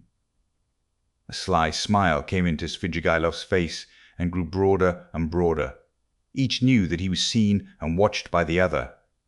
At last Svidrigaïlov broke into a loud laugh. "Well, well, come in if you want me, I am here," he shouted from the window. Raskolnikov went up into the tavern.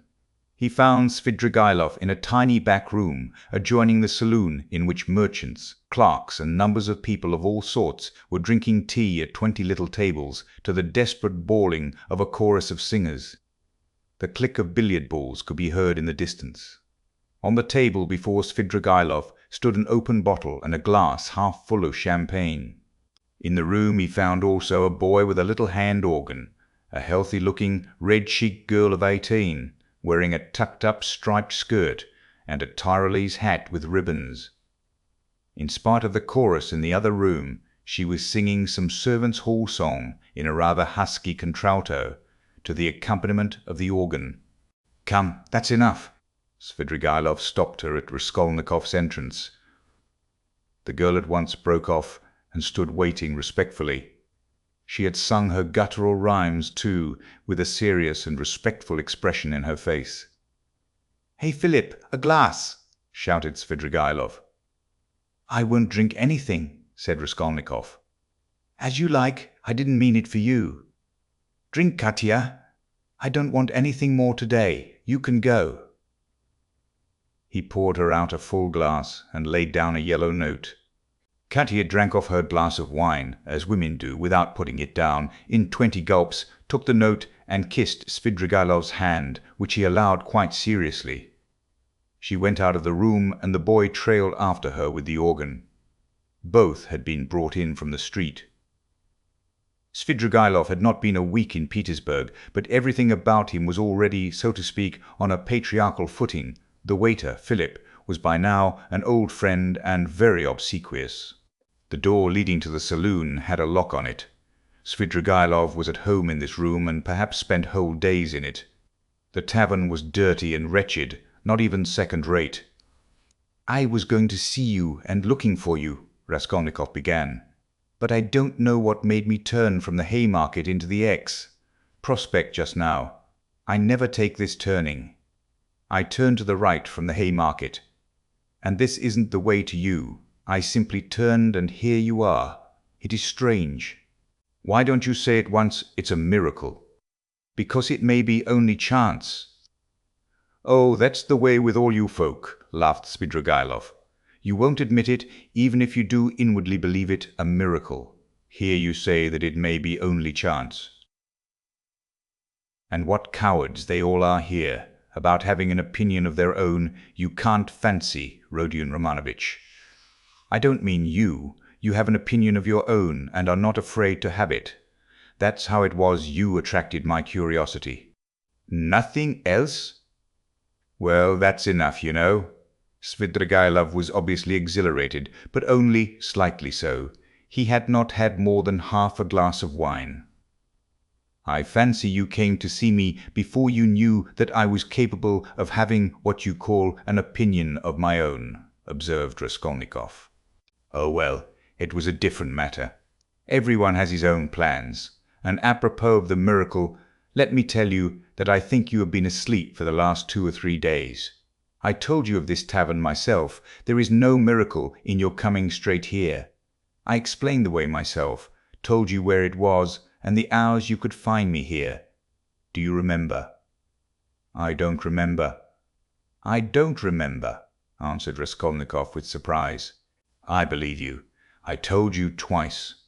The address has been stamped mechanically on your memory. You turned this way mechanically, and yet precisely according to the direction, though you are not aware of it. When I told you then, I hardly hoped you understood me. You give yourself away too much, Rodion Romanovitch. And another thing, I'm convinced there are lots of people in Petersburg who talk to themselves as they walk. This is a town of crazy people. If only we had scientific men, doctors, lawyers, and philosophers might make most valuable investigations in Petersburg, each in his own line. There are few places where there are so many gloomy, strong, and queer influences on the soul of man as in Petersburg. The mere influences of climate mean so much. And it's the administrative center of all Russia, and its character must be reflected on the whole country. But that is neither here nor there now. The point is that I have several times watched you. You walk out of your house holding your head high. 20 paces from home you let it sink, and fold your hands behind your back. You look and evidently see nothing before nor beside you. At last you begin moving your lips and talking to yourself, and sometimes you wave one hand and declaim, and at last stand still in the middle of the road. That's not at all the thing. Someone may be watching you besides me, and it won't do you any good. It's nothing really to do with me, and I can't cure you, but, of course, you understand me." "Do you know that I am being followed?" asked Raskolnikov, looking inquisitively at him. "No, I know nothing about it," said Svidrigaïlov, seeming surprised. "Well then, let us leave me alone," Raskolnikov muttered, frowning. "Very good, let us leave you alone. You had better tell me, if you come here to drink, and directed me twice to come here to you, why did you hide and try to get away just now when I looked at the window from the street? I saw it."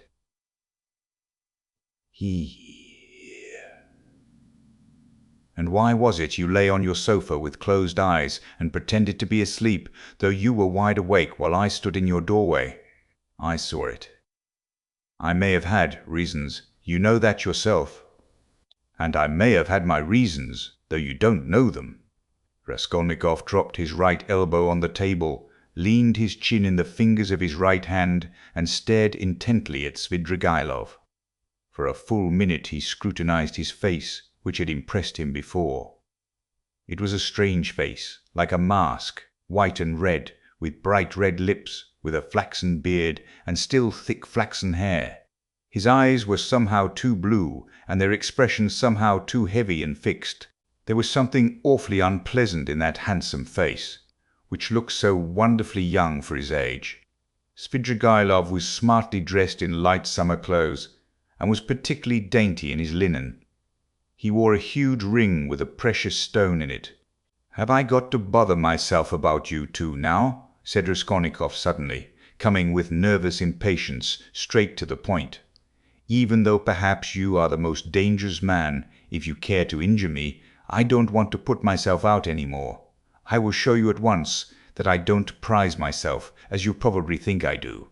I've come to tell you at once that if you keep to your former intentions with regard to my sister, and if you think to derive any benefit in that direction from what has been discovered of late, I will kill you before you get me locked up. You can reckon on my word. You know that I can keep it. And in the second place, if you want to tell me anything, for I keep fancying all this time that you have something to tell me, make haste and tell it, for time is precious, and very likely it will soon be too late." "Why in such haste?" asked Svidrigaïlov, looking at him curiously. "Everyone has his plans," Raskolnikov answered gloomily and impatiently. "You urged me yourself to frankness just now, and at the first question you refused to answer," Svidrigaïlov observed with a smile. "You keep fancying that I have aims of my own, and so you look at me with suspicion. Of course it's perfectly natural in your position. But though I should like to be friends with you, I shan't trouble myself to convince you of the contrary. The game isn't worth the candle, and I wasn't intending to talk to you about anything special." "What did you want me for, then?" "It was you who came hanging about me. Why, simply as an interesting subject for observation.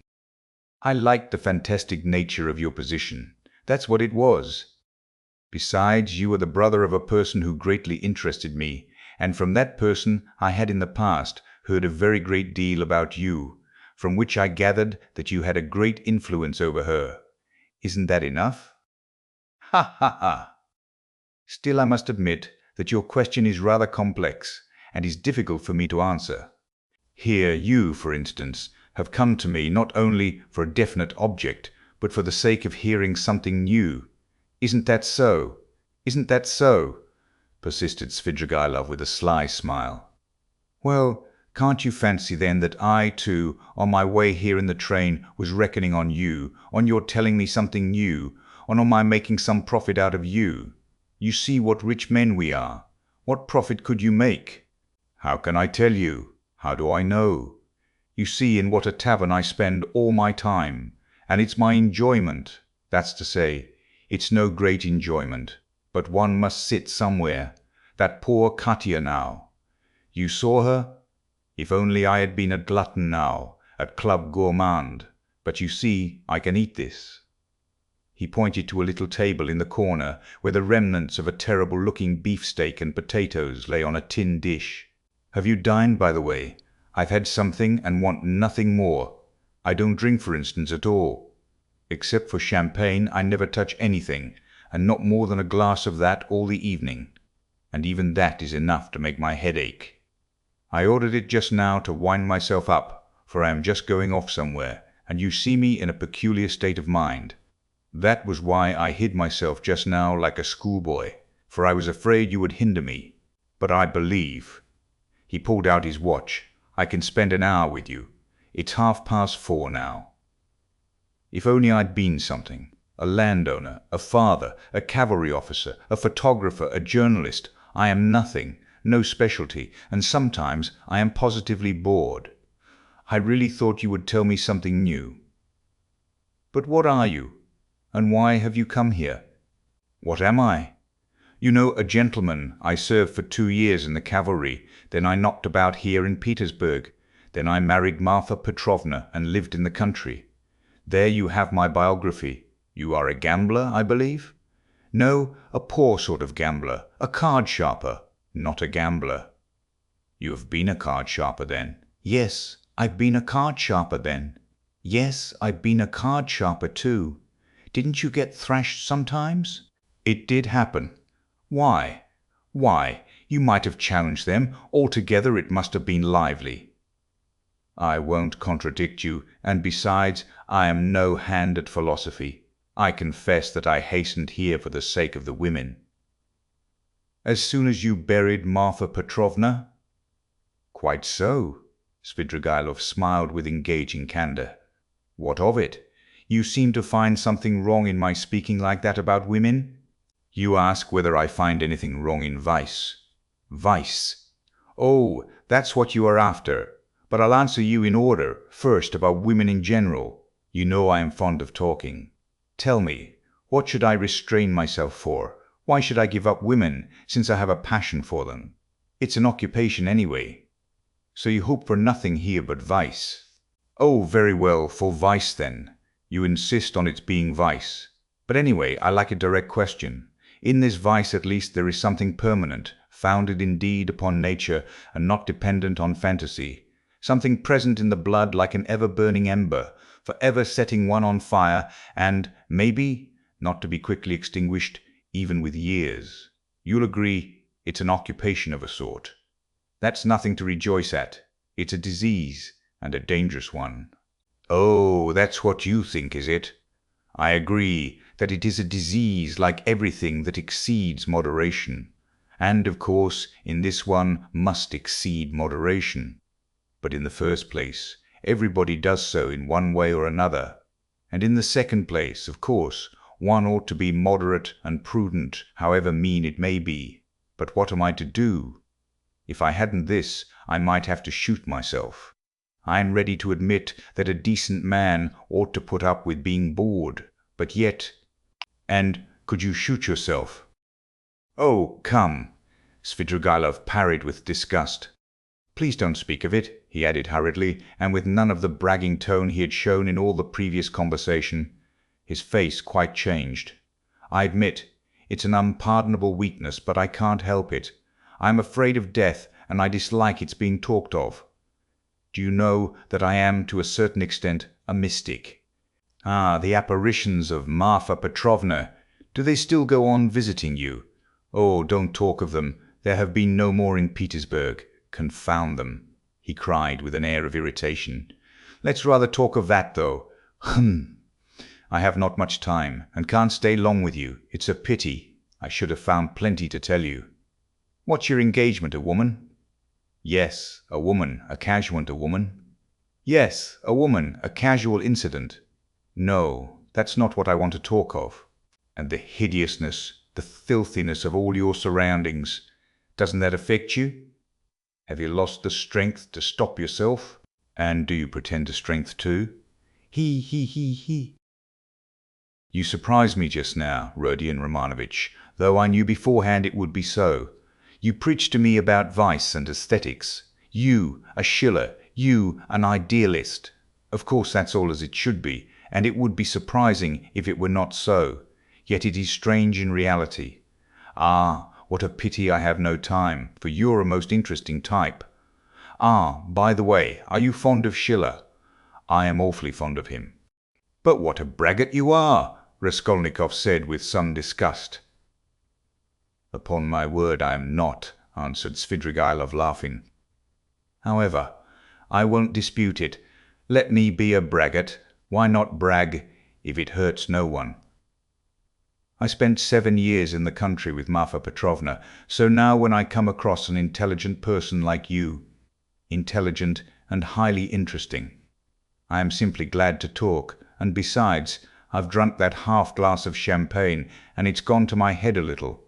And besides, there's a certain fact that has wound me up tremendously, but about that I will keep quiet. Where are you off to? He asked in alarm. Raskolnikov had begun getting up. He felt oppressed and stifled, and, as it were, ill at ease at having come here. He felt convinced that Svidrigaïlov was the most worthless scoundrel on the face of the earth. Ak, sit down, stay a little, Svidrigaïlov begged. Let them bring you some tea anyway. Stay a little. I won't talk nonsense, about myself, I mean. I'll tell you something. If you like, I'll tell you how a woman tried to save me, as you would call it. It will be an answer to your first question indeed, for the woman was your sister. May I tell you? It will help to spend the time. Tell me, but I trust that you. It will help to spend the time. Oh, don't be uneasy. Besides, even in a worthless low fellow like me, Avdotya Romanovna can only excite the deepest respect. Chapter 4. You know, perhaps. Yes, I told you myself, began Svidrigaïlov, that I was in the debtor's prison here for an immense sum, and had not any expectation of being able to pay it. There's no need to go into particulars how Marfa Petrovna bought me out. Do you know to what a point of insanity a woman can sometimes love? She was an honest woman and very sensible, although completely uneducated. Would you believe that this honest and jealous woman, after many scenes of hysterics and reproaches, condescended to enter into a kind of contract with me, which she kept throughout our married life? She was considerably older than I, and besides, she always kept a clove or something in her mouth. There was so much swinishness in my soul, and honesty too, of a sort, as to tell her straight out that I couldn't be absolutely faithful to her. This confession drove her to frenzy, but yet she seems in a way to have liked my brutal frankness. She thought it showed I was unwilling to deceive her if I warned her like this beforehand. And for a jealous woman, you know, that's the first consideration. After many tears, an unwritten contract was drawn up between us. First, that I would never leave Marfa Petrovna, and would always be her husband. Secondly, that I would never absent myself without her permission. Thirdly, that I would never set up a permanent mistress. Fourthly, in return for this, Marfa Petrovna gave me a free hand with the maidservants, but only with her secret knowledge. Fifthly, God forbid my falling in love with a woman of our class. Sixthly, in case I, which God forbid, should be visited by a great serious passion, I was bound to reveal it to Marfa Petrovna. On this last score, however, Marfa Petrovna was fairly at ease. She was a sensible woman, and so she could not help looking upon me as a dissolute profligate incapable of real love. But a sensible woman and a jealous woman are two very different things, and that's where the trouble came in. But to judge some people impartially, we must renounce certain preconceived opinions and our habitual attitude to the ordinary people about us. I have reason to have faith in your judgment rather than in anyone's. Perhaps you have already heard a great deal that was ridiculous and absurd about Marfa Petrovna. She certainly had some very ridiculous ways, but I tell you frankly that I feel really sorry for the innumerable woes of which I was the cause. Well, and that's enough, I think, by way of a decorous oraison funèbre for the most tender wife of a most tender husband. When we quarrelled, I usually held my tongue and did not irritate her, and that gentlemanly conduct rarely failed to attain its object. It influenced her, it pleased her indeed. These were times when she was positively proud of me. But your sister she couldn't put up with anyway. And however she came to risk taking such a beautiful creature into her house as a governess. My explanation is that Marfa Petrovna was an ardent and impressionable woman and simply fell in love herself, literally fell in love with your sister. Well, little wonder. Look at Avdotya Romanovna. I saw the danger at the first glance, and what do you think? I resolved not to look at her even. But Avdotya Romanovna herself made the first step. Would you believe it? Would you believe it too, that Marfa Petrovna was positively angry with me at first, for my persistent silence about your sister, for my careless reception of her continual adoring praises of Avdotya Romanovna? I don't know what it was she wanted. Well, of course, Marfa Petrovna told Avdotya Romanovna every detail about me. She had the unfortunate habit of telling literally everyone all our family secrets and continually complaining of me. How could she fail to confide in such a delightful new friend?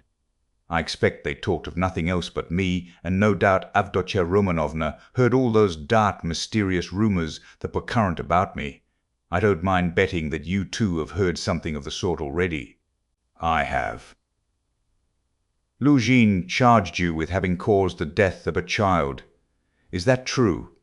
Don't refer to those vulgar tales, I beg, said Svidrigaïlov with disgust and annoyance. If you insist on wanting to know about all that idiocy, I will tell you one day. But now, I was told too about some footman of yours in the country whom you treated badly. I beg you to drop the subject. Svidrigaïlov interrupted again with obvious impatience. Was that the footman who came to you after death to fill your pipe? You told me about it yourself. Raskolnikov felt more and more irritated. Svidrigaïlov looked at him attentively, and Raskolnikov fancied he caught a flash of spiteful mockery in that look. But Svidrigaïlov restrained himself and answered very civilly, "Yes, it was. I see that you, too, are extremely interested, and shall feel it my duty to satisfy your curiosity at the first opportunity. Upon my soul, I see that I really might pass for a romantic figure with some people.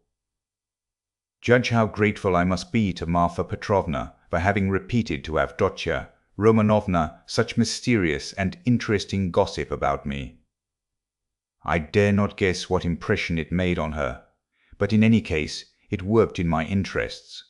With all Avdotya Romanovna's natural aversion, and in spite of my invariably gloomy and repellent aspect, she did at least feel pity for me, pity for a lost soul. And if once a girl's heart is moved to pity, it's more dangerous than anything. She is bound to want to save him, to bring him to his senses, and lift him up, and draw him to nobler aims, and restore him to new life and usefulness.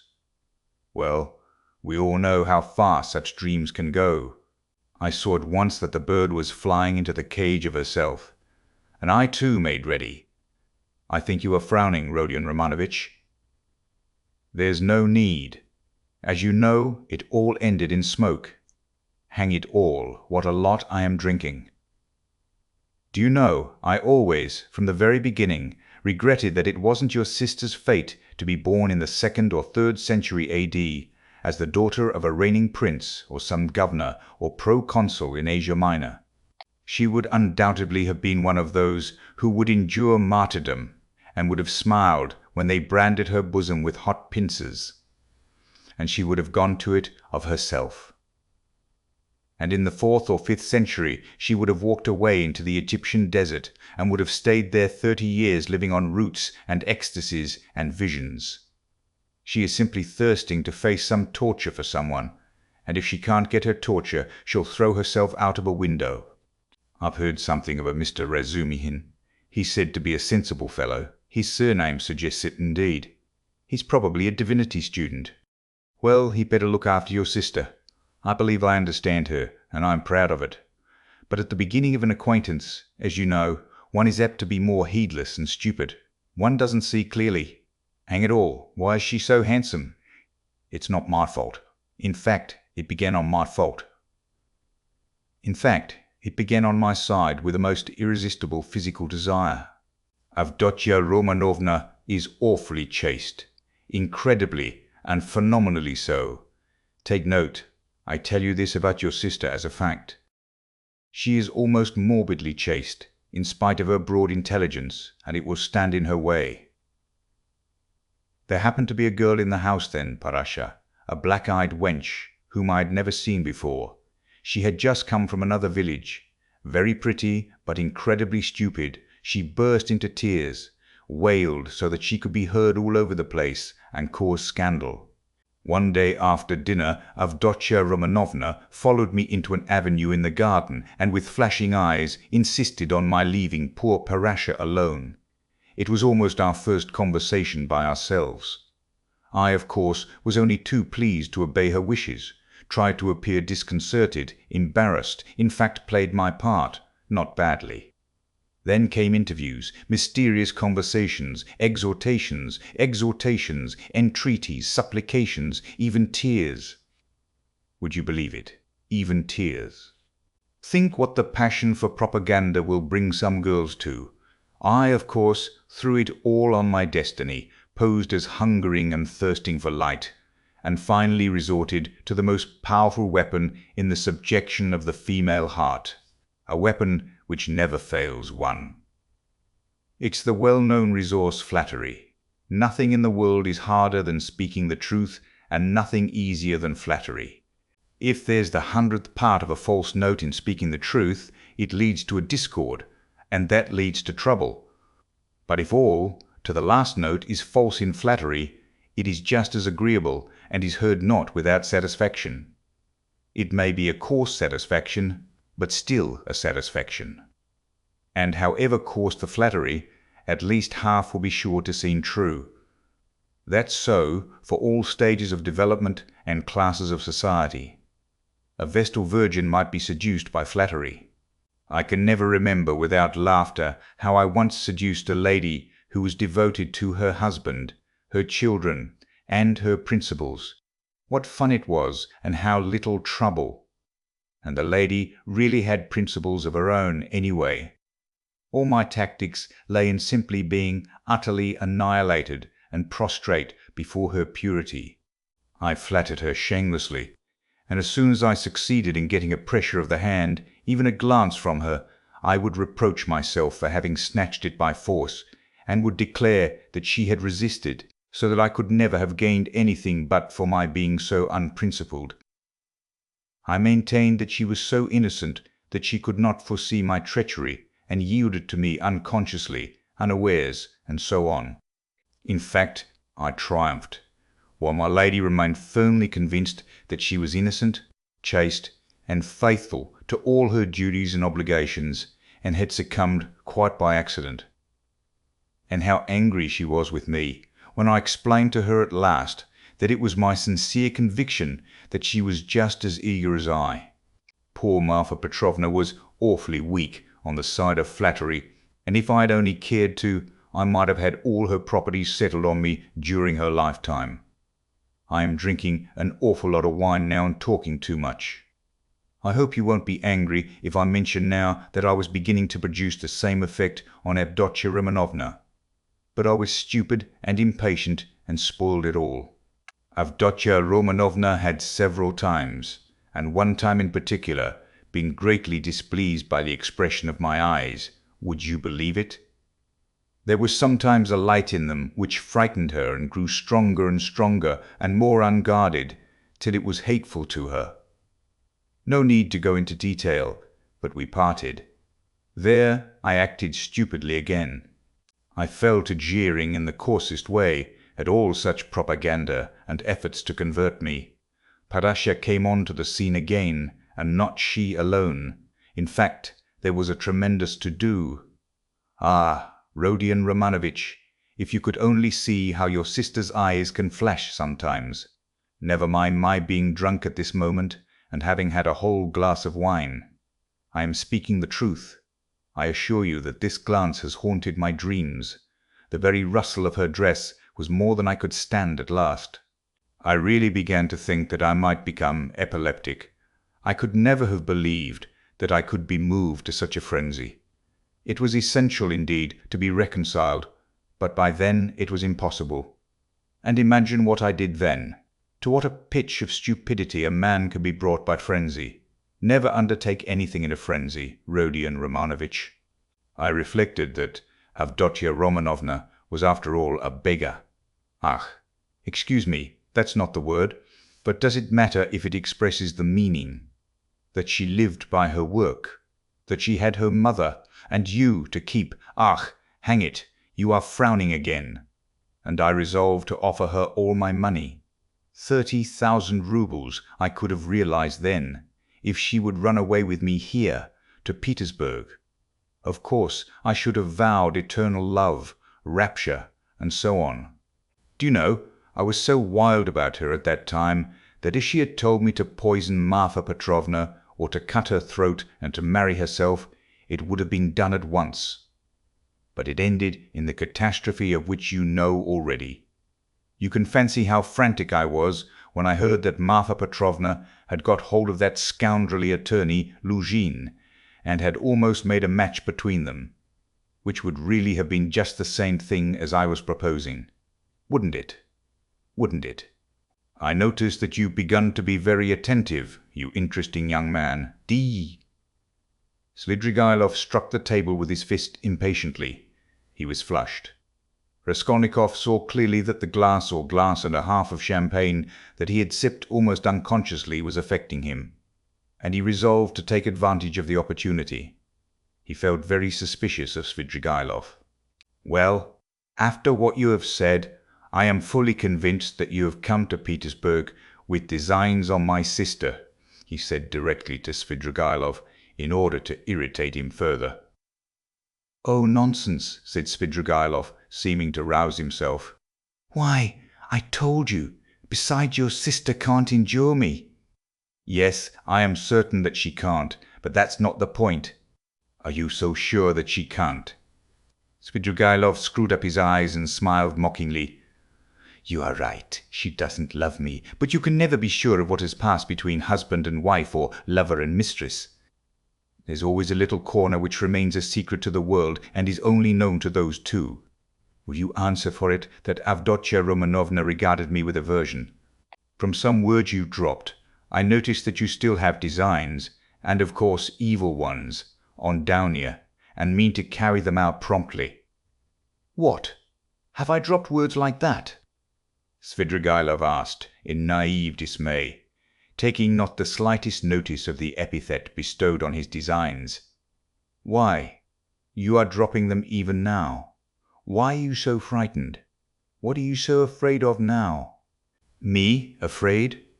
Afraid of you? You have rather to be afraid of me, cher ami. But what nonsense. I've drunk too much, though, I see that. I was almost saying too much again. Damn the wine! Hi, there, water!" He snatched up the champagne bottle and flung it without ceremony out of the window. Philip brought the water. "That's all nonsense," said Svidrigaïlov, wetting a towel and putting it to his head. "But I can answer you in one word and annihilate all your suspicions. Do you know that I'm going to get married?" "You told me so before." "Did I? I've forgotten.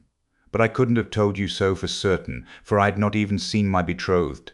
I only meant to. But now I really have a betrothed, and it's a settled thing. And if it weren't that I have business that can't be put off, I would have taken you to see them at once, for I should like to ask your advice. Ah, hang it, only 10 minutes left. See, look at the watch. But I must tell you, for it's an interesting story, my marriage in its own way. Where are you off to? Going again? No, I'm not going away now. Not at all. We shall see. I'll take you there. I'll show you my betrothed. Only not now, for you'll soon have to be off. You have to go to the right, and I to the left. Do you know that Madame Reslik, the woman I am lodging with now, eh? I know what you're thinking, that she's the woman whose girl, they say, drowned herself in the winter. Come, are you listening? She arranged it all for me. You're bored, she said. You want something to fill up your time. You're bored, she said. You want something to fill up your time. For you know I am a gloomy, depressed person. Do you think I'm light-hearted? No, I'm gloomy. I do no harm, but sit in a corner without speaking a word for 3 days at a time. And that Reslik is a sly hussy, I tell you. I know what she has got in her mind. She thinks I shall get sick of it, abandon my wife and depart, and she'll get hold of her and make a profit out of her, in our class, of course, or higher. She told me the father was a broken-down retired official who has been sitting in a chair for the last 3 years with his legs paralyzed. The mamma, she said, was a sensible woman. There is a son serving in the provinces, but he doesn't help. There is a daughter who is married, but she doesn't visit them. And they've 2 little nephews on their hands, as though their own children were not enough. And they've taken from school their youngest daughter, a girl who'll be 16 in another month, so that then she can be married. She was for me. We went there. How funny it was. I present myself a landowner, a widower, of a well-known name, with connections, with a fortune. What if I am 50, and she is not 16? Who thinks of that? But it's fascinating, isn't it? It is fascinating. Ha ha! You should have seen how I talked to the papa and mamma. It was worth paying to have seen me at that moment. She comes in, curtsies, you can fancy, still in a short frock, an unopened bud. Flushing like a sunset, she had been told, no doubt. I don't know how you feel about female faces, but to my mind, these 16 years, these childish eyes, shyness, and tears of bashfulness are better than beauty. And she is a perfect little picture too. Fair hair in little curls, like a lamb's, full little rosy lips, tiny feet. A charmer. Well, we made friends. I told them I was in a hurry owing to domestic circumstances, and the next day, that is the day before yesterday, we were betrothed. When I go now, I take her on my knee at once and keep her there. Well, she flushes like a sunset, and I kiss her every minute. Her mamma, of course, impresses on her that this is her husband, and that this must be so. It's simply delicious. The present betrothed condition is perhaps better than marriage. Here you have what is called la nature et la vérité. Ha ha! I've talked to her twice. She is far from a fool. Sometimes she steals a look at me that positively scorches me. Her face is like Raphael's Madonna. You know, the Sistine Madonna's face has something fantastic in it, the face of mournful religious ecstasy. Haven't you noticed it? Well, she's something in that line. The day after we'd been betrothed, I bought her presents to the value of 1,500 roubles, a set of diamonds and another of pearls and a silver dressing case as large as this, with all sorts of things in it, so that even my Madonna's face glowed. I sat her on my knee yesterday, and I suppose rather too unceremoniously. She flushed crimson and the tears started, but she didn't want to show it.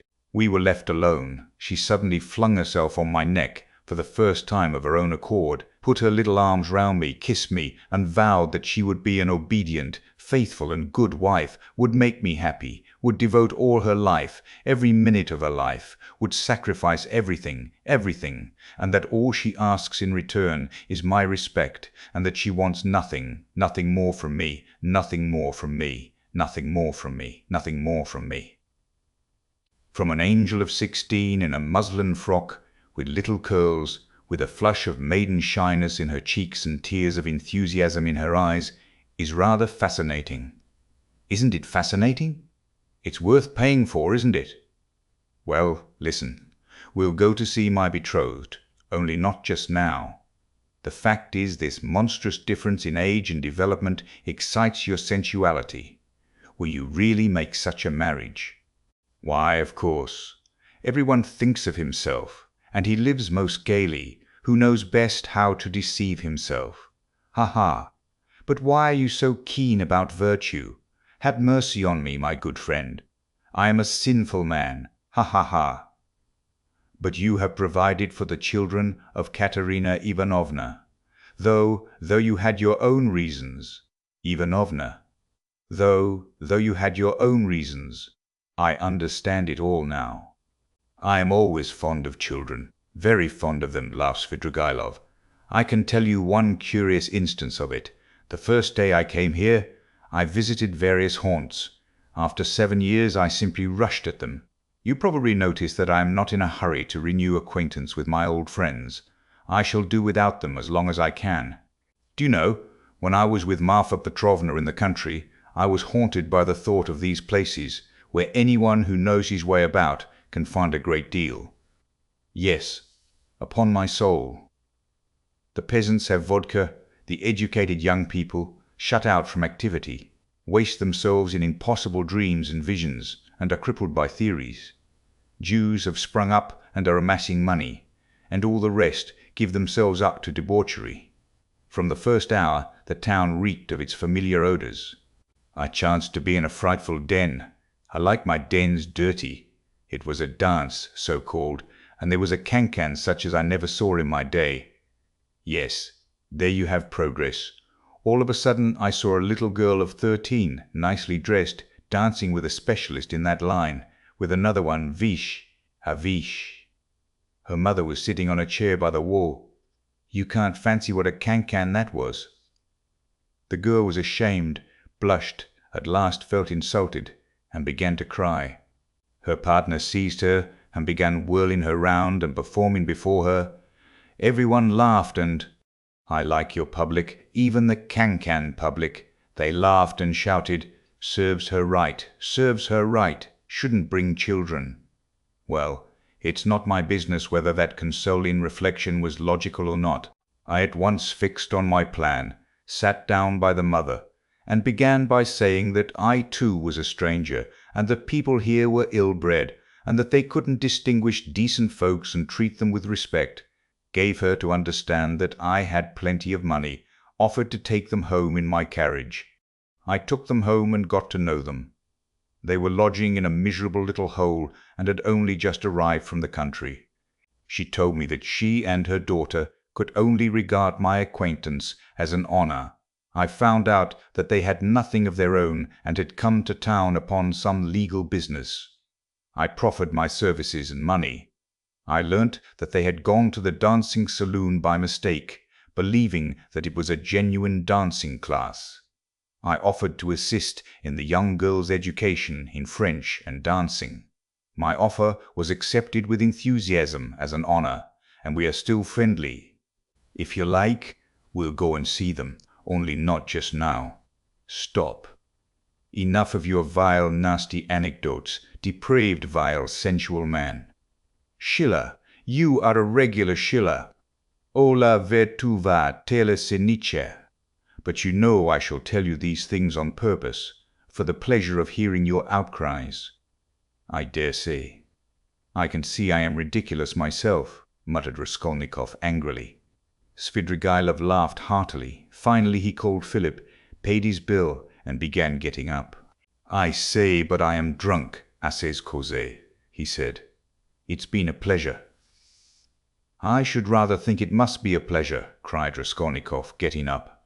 No doubt it is a pleasure for a worn-out profligate to describe such adventures with a monstrous project of the same sort in his mind, especially under such circumstances and to such a man as me. It's stimulating. Well, if you come to that, Svidrigaïlov answered, scrutinizing Raskolnikov with some surprise, if you come to that, you are a thorough cynic yourself. You've plenty to make you so, anyway. You can understand a great deal, and you can do a great deal too. But enough. I sincerely regret not having had more talk with you, but I shan't lose sight of you. Only wait a bit. Svidrigaïlov walked out of the restaurant. Raskolnikov walked out after him. Svidrigaïlov was not, however, very drunk. The wine had affected him for a moment, but he was passing off every minute. He was preoccupied with something of importance, and was frowning. He was apparently excited and uneasy in anticipation of something. His manner to Raskolnikov had changed during the last few minutes, and he was ruder and more sneering every moment. Raskolnikov noticed all this, and he too was uneasy. He became very suspicious of Svidrigaïlov and resolved to follow him. They came out onto the pavement. You go to the right, and I to the left, or if you like, the other way. Only adieu, mon plaisir, may we meet again. And he walked to the right towards the Haymarket. Chapter 5.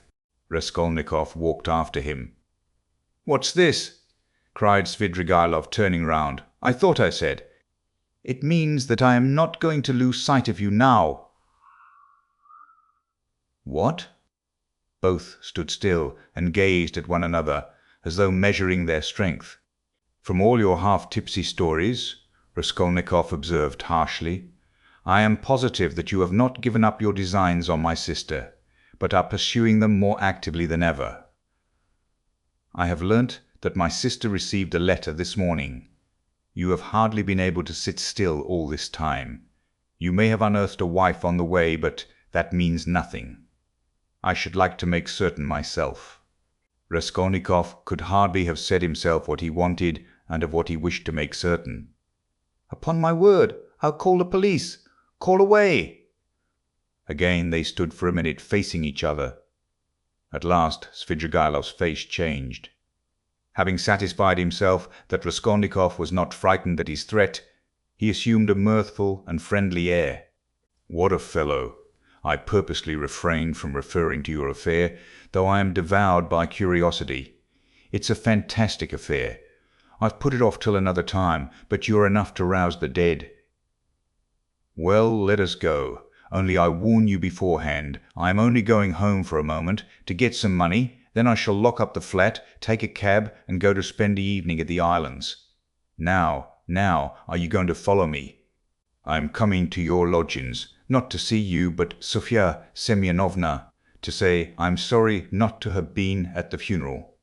"That's as you like, but Sofya Semyonovna is not at home. She has taken the 3 children to an old lady of high rank, the patroness of some orphan asylums, whom I used to know years ago. I charmed the old lady by depositing a sum of money with her to provide for the 3 children of Katerina Ivanovna, and subscribing to the institution as well. I told her, too, the story of Sofya Semyonovna in full detail, suppressing nothing. It produced an indescribable effect on her. That's why Sofya Semyonovna has been invited to call today at the X hotel where the lady is staying for the time. No matter, I'll come all the same." "As you like. It's nothing to me, but I won't come with you. Here we are at home. By the way, I am convinced that you regard me with suspicion just because I have shown such delicacy and have not so far troubled you with questions, you understand? It struck you as extraordinary. I don't mind betting it's that. Well, it teaches one to show delicacy. And to listen at doors." "Ah, that's it, is it?" laughed Svidrigaïlov. "Yes, I should have been surprised if you had let that pass after all that has happened. Ha ha! Though I did understand something of the pranks you had been up to and were telling Sofya Semyonovna about. What was the meaning of it?" "Perhaps I'm quite behind the times and can't understand." "For goodness sake, explain it, my dear boy. Expound the latest theories." "You couldn't have heard anything. You're making it all up." "But I'm not talking about that, though I did hear something. No, I'm talking of the way you keep sighing and groaning now. The Schiller in you is in revolt every moment, and now you tell me not to listen at doors. If that's how you feel, go and inform the police that you had this mischance. You made a little mistake in your theory. But if you are convinced that one mustn't listen at doors, but one may murder old women at one's pleasure, you'd better be off to America and make haste. Run, young man, there may still be time. I'm speaking sincerely. Haven't you the money? I'll give you the fare." "I'm not thinking of that at all," Raskolnikov interrupted with disgust. "I understand, but don't put yourself out. Don't discuss it if you don't want to. I understand the questions you are worrying over. Moral ones, aren't they? Duties of citizen and man. Lay them all aside. They are nothing to you now. Ha ha! You say you are still a man and a citizen. If so, you ought not to have got into this coil. It's no use taking up a job you are not fit for. Well, you'd better shoot yourself, or don't you want fit for? Well, you'd better shoot yourself, or don't you want to? You seem trying to enrage me, to make me leave you. What a queer fellow. But here we are. Welcome to the staircase. You see, that's the way to Sofya Semyonovna. Look, there is no one at home. Don't you believe me? Ask Kapernaumov. She leaves the key with him. Here is Madame de Kapernaumov herself. Hey, what? She is rather deaf. Has she gone out? Where? Did you hear? She is not in and won't be till late in the evening, probably. Well, come to my room. You wanted to come and see me, didn't you? Here we are. Madame Reslick's not at home. She's a woman who is always busy, an excellent woman, I assure you. She might have been of use to you if you had been a little more sensible. Now, see. I take this 5% bond out of the bureau. See what a lot I've got of them still. This one will be turned into cash today. I mustn't waste any more time. The bureau is locked, the flat is locked, and here we are again on the stairs. Shall we take a cab? I'm going to the islands. Would you like a lift? I'll take this carriage. Ah, you refuse? You are tired of it. Come for a drive. I believe it will come on to rain. Never mind, we'll put down the hood. Svidrigailov was already in the carriage.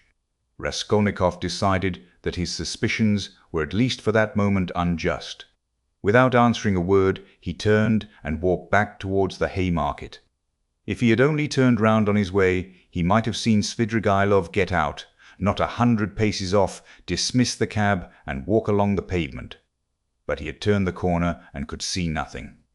Intense disgust drew him away from Svidrigailov. To think that I could for one instant have looked for help from that coarse brute, that depraved sensualist and blackguard, he cried. Raskolnikov's judgment was uttered too lightly and hastily. There was something about Svidrigailov which gave him a certain original, even a mysterious character. As concerned his sister, Raskolnikov was convinced that Svidrigailov would not leave her in peace. But it was too tiresome and unbearable to go on thinking and thinking about this. When he was alone, he had not gone 20 paces before he sank, as usual, into deep thought. On the bridge, he stood by the railing and began gazing at the water. And his sister was standing close by him. He met her at the entrance to the bridge, but passed by without seeing her. Dounia had never met him like this in the street before, and was struck with dismay. She stood still and did not know whether to call to him or not. Suddenly she saw Svidrigailov coming quickly from the direction of the Haymarket. He seemed to be approaching cautiously. He did not go on to the bridge, but stood aside on the pavement, doing all he could to avoid Raskolnikov seeing him. He had observed Dounia for some time, and had been making signs to her. She fancied he was signalling to beg her not to speak to her brother, but to come to him. That was what Dounia did. She stole by her brother and went up to Svidrigailov. "Let us make haste away," Svidrigailov whispered to her. "I don't want Rodion Romanovitch to know of our meeting. I must tell you I've been sitting with him in the restaurant close by, where he looked me up, and I had great difficulty in getting rid of him. He has somehow heard of my letter to you and suspects something. It wasn't you who told him, of course, but if not you, who then?" "Well, we've turned the corner now," Dounia interrupted, "and my brother won't see us. I have to tell you that I am going no further with you. Speak to me here. You can tell it all in the street. In the first place, I can't say it in the street. Secondly, you must hear Sofya Semyonovna too, and, thirdly, I will show you some papers. Oh well, if you won't agree to come with me, I shall refuse to give any explanation and go away at once. But I beg you not to forget that a very curious secret of your beloved brother's is entirely in my keeping." Dounia stood still, hesitating, and looked at Svidrigailov with searching eyes. "What are you afraid of?" he observed quietly. "The town is not the country, and even in the country you did me more harm than I did you." "Have you prepared Sofya Semyonovna?" "No, I have not said a word to her, and am not quite certain whether she is at home now. But most likely she is. She has buried her stepmother today. She is not likely to go visiting on such a day.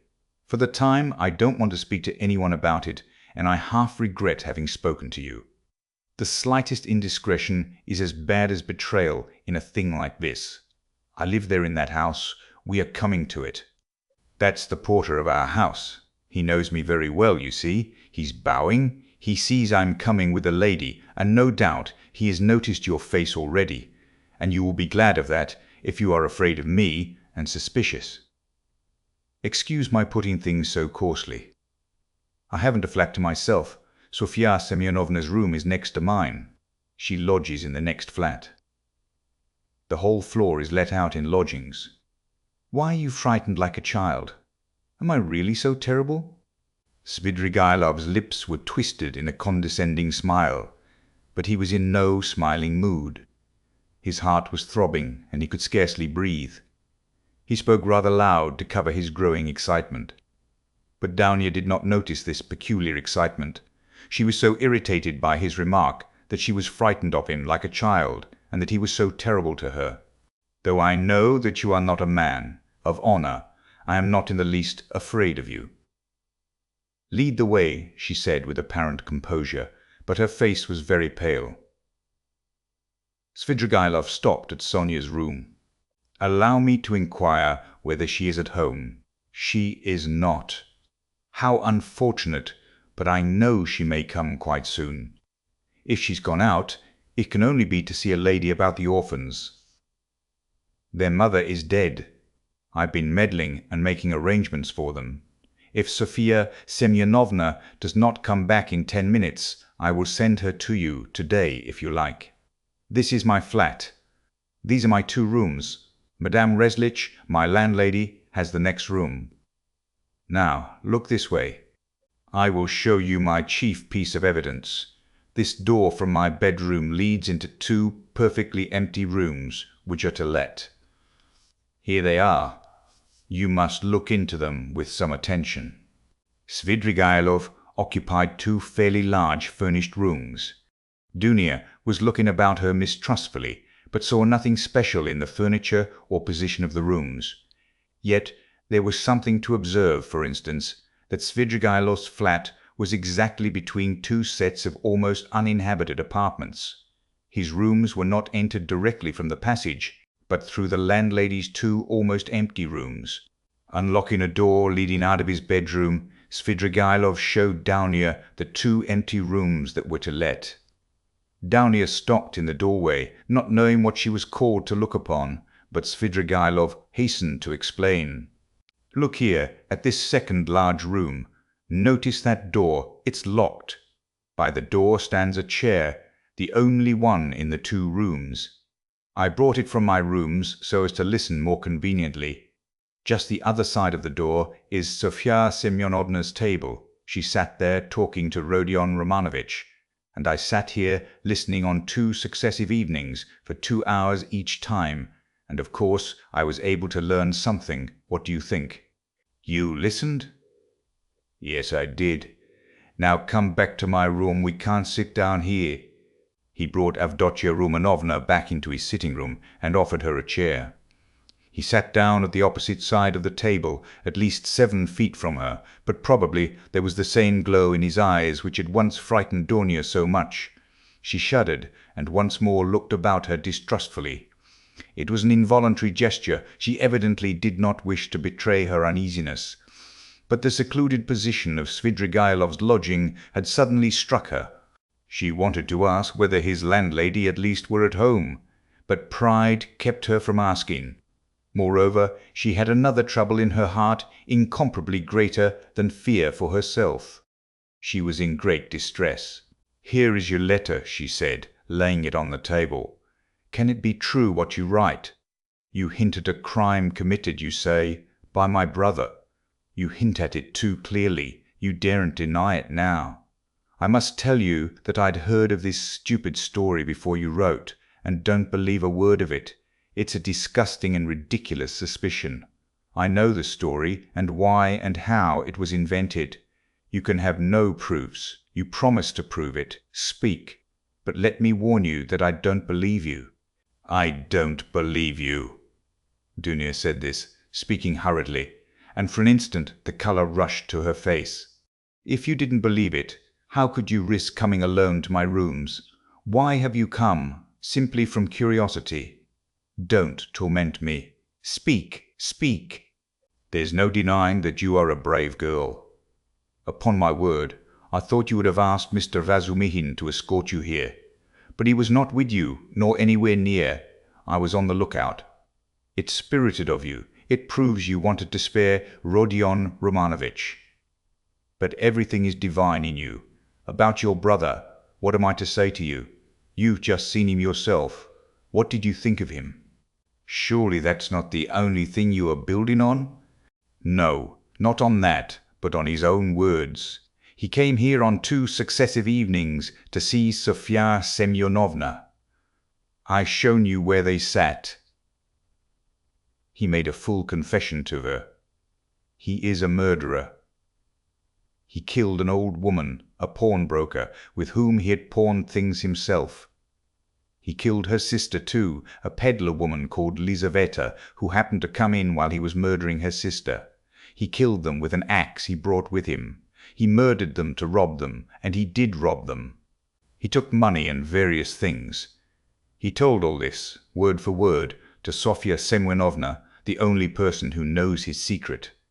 But she has had no share by word or deed in the murder. She was as horrified at it as you are now. Don't be anxious, she won't betray him. It cannot be, muttered Dunya with white lips. She gasped for breath. It cannot be. There was not the slightest cause, no sort of ground. It's a lie. A lie. He robbed her. That was the cause. He took money and things. It's true that by his own admission he made no use of the money or things, but hid them under a stone where they are now. But that was because he dared not make use of them. But how could he steal, rob? How could he dream of it? Cried Dunya, and she jumped up from the chair. Why, you know him, and you've seen him. Can he be a thief? She seemed to be imploring Svidrigailov. She had entirely forgotten her fear. There are thousands and millions of combinations and possibilities. Avdotya Romanovna, a thief steals and knows he is a scoundrel, but I've heard of a gentleman who broke open the mail. Who knows? Very likely he thought he was doing a gentlemanly thing. Of course I should not have believed it myself if I'd been told of it as you have, but I believe my own ears. He explained all the causes of it to Sofya Semyonovna too, but she did not believe her ears at first, yet she believed her own eyes at last. What were the causes? It's a long story, Avdotya Romanovna. Here's, how shall I tell you? A theory of a sort, the same one by which I, for instance, consider that a single misdeed is permissible if the principal aim is right. A solitary wrongdoing, and hundreds of good deeds.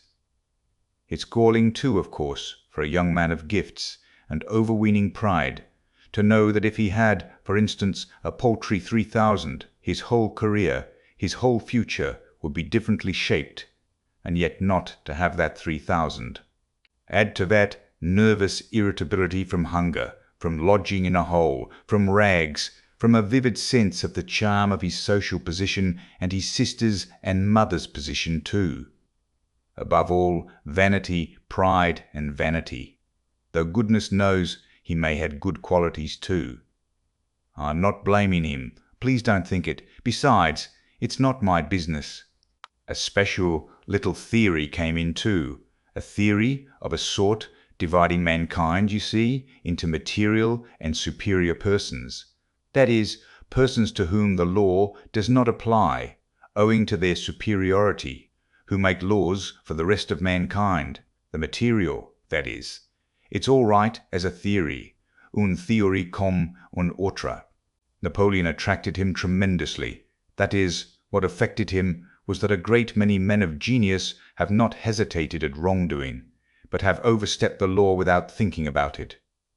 He seems to have fancied that he was a genius too. That is, he was convinced of it for a time. He has suffered a great deal, and is still suffering from the idea that he could make a theory, but was incapable of boldly overstepping the law, and so he is not a man of genius. And that's humiliating for a young man of any pride in our day especially. But remorse? You deny him any moral feeling then. Is he like that?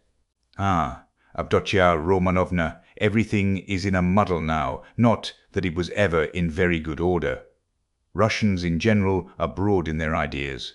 Avdotya Romanovna, broad like their land, and exceedingly disposed to the fantastic, the chaotic. But it's a misfortune to be broad without a special genius. Do you remember what a lot of talk we had together on this subject, sitting in the evenings on the terrace after supper? Why, you used to reproach me with breath. Who knows? Perhaps we were talking at the very time when he was lying here thinking over his plan. There are no sacred traditions amongst us, especially in the educated class, Avdotya Romanovna. At the best, someone will make them up somehow for himself out of books or from some old chronicle. But those are for the most part the learned and all old fogies, so that it would be almost ill-bred in a man of society. You know my opinions in general, though. I never blame anyone. I do nothing at all. I persevere in that. But we've talked of this more than once before. I was so happy indeed as to interest you in my opinions. You are very pale, Avdotya Romanovna. I know his theory. I read that article of his about men to whom all is permitted. Razumihin brought it to me. Mr. Razumihin, your brother's article? In a magazine? Is there such an article? In a magazine? Is there such an article? I didn't know. It must be interesting. But where are you going, Avdotya Romanovna? I want to see Sofya Semyonovna, Donia articulated faintly. How do I go to her? She has come in, perhaps. I must see her at once. Perhaps she, Avdotya Romanovna, could not finish. Her breath literally failed her. Sofya Semyonovna will not be back till night, at least I believe not. She was to have been back at once, but if not, then she will not be in till quite late. Ah, then you are lying. I see, you are lying all the time. I don't believe you. I don't believe you, cried Downia, completely losing her head. Almost fainting, she sank onto a chair which Svidrigailov made haste to give her. Avdotya Romanovna, what is it? Control yourself. Here is some water. Drink a little. He sprinkled some water. Drink a little. He sprinkled some water over her. It has acted violently, Svidrigailov muttered to himself, frowning. Avdotya Romanovna, calm yourself. Believe me, he has friends. We will save him. Would you like me to take him abroad? I have money. I can get a ticket in 3 days. And as for the murder, he will do all sorts of good deeds yet to atone for it. Calm yourself. He may become a great man yet. Well, how are you? How do you feel? Cruel man. Yet. Well, how are you? How do you feel? Where are you going? To him. Where is he? Do you know? Why is this door locked? We came in at that door and now it is locked. When did you manage to lock it? We couldn't be shouting all over the flat on such a subject.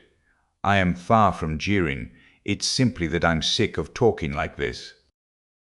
But how can you go in such a state? Do you want to betray him? You will drive him to fury, and he will give himself up. Let me tell you, he is already being watched. They are already on his track. You will simply be giving him away. Wait a little. I saw him and was talking to him just now. He can still be saved. Wait a bit. Sit down. Let us think it over together. I asked you to come in order to discuss it alone with you and to consider it thoroughly. But do sit down. How can you save him? Can he really be saved? Downia sat down. Svidrigailov sat down beside her.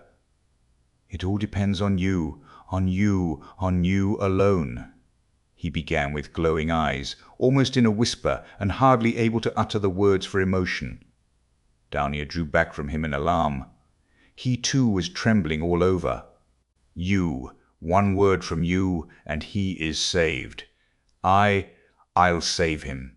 I have money and friends. I'll send him away at once. I'll get a passport, 2 passports, one for him and one for me. I have friends, capable people. If you like, I'll take a passport for you, for your mother. What do you want with Razumihin? I love you too. I love you too. I love you beyond everything. Let me kiss the hem of your dress. Let me. The very rustle of it is too much for me. Tell me, do that, and I'll do it. I'll do everything. I will do the impossible. What you believe, I will believe. I'll do anything. Don't look at me like that. Do you know that you are killing me? He was almost beginning to rave. Something seemed suddenly to go to his head. Dounia jumped up and rushed to the door. Open it, she called, shaking the door. Open it. Is there no one there? Svidrigailov got up and came to himself. His still trembling lips slowly broke into an angry, mocking smile. "There is no one at home," he said quietly and emphatically. "The landlady has gone out, and it's waste of time to shout like that. You are only exciting yourself uselessly. Where is the key? Open the door at once. At once, base man. I have lost the key and cannot find it." "This is an outrage," cried Dunya, turning pale as death. She rushed to the furthest corner, where she made haste to barricade herself with a little table. She did not scream, but she fixed her eyes on her tormentor and watched every movement he made. Svidrigailov remained standing at the other end of the room facing her. He was positively composed, at least in appearance, but his face was pale as before. The mocking smile did not leave his face. "You spoke of outrage just now, Avdotia Romanovna. In that case you may be sure I've taken measures. Sofia Semyonovna is not at home. The Kapernaumovs are far away. There are 5 locked rooms between. I am at least twice as strong as you are, and I have nothing to fear besides, for you could not complain afterwards. You surely would not be willing actually to betray your brother. Besides, no one would believe you. How should a girl have come alone to visit a solitary man in his lodgings? So that even if you do sacrifice your brother, you could prove nothing. It is very difficult to prove an assault, Avdotia Romanovna." "Scoundrel!" whispered Dunya indignantly. "As you like, but observe, I was only speaking by way of a general proposition. It's my personal conviction that you are perfectly right. Violence is hateful. I only spoke to show you that you need have no remorse, even if you were willing to save your brother of your own accord, as I suggest to you. You would be simply submitting to circumstances, to violence. In fact, if we must use that word. Think about it. Your brother's and your mother's fate are in your hands. I will be your slave. All my life I will wait here." Svidrigailov sat down on the sofa about 8 steps from Dunya. She had not the slightest doubt now of his unbending determination. Besides, she knew him. Suddenly she pulled out of her pocket a revolver, cocked it, and laid it in her hand on the table. Svidrigailov jumped up. "Aha! So that's it, is it?"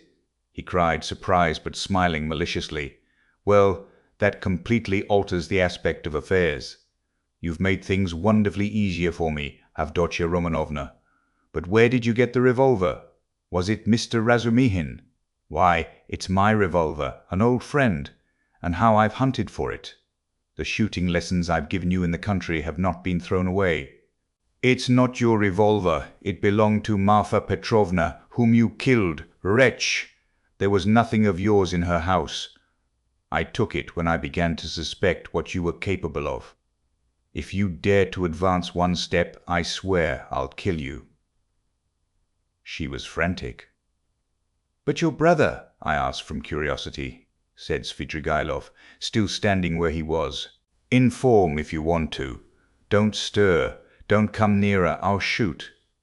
You poisoned your wife, I know. You are a murderer yourself." She held the revolver ready. "Are you so positive I poisoned Marfa Petrovna?" "You did. You hinted it yourself. You talked to me of poison. I know you went to get it. You had it in readiness. I know you went to get it. You had it in readiness. It was your doing.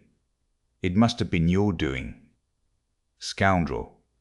Even if that were true, it would have been the cause. You are lying. I hated you always, always.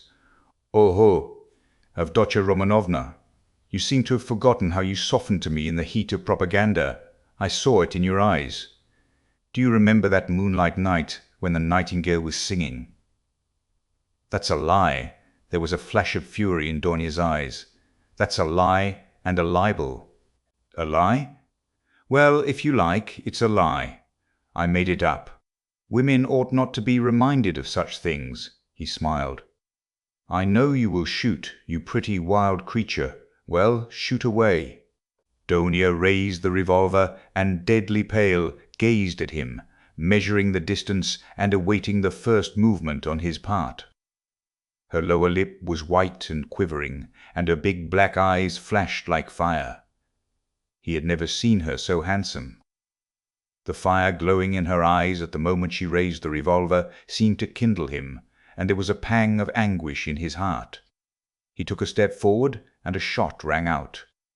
The bullet grazed his hair and flew into the wall behind.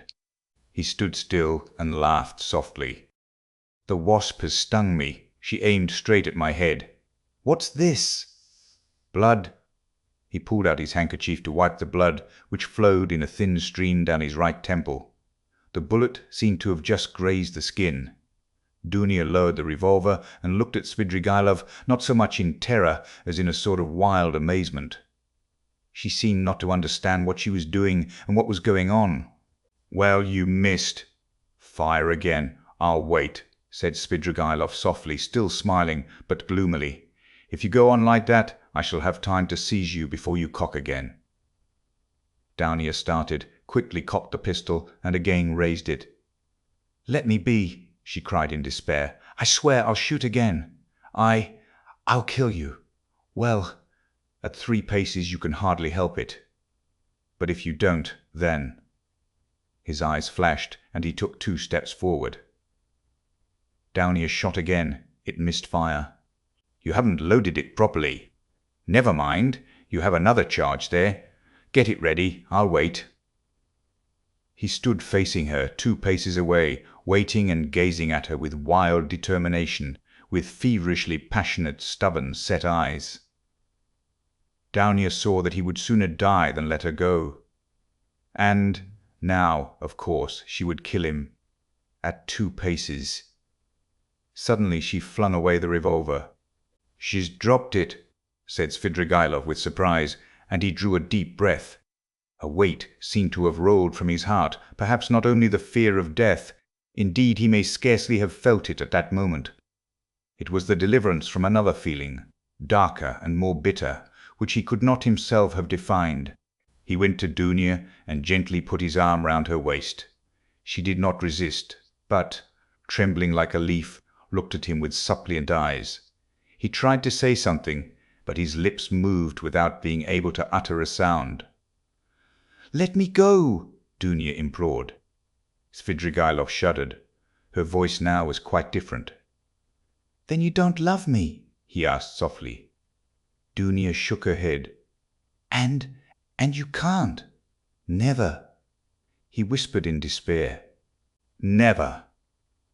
There followed a moment of terrible, dumb struggle in the heart of Svidrigailov. He looked at her with an indescribable gaze. Suddenly he withdrew his arm, turned quickly to the window, and stood facing it. Another moment passed. "Here's the key." He took it out of the left pocket of his coat and laid it on the table behind him, without turning or looking at Dunya. "Take it! Make haste!" He looked stubbornly out of the window.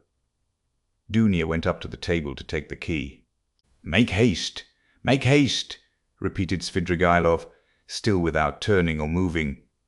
But there seemed a terrible significance in the tone of that "make haste." Downia understood it, snatched up the key, flew to the door, unlocked it quickly, and rushed out of the room. A minute later, beside herself, she ran out onto the canal bank in the direction of X. Bridge. Svidrigailov remained 3 minutes standing at the window. At last he slowly turned, looked about him, and passed his hand over his forehead. A strange smile contorted his face, a pitiful, sad, weak smile, a smile of despair. The blood, which was already getting dry, smeared his hand. He looked angrily at it, then wetted a towel and washed his temple. The revolver which Dunya had flung away lay near the door and suddenly caught his eye. He picked it up and examined it. It was a little pocket 3-barrel revolver of old-fashioned construction. There were still 2 charges and 1 capsule left in it. It could be fired again. He thought a little, put the revolver in his pocket, took his hat, and went out. Chapter 6. He spent that evening till 10 o'clock going from one low haunt to another. Katia too turned up and sang another gutter song, how a certain villain and tyrant began kissing Katia. Svidrigailov treated Katya and the organ grinder, and some singers, and the waiters, and 2 little clerks. He was particularly drawn to these clerks by the fact that they both had crooked noses, one bent to the left and the other to the right. They took him finally to a pleasure garden, where he paid for their entrance. There was one lanky 3-year-old pine tree and 3 bushes in the garden, besides a Vauxhall, which was in reality a drinking bar where tea too was served, and there were a few green tables and chairs standing round it. A chorus of wretched singers and a drunken but exceedingly depressed German clown from Munich with a red nose entertained the public. The clerks quarrelled with some other clerks, and a fight seemed imminent. Svidrigailov was chosen to decide the dispute. He listened to them for a quarter of an hour, but they shouted so loud that there was no possibility of understanding them. The only fact that seemed certain was that one of them had stolen something, and had even succeeded in selling it on the spot to a Jew, but would not share the spoil with his companion. Finally it appeared that the stolen object was a teaspoon belonging to the Vauxhall. It was missed, and the affair began to seem troublesome. Svidrigailov paid for the spoon, got up and walked out of the garden. It was about 6 o'clock. He had not drunk a drop of wine all this time, and had ordered tea more for the sake of appearances than anything. It was a dark and stifling evening. Threatening storm clouds came over the sky about 10 o'clock. There was a clap of thunder, and the rain came down like a waterfall. The water fell not in drops, but beat on the earth in streams. There were flashes of lightning every minute, and each flash lasted while one could count 5. Drenched to the skin, he went home, locked himself in, opened the bureau, took out all his money, and tore up 2 or 3 papers. Then, putting the money in his pocket, he was about to change his clothes.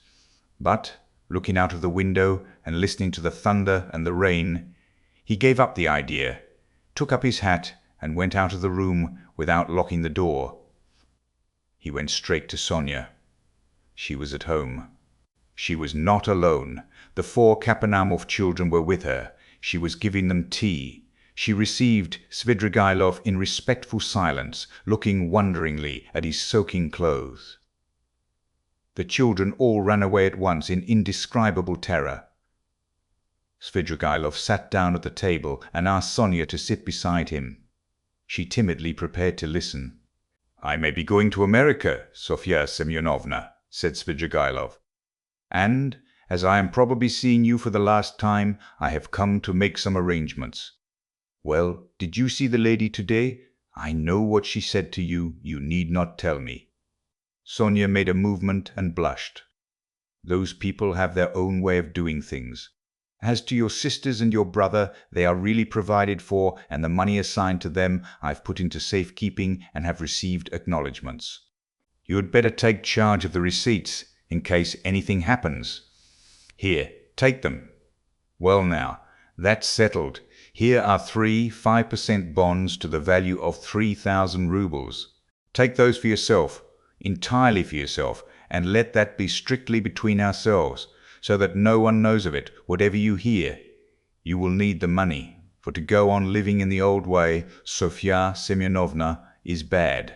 And besides, there is no need for it now. I am so much indebted to you, and so are the children, and my stepmother," said Sonia hurriedly. "And if I've said so little, please don't consider. That's enough, that's enough. But as for the money, Arkady Ivanovitch, I am very grateful to you, but I don't need it now. I can always earn my own living. Don't think me ungrateful. If you are so charitable, that money, it's for you, Sofya Semyonovna, and please don't waste words over it. I haven't time for it. You will want it. Rodion Romanovitch has 2 alternatives, a bullet in the brain or Siberia." Sonia looked wildly at him and started. Don't be uneasy. I know all about it from himself, and I'm not a gossip. I won't tell anyone. It was good advice when you told him to give himself up and confess. It would be much better for him. Well, if it turns out to be Siberia, he will go and you will follow him. That's so, isn't it? And if so, you'll need money. You'll need it for him, do you understand? Giving it to you is the same as my giving it to him.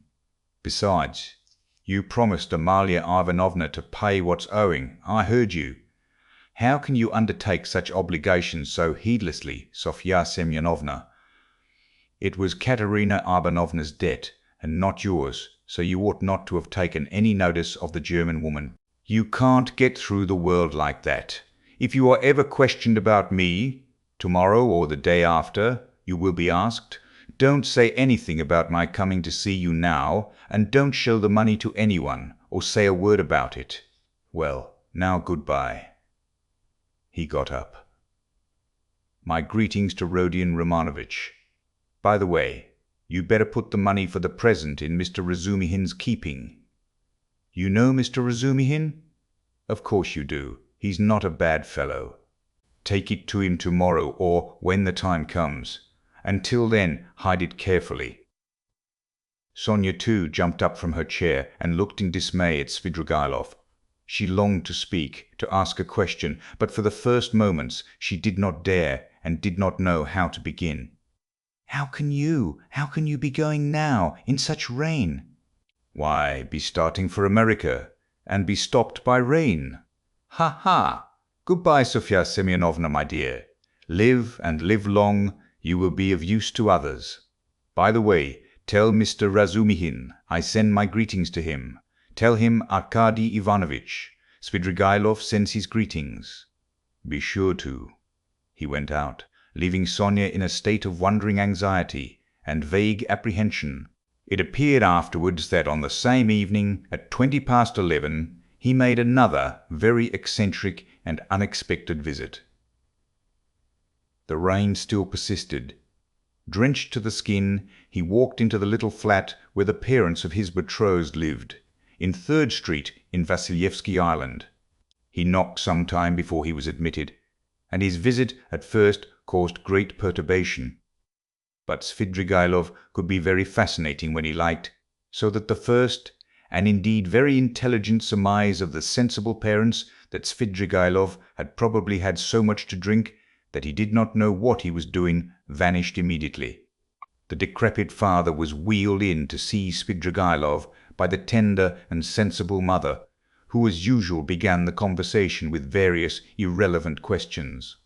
She never asked a direct question, but began by smiling and rubbing her hands, and then, if she were obliged to ascertain something, for instance, when Svidrigailov would like to have the wedding, she would begin by interested and almost eager questions about Paris and the court life there, and only by degrees brought the conversation round to 3rd Street.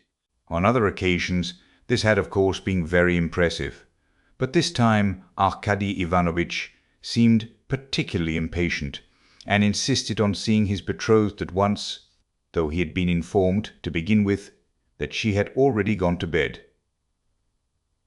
The girl, of course, appeared. Svidrigailov informed her at once that he was obliged by very important affairs to leave Petersburg for a time, and therefore brought her 15,000 roubles and begged her accept them as a present from him, as he had long been intending to make her this trifling present before their wedding. The logical connection of the present with his immediate departure, and the absolute necessity of visiting them for that purpose in pouring rain at midnight, was not made clear. But it all went off very well, even the inevitable ejaculations of wonder and regret. The inevitable questions were extraordinarily few and restrained.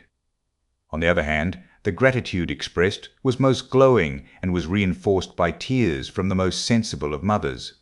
Svidrigailov got up, laughed, kissed his betrothed, patted her cheek, declared he would soon come back, and noticing in her eyes, together with childish curiosity, a sort of earnest, dumb inquiry, reflected and kissed her again, though he felt sincere anger inwardly at the thought that his present would be immediately locked up in the keeping of the most sensible of mothers.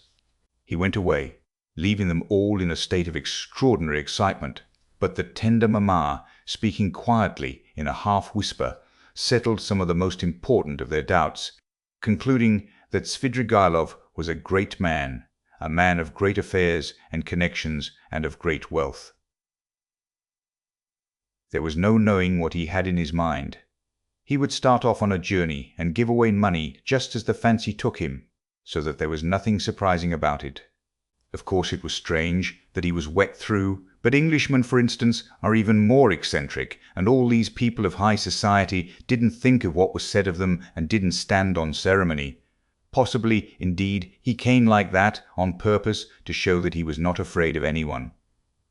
Above all, not a word should be said about it, for God knows what might come of it, and the money must be locked up, and it was most fortunate that Fedosia, the cook, had not left the kitchen. And above all, not a word must be said to that old cat, Madame Reslich, and so on and so on. They sat up whispering till 2 o'clock, but the girl went to bed much earlier, amazed and rather sorrowful. Svidrigaïlov, meanwhile, exactly at midnight, crossed the bridge on the way back to the mainland.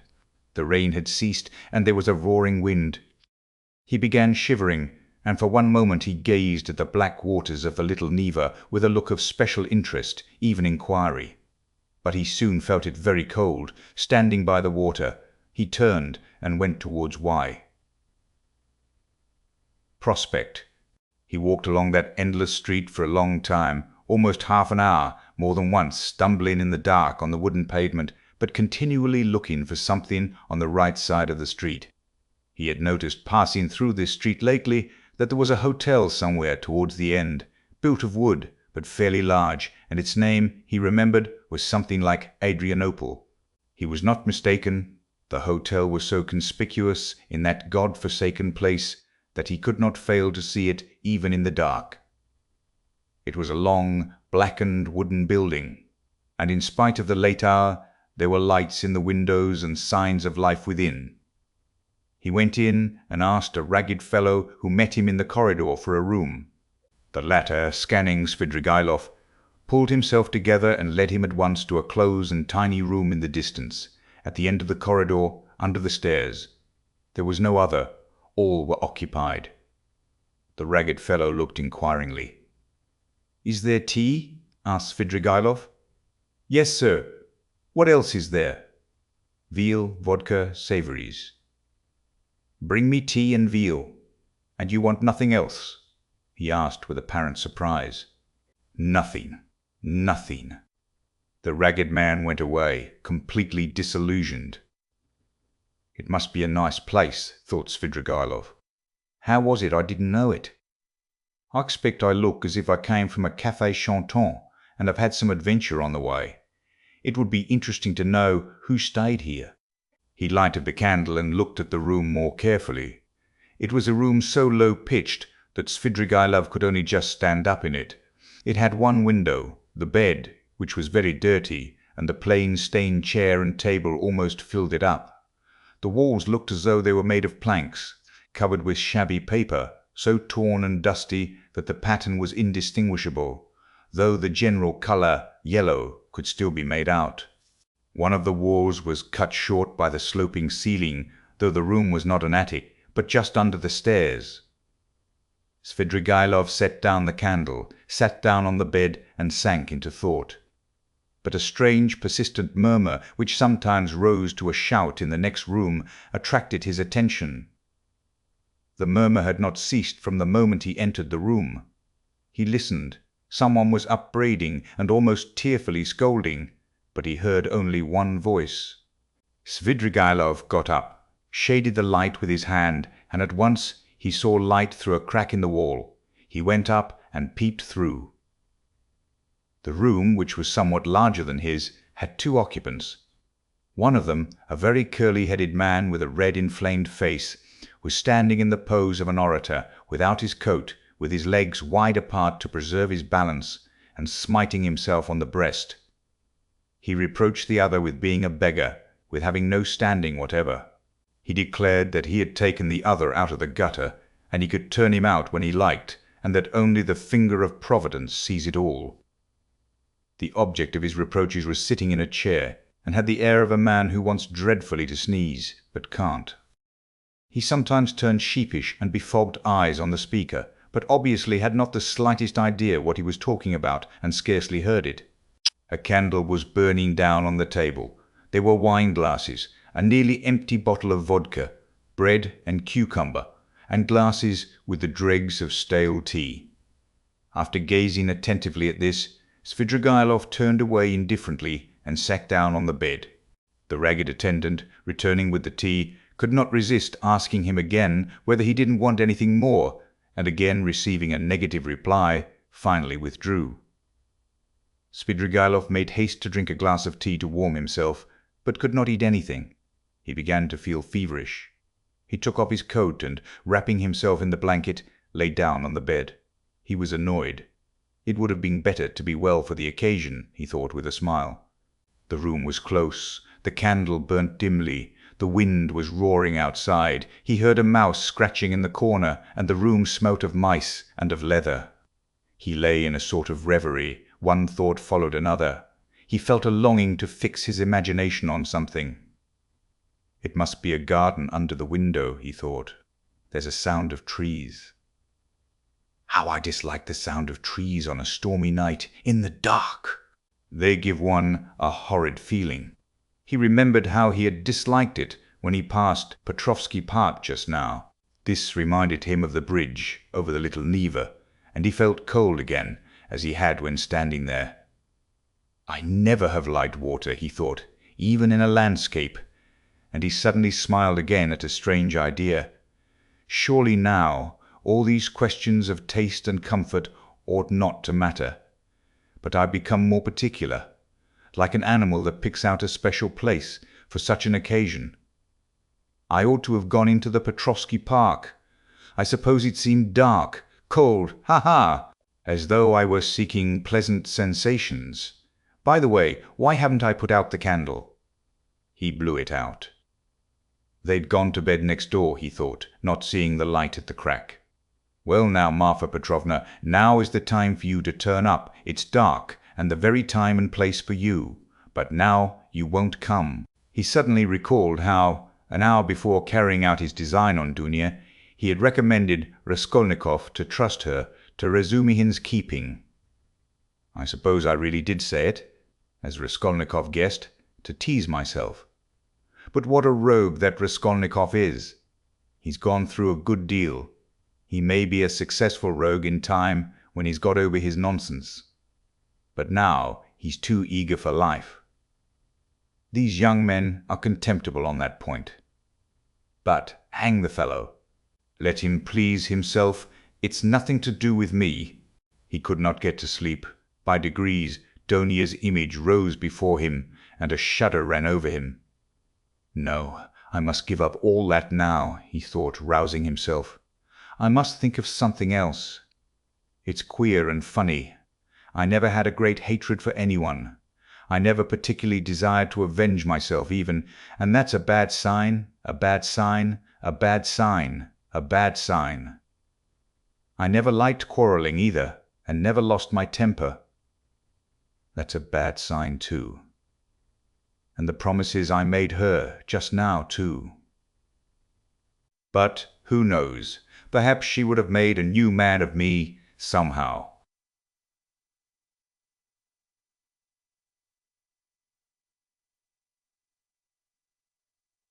He ground his teeth and sank into silence again. Again Dunia's image rose before him, just as she was when, after shooting the first time, she had lowered the revolver in terror and gazed blankly at him, so that he might have seized her twice over, and she would not have lifted a hand to defend herself if he had not reminded her. He recalled how at that instant he felt almost sorry for her, how he had felt a pang at his heart. Ye! Damnation, these thoughts again. I must put it away. He was dozing off. The feverish shiver had ceased, when suddenly something seemed to run over his arm and leg under the bedclothes. He started. Hang it! I believe it's a mouse, he thought. That's the veal I left on the table. He felt fearfully disinclined to pull off the blanket, get up, get cold, but all at once something unpleasant ran over his leg again. He pulled off the blanket and lighted the candle. Shaking with feverish chill, he bent down to examine the bed. There was nothing. He shook the blanket, and suddenly a mouse jumped out on the sheet. He tried to catch it, but the mouse ran to and fro in zigzags without leaving the bed, slipped between his fingers, ran over his hand, and suddenly darted under the pillow. He threw down the pillow, but in one instant felt something leap on his chest and dart over his body and down his back under his shirt. He trembled nervously and woke up. The room was dark. He was lying on the bed and wrapped up in the blanket as before. The wind was howling under the window. How disgusting, he thought with annoyance. He got up and sat on the edge of the bedstead with his back to the window. It's better not to sleep at all, he decided. There was a cold, damp draught from the window, however. Without getting up, he drew the blanket over him and wrapped himself in it. He was not thinking of anything, and did not want to think. But one image rose after another, incoherent scraps of thought, without beginning or end, passed through his mind. He sank into drowsiness. Perhaps the cold, or the dampness, or the dark, or the wind that howled under the window and tossed the trees, roused a sort of persistent craving for the fantastic. He kept dwelling on images of flowers. He fancied a charming flower garden, a bright, warm, almost hot day, a holiday, Trinity Day. A fine, sumptuous country cottage in the English taste, overgrown with fragrant flowers, with flower beds going round the house. The porch, wreathed in climbers, was surrounded with beds of roses. A light, cool staircase, carpeted with rich rugs, was decorated with rare plants in china pots. He noticed particularly in the windows nosegays of tender, white, heavily fragrant narcissus bending over their bright green, thick, long stalks. He was reluctant to move away from them, but he went up the stairs and came into a large, high drawing-room, and again everywhere. At the windows, the doors onto the balcony, and on the balcony itself, were flowers. The floors were strewn with freshly cut, fragrant hay. The windows were open. A fresh, cool, light air came into the room. The birds were chirruping under the window, and in the middle of the room, on a table covered with a white satin shroud, stood a coffin. The coffin was covered with white silk and edged with a thick white frill. Wreaths of flowers surrounded it on all sides. Among the flowers lay a girl in a white muslin dress, with her arms crossed and pressed on her bosom, as though carved out of marble. But her loose fair hair was wet. There was a wreath of roses on her head. The stern and already rigid profile of her face looked as though chiselled of marble too, and the smile on her pale lips was full of an immense unchildish misery and sorrowful appeal. Svidrigaïlov knew that girl. There was no holy image, no burning candle beside the coffin, no sound of prayers. The girl had drowned herself. She was only 14, but her heart was broken, and she had destroyed herself, crushed by an insult that had appalled and amazed that childish soul, had smirched that angel purity with unmerited disgrace, and torn from her a last scream of despair, unheeded and brutally disregarded, on a dark night in the cold and wet, while the wind howled. Svidrigaïlov came to himself, got up from the bed, and went to the window. He felt for the latch and opened it. The wind lashed furiously into the little room and stung his face and his chest, only covered with his shirt, as though with frost. Under the window there must have been something like a garden, and apparently a pleasure garden. There too, probably, there were tea tables and singing in the daytime. Now drops of rain flew in at the window from the trees and bushes. It was dark as in a cellar, so that he could only just make out some dark blurs of objects. Svidrigaïlov, bending down with elbows on the window-sill, gazed for 5 minutes into the darkness. The boom of a cannon, followed by a second one, resounded in the darkness of the night.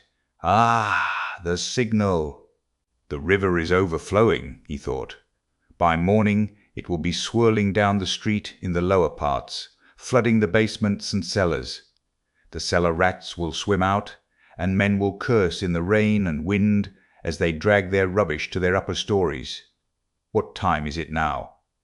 And he had hardly thought it, when somewhere near, a clock on the wall, ticking away hurriedly, struck 3. Aha! It will be light in an hour. Why wait? I'll go out at once, straight to the park. I'll choose a great bush there drenched with rain, so that as soon as one's shoulder touches it, millions of drops drip on one's head. He moved away from the window, shut it, lighted the candle, put on his waistcoat, his overcoat, and his hat, and went out, carrying the candle, into the passage, to look for the ragged attendant who would be asleep somewhere in the midst of candle ends and all sorts of rubbish, to pay him for the room and leave the hotel. It's the best minute, I couldn't choose a better. He walked for some time through a long narrow corridor without finding anyone, and was just going to call out, when suddenly in a dark corner between an old cupboard and the door he caught sight of a strange object which seemed to be alive. He bent down with the candle and saw a little girl, not more than 5 years old, shivering and crying, with her clothes as wet as a soaking house, flannel. She did not seem afraid of Svidrigaïlov, but looked at him with blank amazement out of her big black eyes. Now and then she sobbed, as children do when they have been crying a long time, but are beginning to be comforted. The child's face was pale and tired. She was numb with cold. How can she have come here? She must have hidden here and not slept all night. He began questioning her. The child, suddenly becoming animated, chattered away in her baby language, something about Mammy, and that Mammy would beat her, and about some cup that she had broken. The child chattered on without stopping. He could only guess from what she said that she was a neglected child, whose mother, probably a drunken cook in the service of the hotel, whipped and frightened her. That the child had broken a cup of her mother's, and was so frightened that she had run away the evening before, had hidden for a long while somewhere outside in the rain, at last had made her way in here, hidden behind the cupboard, and spent the night there, crying and trembling from the damp, the darkness, and the fear that she would be badly beaten for it. He took her in his arms, went back to his room, sat her on the bed, and began undressing her. The torn shoes which she had on her stockingless feet were as wet as if they had been standing in a puddle all night. When he had undressed her, he put her on the bed, covered her up, and wrapped her in the blanket from her head downwards. She fell asleep at once. Then he sank into dreary musing again. What folly to trouble myself, he decided suddenly with an oppressive feeling of annoyance. What idiocy! In vexation he took up the candle to go and look for the ragged attendant again, and make haste to go away. Damn the child, he thought as he opened the door, but he turned again to see whether the child was asleep. He raised the blanket carefully. The child was sleeping soundly. She had got warm under the blanket, and her pale cheeks were flushed. But strange to say, that flush seemed brighter and coarser than the rosy cheeks of childhood. "It's a flush of fever," thought Svidrigaïlov. It was like the flush from drinking, as though she had been given a full glass to drink. Her crimson lips were hot and glowing. But what was this? He suddenly fancied that her long black eyelashes were quivering, as though the lids were opening, and a sly, crafty eye peeped out with an unchildlike wink, as though the little girl were not asleep, but pretending. Yes, it was so. Her lips parted in a smile. The corners of her mouth quivered, as though she were trying to control them. But now she quite gave up all effort. Now it was a grin, a broad grin. There was something shameless, provocative in that quite unchildish face. It was depravity. It was the face of a harlot, the shameless face of a French harlot. Now both eyes opened wide. They turned a glowing, shameless glance upon him. They laughed, invited him. There was something infinitely hideous and shocking in that laugh, in those eyes, in such nastiness in the face of a child. What? At 5 years old? Svidrigailov muttered in genuine horror. "What does it mean?" And now she turned to him, her little face all aglow, holding out her arms. "Cursed child!" Svidrigailov cried, raising his hand to strike her, but at that moment he woke up. He was in the same bed, still wrapped in the blanket. The candle had not been lighted, and daylight was streaming in at the windows. "I've had nightmare all night."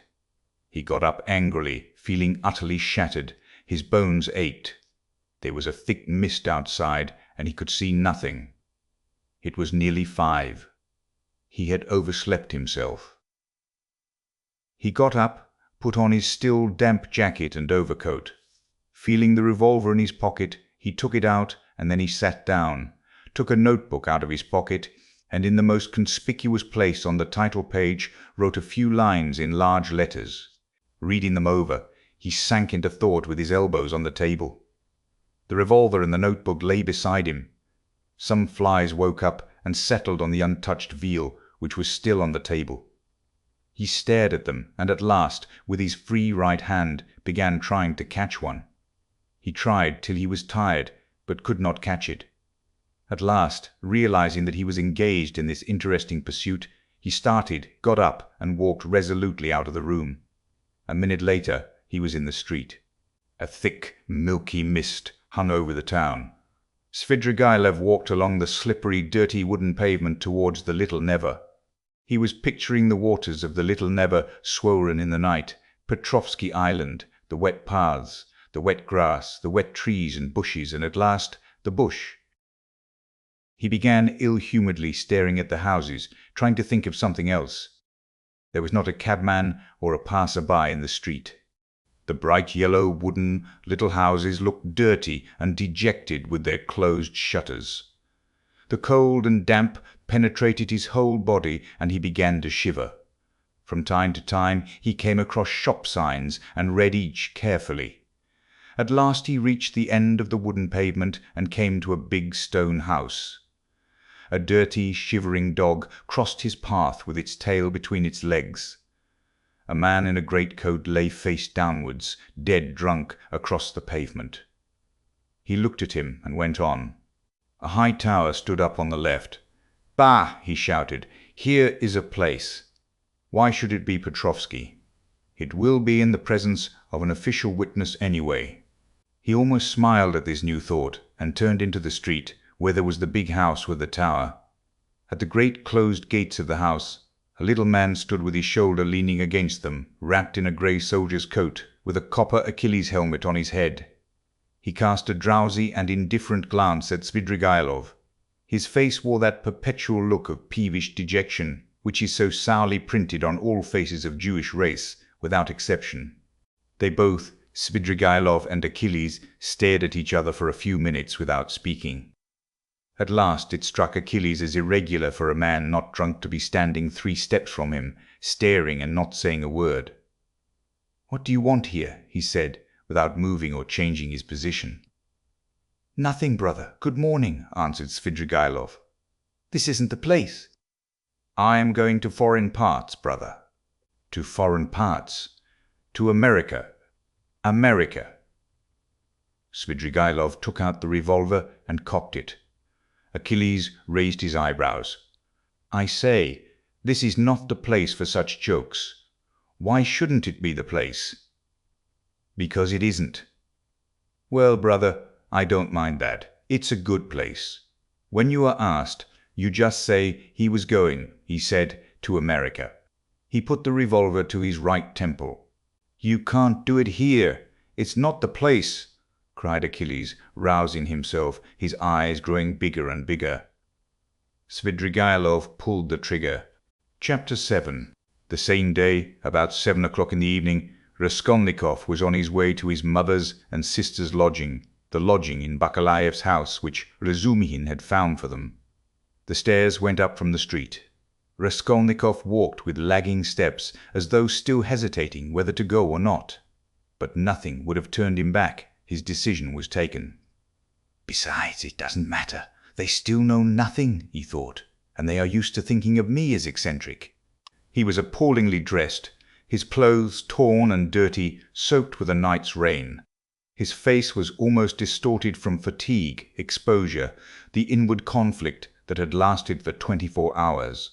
He had spent all the previous night alone, God knows where. But anyway, he had reached a decision. He knocked at the door, which was opened by his mother. Dunia was not at home. Even the servant happened to be out. At first, Pulcheria Alexandrovna was speechless with joy and surprise. Then she took him by the hand and drew him into the room. "Here you are," she began, faltering with joy. "Don't be angry with me, Rodya, for welcoming you so foolishly with tears. I am laughing, not crying. Did you think I was crying? No, I am delighted, but I've got into such a stupid habit of shedding tears. I've been like that ever since your father's death. I cry for anything. Sit down, dear boy. You must be tired. I see you are. Ah, how muddy you are." "I was in the rain yesterday, mother," Raskolnikov began. "No, no," Pulcheria Alexandrovna hurriedly interrupted. "You thought I was going to cross-question you in the womanish way I used to. Don't be anxious. I understand it all. Now I've learned the ways here, and truly I see for myself that they are better. I've made up my mind once for all. How could I understand your plans and expect you to give an account of them? God knows what concerns and plans you may have, or what ideas you are hatching, so it's not for me to keep nudging your elbow, asking you what you are thinking about. But, my goodness, why am I running to and fro as though I were crazy? I am reading your article in the magazine for the 3rd time, Rodya. Dmitri Prokofitch brought it to me. Directly I saw it, I cried out to myself, 'There, foolish one,' I thought. That's what he is busy about. That's the solution of the mystery. Learned people are always like that. He may have some new ideas in his head just now. He is thinking them over, and I worry him and upset him. I read it, my dear, and of course there was a great deal I did not understand, but that's only natural. How should I? Show me, mother." Raskolnikov took the magazine and glanced at his article. Incongruous as it was with his mood and his circumstances, he felt that strange and bitter-sweet sensation that every author experiences the first time he sees himself in print. Besides, he was only 23. It lasted only a moment. After reading a few lines, he frowned, and his heart throbbed with anguish. He recalled all the inward conflict of the preceding months. He flung the article on the table with disgust and anger. "But, however foolish I may be, Rodya, I can see for myself that you will very soon be one of the leading, if not the leading man in the world of Russian thought. And they dared to think you were mad. You don't know, but they really thought that. Ah, the despicable creatures, how could they understand genius? And Donia was all but believing it. What do you say to that? Your father sent twice to magazines. The first time poems. I've got the manuscript and will show you. And the second time a whole novel. I begged him to let me copy it out, and how we prayed that they should be taken. They weren't. I was breaking my heart, Rodya, 6 or 7 days ago, over your food and your clothes and the way you are living. But now I see again how foolish I was, for you can attain any position you like by your intellect and talent. No doubt you don't care about that for the present, and you are occupied with much more important matters." "Donia is not at home, mother." "No, Rodya. I often don't see her. She leaves me alone. Dmitri Prokofitch comes to see me. It's so good of him, and he always talks about you. He loves you and respects you, my dear. I don't say that Donia is very wanting in consideration. I am not complaining. She has her ways and I have mine. She seems to have got some secrets of late, and I never have any secrets from you two. Of course, I am sure that Donia has far too much sense, and besides, she loves you and me, but I don't know what it will all lead to. You've made me so happy by coming now, Rodya, but she has missed you by going out. When she comes in, I'll tell her. Your brother came in while you were out. Where have you been all this time? You mustn't spoil me, Roger, you know. Come when you can, but if you can't, it doesn't matter. I can wait. I shall know, anyway, that you are fond of me. That will be enough for me. I shall read what you write. I shall hear about you from everyone, and sometimes you'll come yourself to see me. What could be better? Here you've come now to comfort your mother. I see that. Here Pulcheria Alexandrovna began to cry. Here I am again. Don't mind my foolishness. My goodness, why am I sitting here? She cried, jumping up. There is coffee, and I don't offer you any. Ah, that's the selfishness of old age. I'll get it at once. Mother, don't trouble. I am going at once. I haven't come for that. Please listen to me. Pulcheria Alexandrovna went up to him timidly. Mother, whatever happens, whatever you hear about me, whatever you are told about me, will you always love me as you do now? He asked suddenly from the fullness of his heart, as though not thinking of his words and not weighing them. Roger, what is the matter? How can you ask me such a question? Why, who will tell me anything about you? Besides, I shouldn't believe anyone. I should refuse to listen. I've come to assure you that I've always loved you, and I am glad that we are alone, even glad Dunia is out, he went on with the same impulse.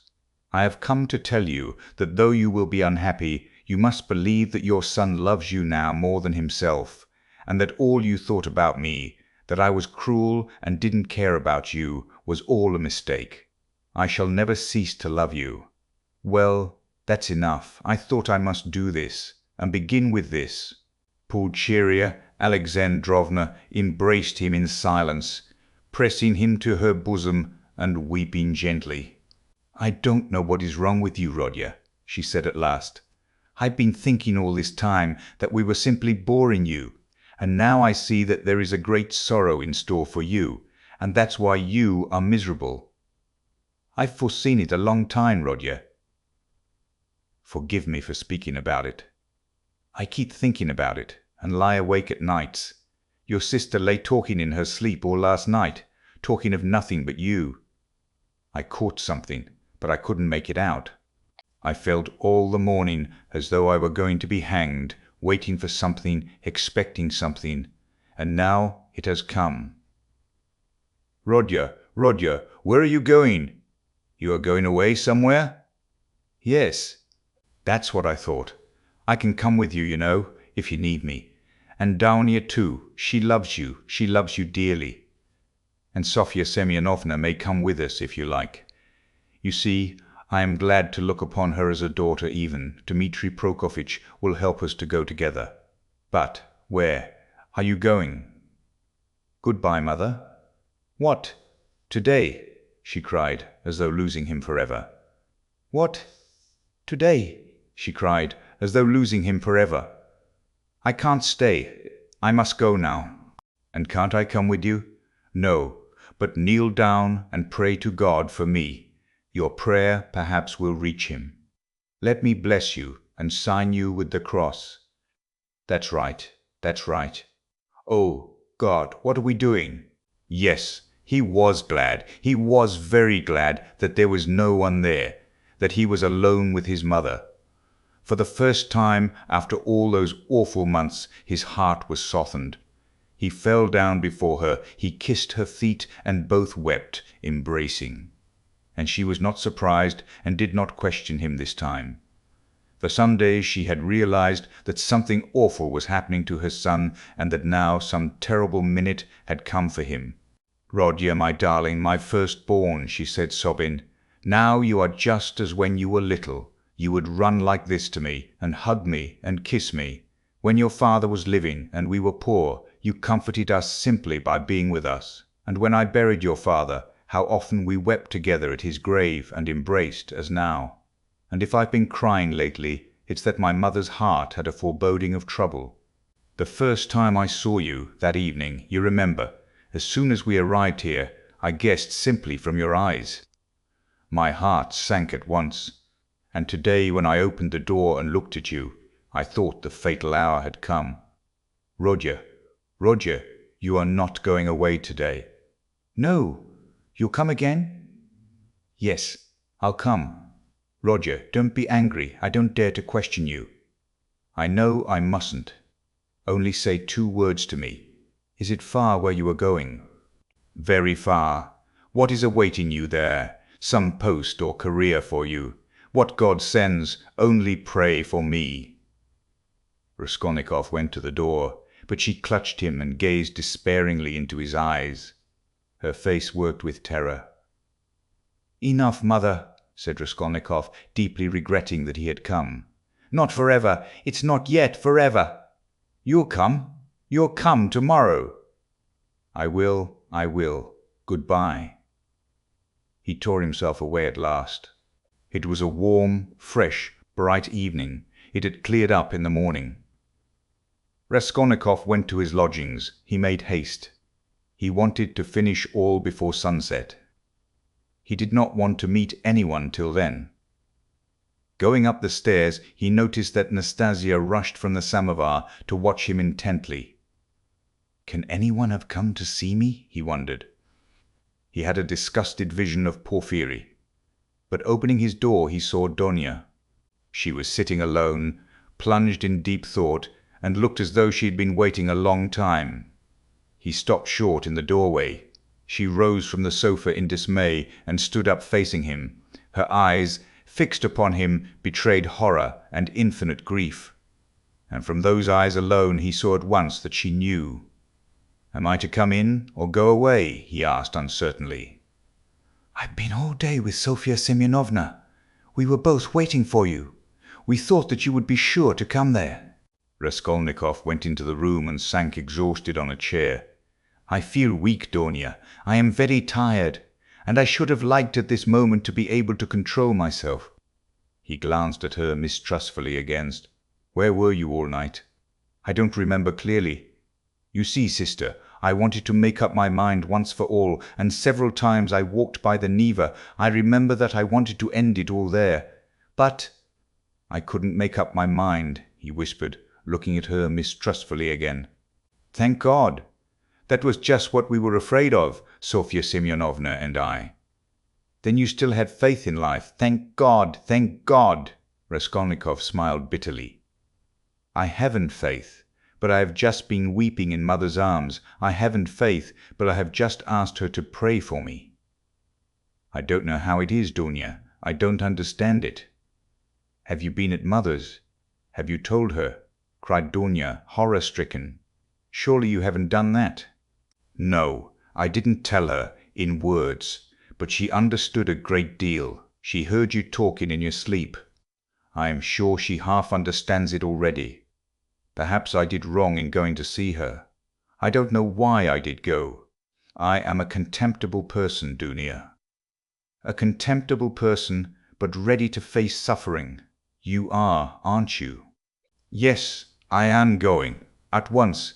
Yes, to escape the disgrace. I thought of drowning myself, Dunya, but as I looked into the water, I thought that if I had considered myself strong till now, I'd better not be afraid of disgrace," he said, hurrying on. "It's pride, Dunya. Pride, Rodya."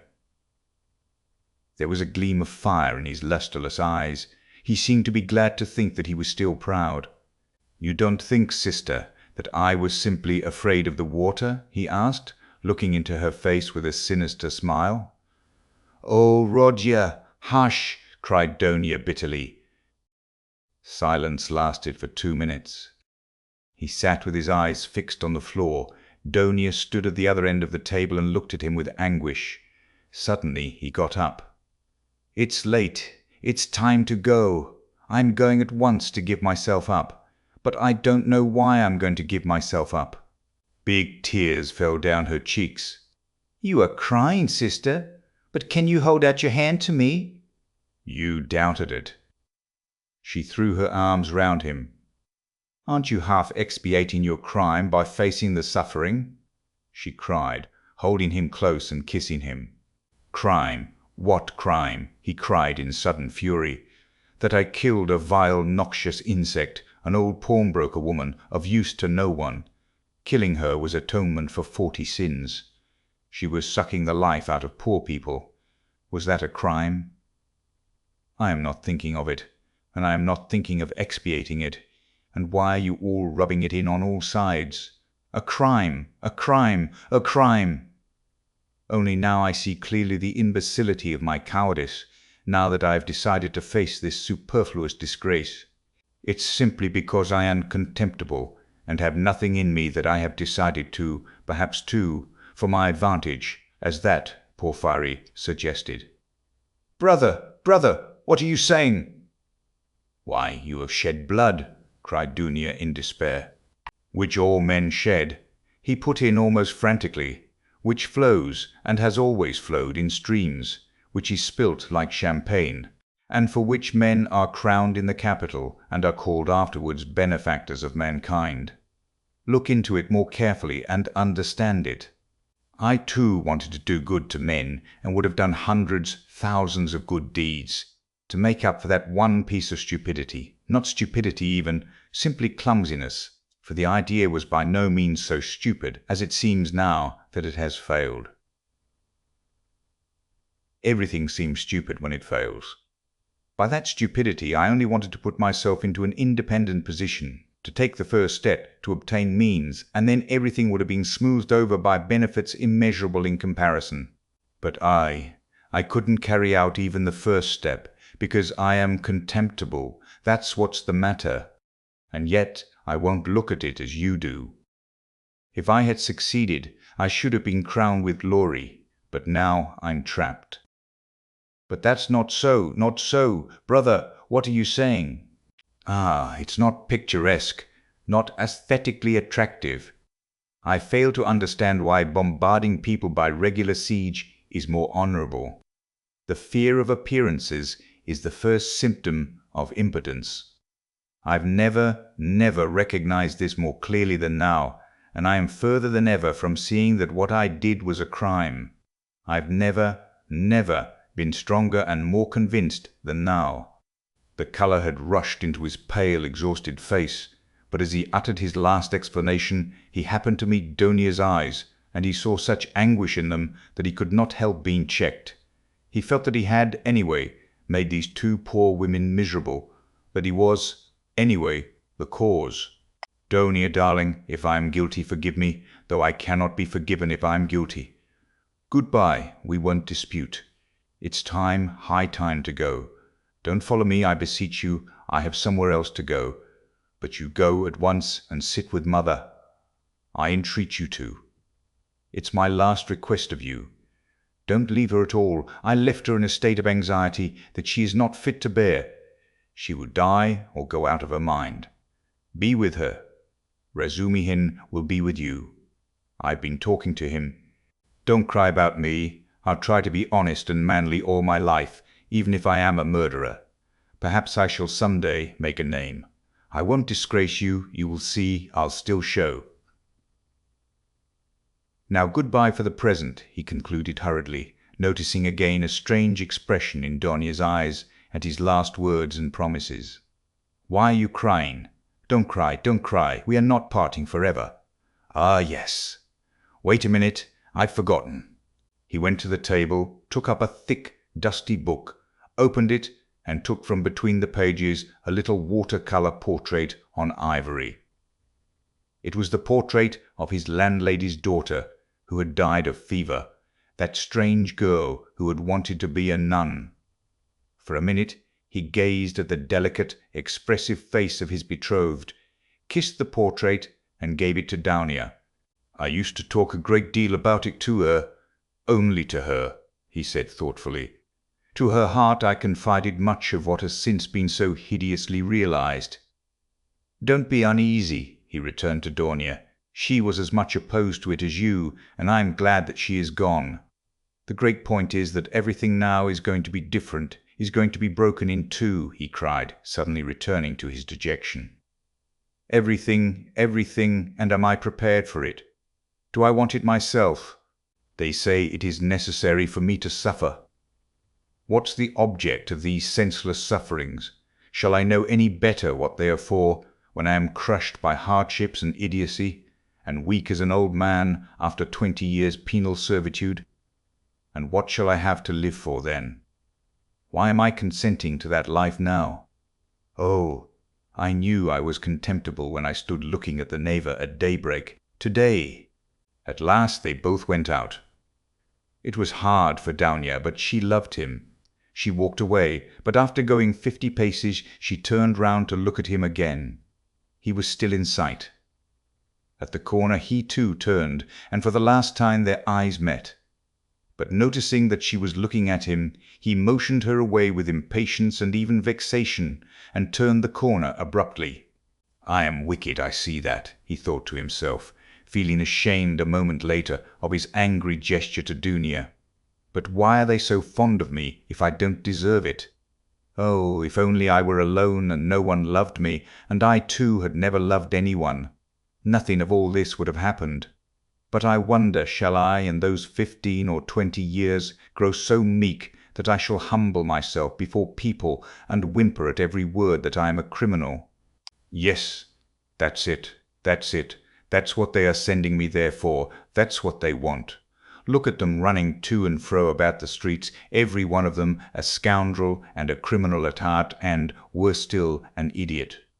But try to get me off, and they'd be wild with righteous indignation. Oh, how I hate them all! He fell to musing by what process it could come to pass, that he could be humbled before all of them, indiscriminately, humbled by conviction. And yet why not? It must be so.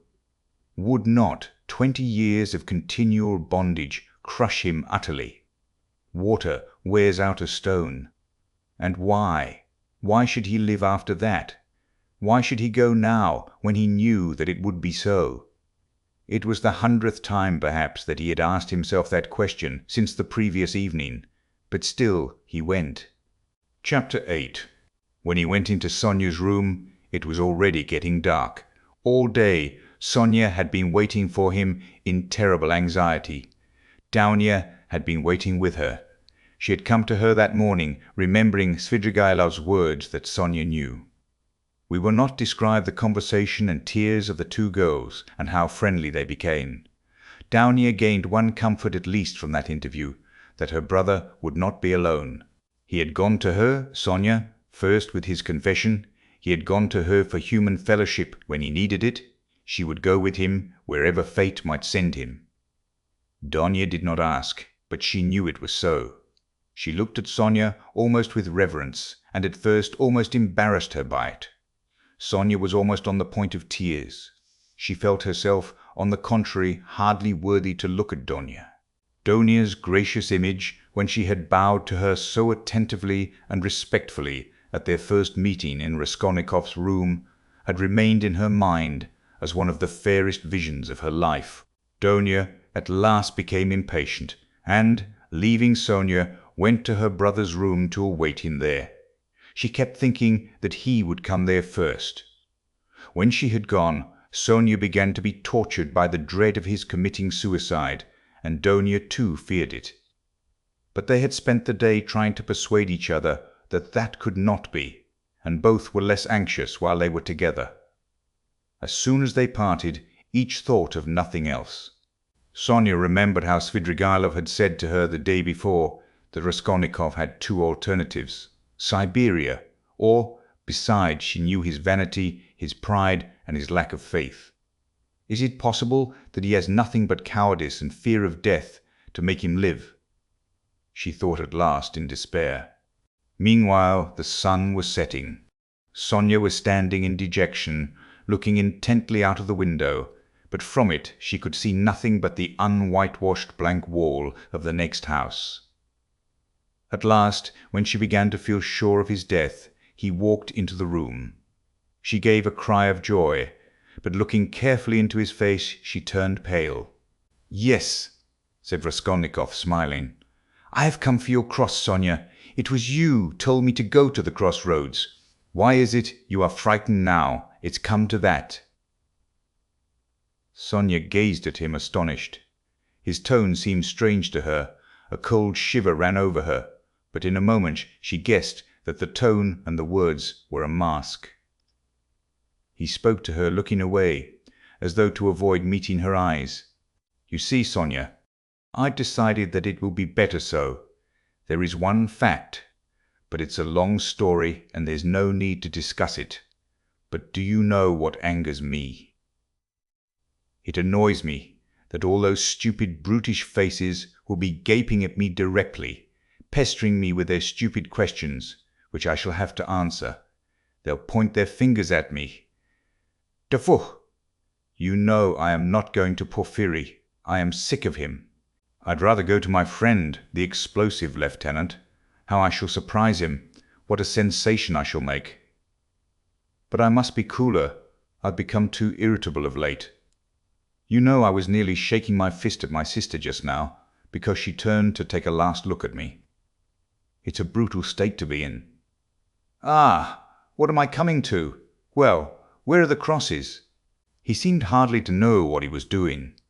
He could not stay still or concentrate his attention on anything. His ideas seemed to gallop after one another. He talked incoherently. His hands trembled slightly. Without a word, Sonia took out of the drawer 2 crosses, one of cypress wood and one of copper. She made the sign of the cross over herself and over him, and put the wooden cross on his neck. "It's the symbol of my taking up the cross," he laughed, "as though I had not suffered much till now. The wooden cross, that is the peasant one. The copper one, that is Lizaveta's. You will wear yourself. Show me." So she had it on at that moment. I remember 2 things like these too, a silver one and a little icon. I threw them back on the old woman's neck. Those would be appropriate now, really. Those are what I ought to put on now. But I am talking nonsense and forgetting what matters. I'm somehow forgetful. You see, I have come to warn you, Sonia, so that you might know. That's all. That's all I came for. But I thought I had more to say. You wanted me to go yourself. Well, now I am going to prison, and you'll have your wish. Well, what are you crying for? You too. Don't. Leave off. Oh, how I hate it all. But his feeling was stirred. His heart ached as he looked at her. Why is she grieving too? He thought to himself. What am I to her? Why does she weep? Why is she looking after me, like my mother or Downier? She'll be my nurse. Cross yourself, say at least one prayer, Sonia begged in a timid, broken voice. Oh, certainly, as much as you like. And sincerely, Sonia, sincerely, Sonia, sincerely. He crossed himself several times. Sonia took up her shawl and put it over her head. It was the green drap-de-dames shawl of which Marmeladov had spoken, the family shawl. Raskolnikov thought of that looking at it, but he did not ask. He began to feel himself that he was certainly forgetting things and was disgustingly agitated. He was frightened at this. He was suddenly struck too by the thought that Sonia meant to go with him. What are you doing?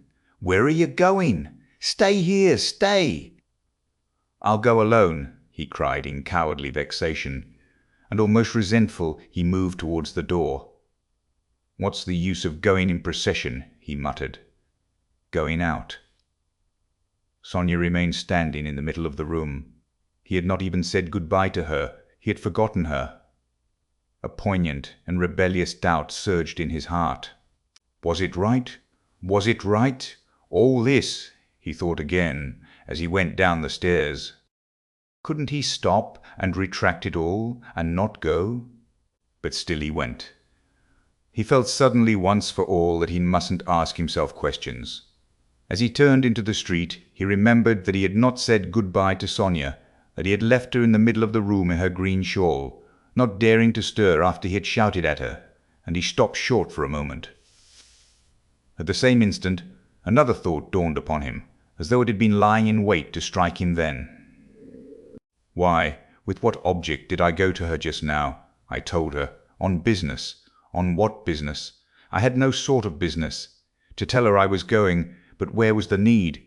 Do I love her? No, no. I drove her away just now like a dog. Did I want her crosses? Oh, how low I've sunk. No, I wanted her tears. I wanted to see her terror, to see how her heart ached. I had to have something to cling to, something to delay me, some friendly face to see. And I dared to believe in myself, to dream of what I would do. I am a beggarly, contemptible wretch. Contemptible. He walked along the canal bank, and he had not much further to go.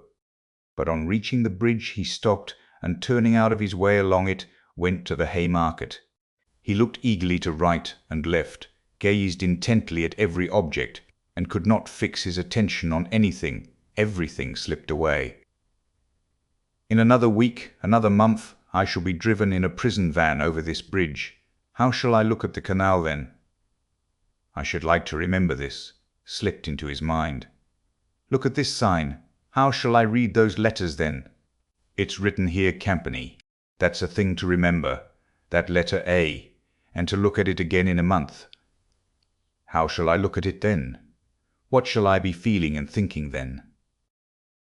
How trivial it all must be, what I am fretting about now. Of course it must all be interesting. In its way, sha-ha-ha-ha. What am I thinking about? I am becoming a baby. I am showing off to myself. Why am I ashamed? Foo! How people shove! That fat man! A German he must be. Who pushed against me? Does he know whom he pushed? There's a peasant woman with a baby begging. It's curious that she thinks me happier than she is. I might give her something for the incongruity of it. Here's a 5-kopeck piece left in my pocket. Where did I get it? Here, here, take it, my good woman. God bless you, the beggar chanted in a lachrymose voice. He went into the Haymarket.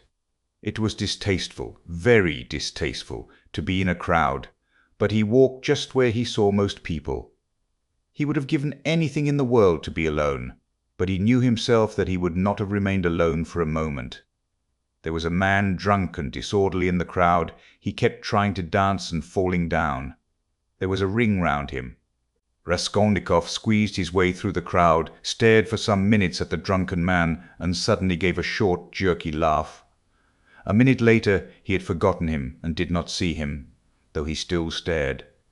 He moved away at last, not remembering where he was, but when he got into the middle of the square, an emotion suddenly came over him, overwhelming him body and mind. He suddenly recalled Sonia's words, "Go to the crossroads, bow down to the people, kiss the earth, for you have sinned against it too, and say aloud to the whole world, 'I am a murderer.'" He trembled, remembering that. And the hopeless misery and anxiety of all that time, especially of the last hours, had weighed so heavily upon him that he positively clutched at the chance of this new, unmixed, complete sensation. It came over him like a fit. It was like a single spark kindled in his soul and spreading fire through him. Everything in him softened at once, and the tears started into his eyes. He fell to the earth on the spot. He knelt down in the middle of the square, bowed down to the earth, and kissed that filthy earth with bliss and rapture. He got up and bowed down a second time. "He's boozed," a youth near him observed. There was a roar of laughter. "He's going to Jerusalem, brothers, and saying good-bye to his children and his country.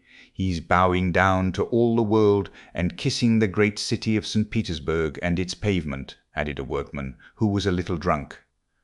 "Quite a young man, too," observed a third.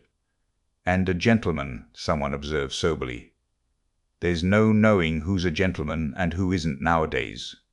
These exclamations and remarks checked Raskolnikov, and the words, "I am a murderer," which were perhaps on the point of dropping from his lips, died away.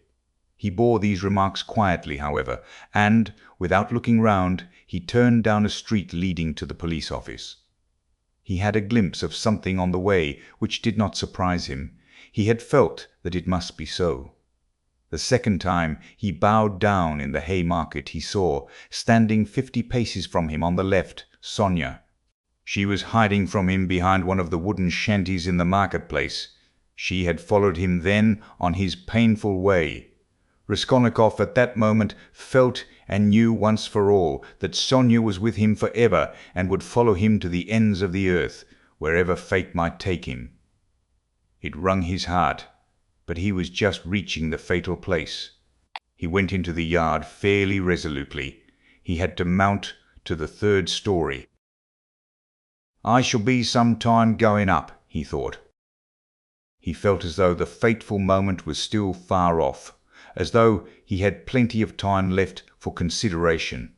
Again the same rubbish, the same eggshells lying about on the spiral stairs, again the open doors of the flats, again the same kitchens and the same fumes and stench coming from them. Raskolnikov had not been here since that day. His legs were numb and gave way under him, but still they moved forward. He stopped for a moment to take breath, to collect himself, so as to enter like a man. But why?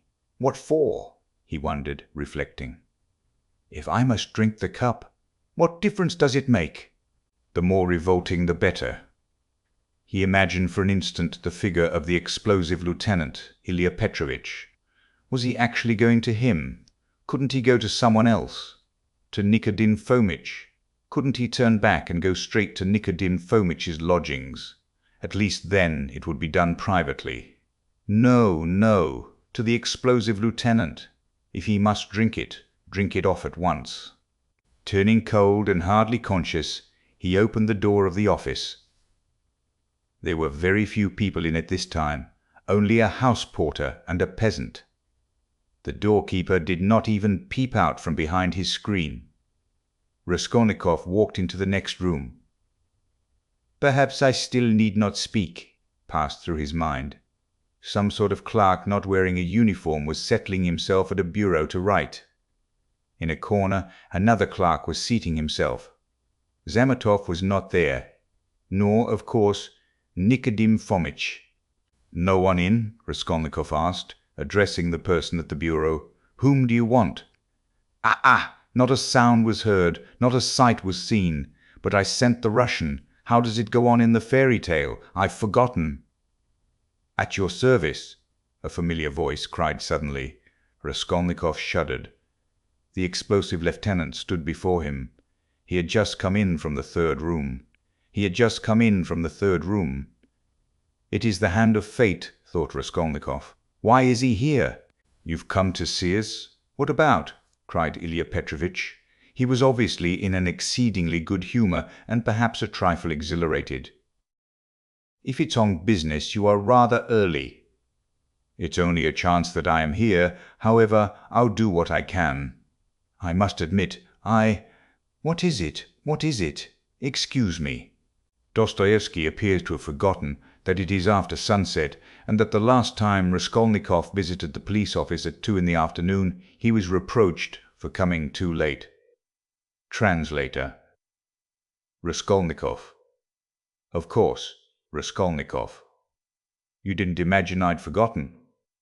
Don't think I'm like that. Rodion Rodionovich, that's it, isn't it? Rodion Rodionovich, that's it, isn't it? Yes, of course, Rodion Romanovich. I was just getting at it. I made many inquiries about you.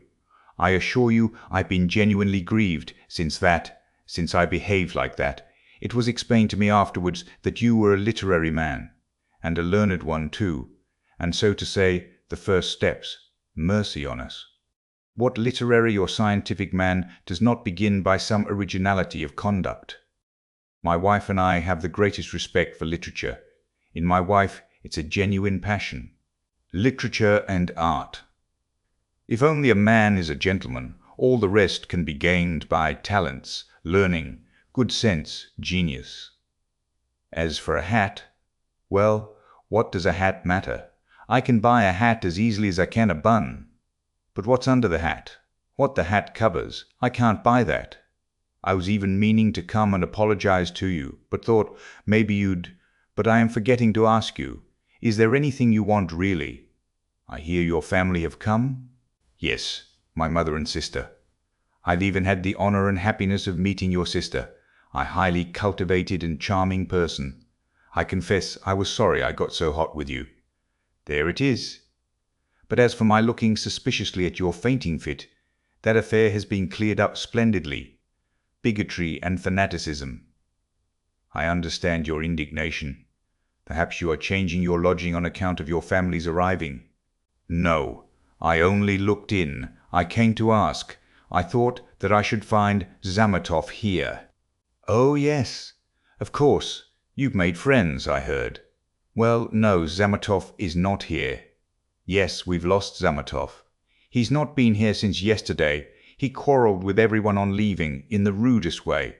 He is a feather-headed youngster, that's all.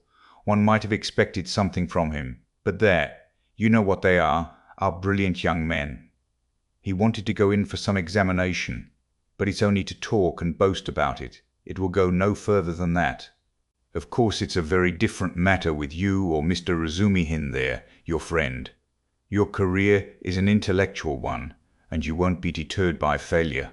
For you, one may say, all the attractions of life nihilist you are an ascetic, a monk, a hermit, a book, a pen behind your ear, a learned research.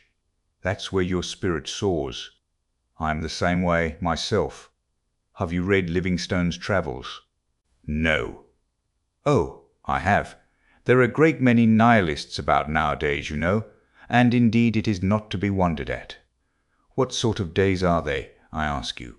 "But we thought—" "You are not a nihilist, of course. Answer me openly, openly." No. Believe me, you can speak openly to me as you would to yourself. Official duty is one thing, but you are thinking I meant to say friendship is quite another. No, you're wrong. It's not friendship, but the feeling of a man and a citizen, the feeling of humanity and of love for the Almighty. I may be an official, but I am always bound to feel myself a man and a citizen. You were asking about Zametov. Zametov will make a scandal in the French style in a house of bad reputation over a glass of champagne. That's all your Zametov is good for. While I'm perhaps, so to speak, burning with devotion and lofty feelings.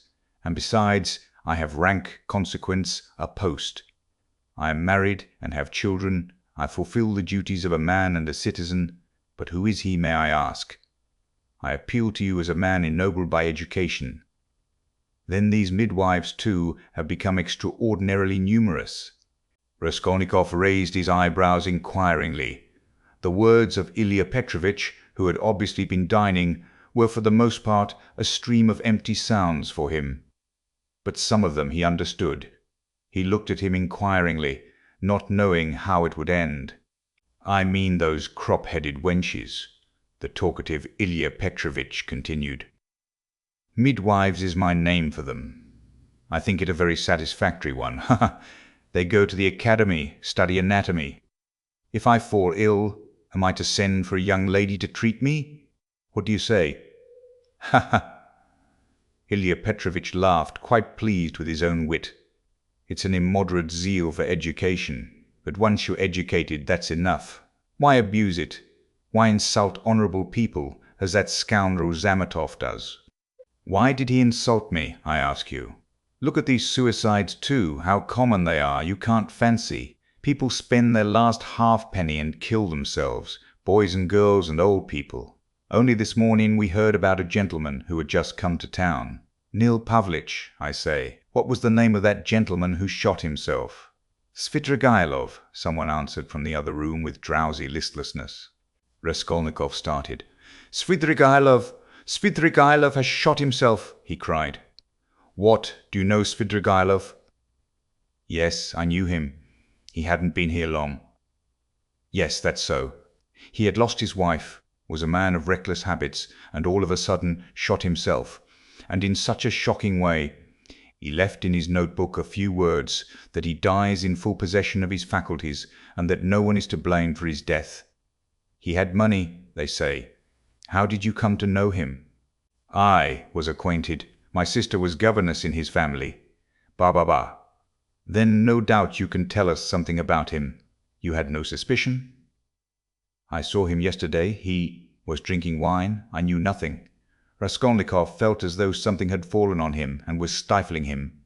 You turned pale again. It's so stuffy here." "Yes, I must go," muttered Raskolnikov. "Excuse my troubling you." "Oh, not at all. As often as you like. It's a pleasure to see you, and I am glad to say so." Ilya Petrovitch held out his hand. "I came to see Zametov." I understand, and it's a pleasure to see you."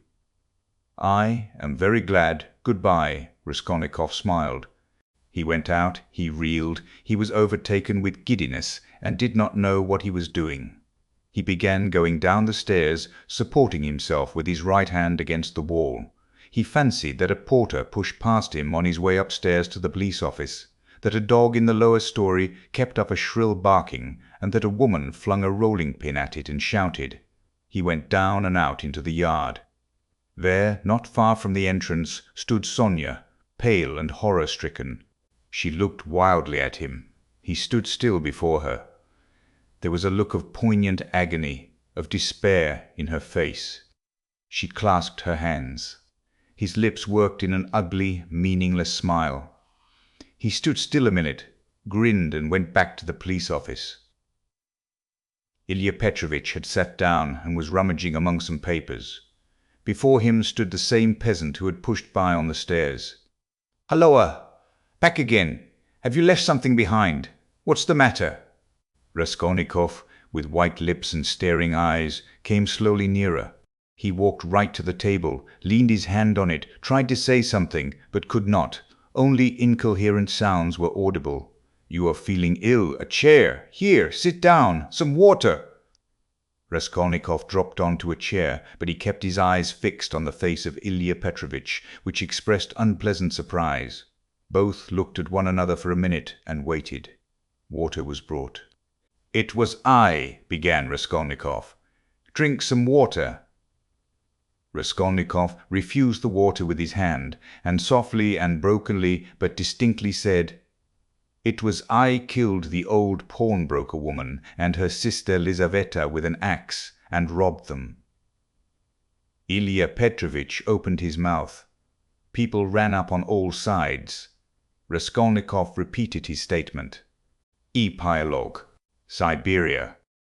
On the banks of a broad solitary river stands a town, one of the administrative centers of Russia. In the town there is a fortress. In the fortress there is a prison. In the prison, the second-class convict Rodion Raskolnikov has been confined for 9 months. Almost a year and a half has passed since his crime. There had been little difficulty about his trial. The criminal adhered exactly, firmly, and clearly to his statement. He did not confuse nor misrepresent the facts, nor soften them in his own interest, nor omit the smallest detail. He explained every incident of the murder, the secret of the pledge, the piece of wood with a strip of metal which was found in the murdered woman's hand. He described minutely how he had taken her keys, what they were like, as well as the chest and its contents. He explained the mystery of Lizaveta's murder, described how Koch and, after him, the student knocked, and repeated all they had said to one another, how he afterwards had run downstairs and heard Nikolai and Dmitri shouting, how he had hidden in the empty flat and afterwards gone home. He ended by indicating the stone in the yard off the Voznesensky Prospect under which the purse and the trinkets were found. The whole thing, in fact, was perfectly clear.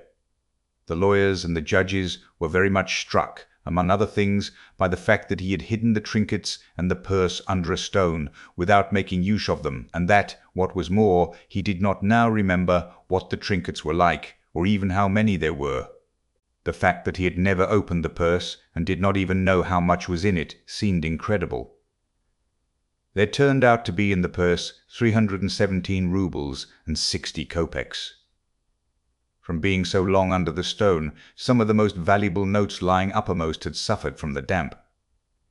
They were a long while trying to discover why the accused man should tell a lie about this, when about everything else he had made a truthful and straightforward confession. Finally, some of the lawyers more versed in psychology admitted that it was possible he had really not looked into the purse, and so didn't know what was in it when he hid it under the stone. but they immediately drew the deduction that the crime could only have been committed through temporary mental derangement, through homicidal mania, without object or the pursuit of gain. This fell in with the most recent fashionable theory of temporary insanity, so often applied in our days in criminal cases. Moreover, Raskolnikov's hypochondriacal condition was proved by many witnesses, by Dr. Zosimov, his former fellow students, his landlady and her servant. All this pointed strongly to the conclusion that Raskolnikov was not quite like an ordinary murderer and robber, but that there was another element in the case. To the intense annoyance of those who maintained this opinion, the criminal scarcely attempted to defend himself. To the decisive question as to what motive impelled him to the murder and the robbery, he answered very clearly, with the coarsest frankness, that the cause was his miserable position, his poverty and helplessness, and his desire to provide for his first steps in life by the help of the 3,000 roubles he had reckoned on finding. He had been led to the murder through his shallow and cowardly nature, exasperated moreover by privation and failure. To the question what led him to confess, he answered that it was his heartfelt repentance. All this was almost coarse. The sentence, however, was more merciful than could have been expected, perhaps partly because the criminal had not tried to justify himself, but had rather shown a desire to exaggerate his guilt. All the strange and peculiar circumstances of the crime were taken into consideration. There could be no doubt of the abnormal and poverty-stricken condition of the criminal at the time. The fact that he had made no use of what he had stolen was put down partly to the effect of remorse, partly to his abnormal mental condition at the time of the crime. Incidentally, the murder of Lizaveta served indeed to confirm the last hypothesis. A man commits 2 murders and forgets that the door is open. Finally, the confession, at the very moment when the case was hopelessly muddled by the false evidence given by Nikolai through melancholy and fanaticism, and when, moreover, there were no proofs against the real criminal, no suspicions even, Porfiri Petrovitch fully kept his word. All this did much to soften the sentence. Other circumstances, too, in the prisoner's favour came out quite unexpectedly. Razumihin somehow discovered and proved that while Raskolnikov was at the university, he had helped a poor consumptive fellow student and had spent his last penny on supporting him for 6 months. And when this student died, leaving a decrepit old father whom he had maintained almost from his 13th year, Raskolnikov had got the old man into a hospital and paid for his funeral when he died. Raskolnikov's landlady bore witness too that when they had lived in another house at 5 Corners, Raskolnikov had rescued 2 little children from a house on fire and was burnt in doing so. This was investigated and fairly well confirmed by many witnesses. These facts made an impression in his favour. And in the end, the criminal was, in consideration of extenuating circumstances, condemned to penal servitude in the 2nd class for a term of 8 years only. At the very beginning of the trial, Raskolnikov's mother fell ill. Dunya and Razumihin found it possible to get her out of Petersburg during the trial. Razumihin chose a town on the railway, not far from Petersburg, so as to be able to follow every step of the trial and at the same time to see Avdotya Romanovna as often as possible. Pulcheria Alexandrovna's illness was a strange nervous one, and was accompanied by a partial derangement of her intellect. When Dunya returned from her last interview with her brother, she had found her mother already ill, in feverish delirium. That evening Razumihin and she agreed what answers they must make to her mother's questions about Raskolnikov, and made up a complete story for her mother's benefit of his having to go away to a distant part of Russia on a business commission, which would bring him in the end money and reputation.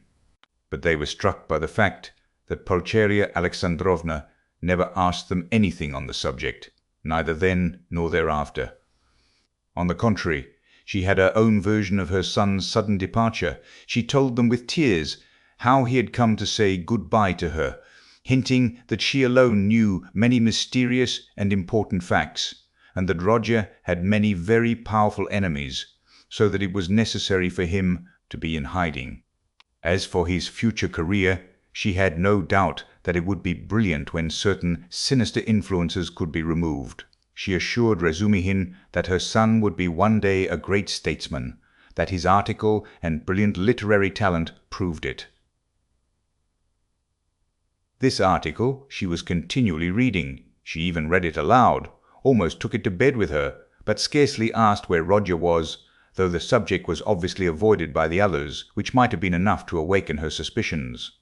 They began to be frightened at last at Pulcheria Alexandrovna's strange silence on certain subjects. She did not, for instance, complain of getting no letters from him, though in previous years she had only lived on the hope of letters from her beloved Roger. This was the cause of great uneasiness to Dunya. The idea occurred to her that her mother suspected that there was something terrible in her son's fate, and was afraid to ask, for fear of hearing something still more awful. In any case, Dounia saw clearly that her mother was not in full possession of her faculties. It happened once or twice, however, that Pulcheria Alexandrovna gave such a turn to the conversation that it was impossible to answer her without mentioning where Rodia was, and on receiving unsatisfactory and suspicious answers, she became at once gloomy and silent, and this mood lasted for a long time. Dounia saw at last that it was hard to deceive her, and came to the conclusion that it was better to be absolutely silent on certain points. But it became more and more evident that the poor mother suspected something terrible. Dounia remembered her brothers telling her that her mother had overheard her talking in her sleep on the night after her interview with Svidrigailov and before the fatal day of the confession. Had not she made out something from that? Sometimes days and even weeks of gloomy silence and tears would be succeeded by a period of hysterical animation, and the invalid would begin to talk almost incessantly of her son, of her hopes of his future. Her fancies were sometimes very strange. They humoured her, pretended to agree with her. She saw perhaps that they were pretending, but she still went on talking. 5 months after Raskolnikov's confession, he was sentenced. Razumihin and Sonia saw him in prison as often as it was possible. At last the moment of separation came. Dounia swore to her brother that the separation should not be forever. Razumihin did the same. Razumihin, in his youthful ardour, had firmly resolved to lay the foundations at least of a secure livelihood during the next 3 or 4 years, and saving up a certain sum, to emigrate to Siberia, a country rich in every natural resource and in need of workers, active men and capital. There they would settle in the town where Rodia was, and all together would begin a new life. They all wept at parting. Raskolnikov had been very dreamy for a few days before. He asked a great deal about his mother and was constantly anxious about her. He worried so much about her that it alarmed Dounia. When he heard about his mother's illness, he became very gloomy. With Sonia he was particularly reserved all the time. With the help of the money left to her by Svidrigailov, Sonia had long ago made her preparations to follow the party of convicts in which he was dispatched to Siberia. Not a word passed between Raskolnikov and her on the subject, but both knew it would be so. At the final leave-taking, he smiled strangely at his sister's and Razumihin's fervent anticipations of their happy future together when he should come out of prison. He predicted that their mother's illness would soon have a fatal ending. Sonia and he at last set off. 2 months later, Dounia was married to Razumihin. It was a quiet and sorrowful wedding. Porfiry Petrovitch and Zosimov were invited, however. During all this period, Razumihin wore an air of resolute determination. Dounia put implicit faith in his carrying out his plans, and indeed she could not but believe in him. He displayed a rare strength of will. Among other things, he began attending university lectures again in order to take his degree. They were continually making plans for the future. Both counted on settling in Siberia within 5 years at least. Till then, they rested their hopes on Sonia. Pulcheria Alexandrovna was delighted to give her blessing to Dounia's marriage with Razumihin. but after the marriage she became even more melancholy and anxious. To give her pleasure, Razumihin told her how Raskolnikov had looked after the poor student and his decrepit father, and how a year ago he had been burnt and injured in rescuing two little children from a fire.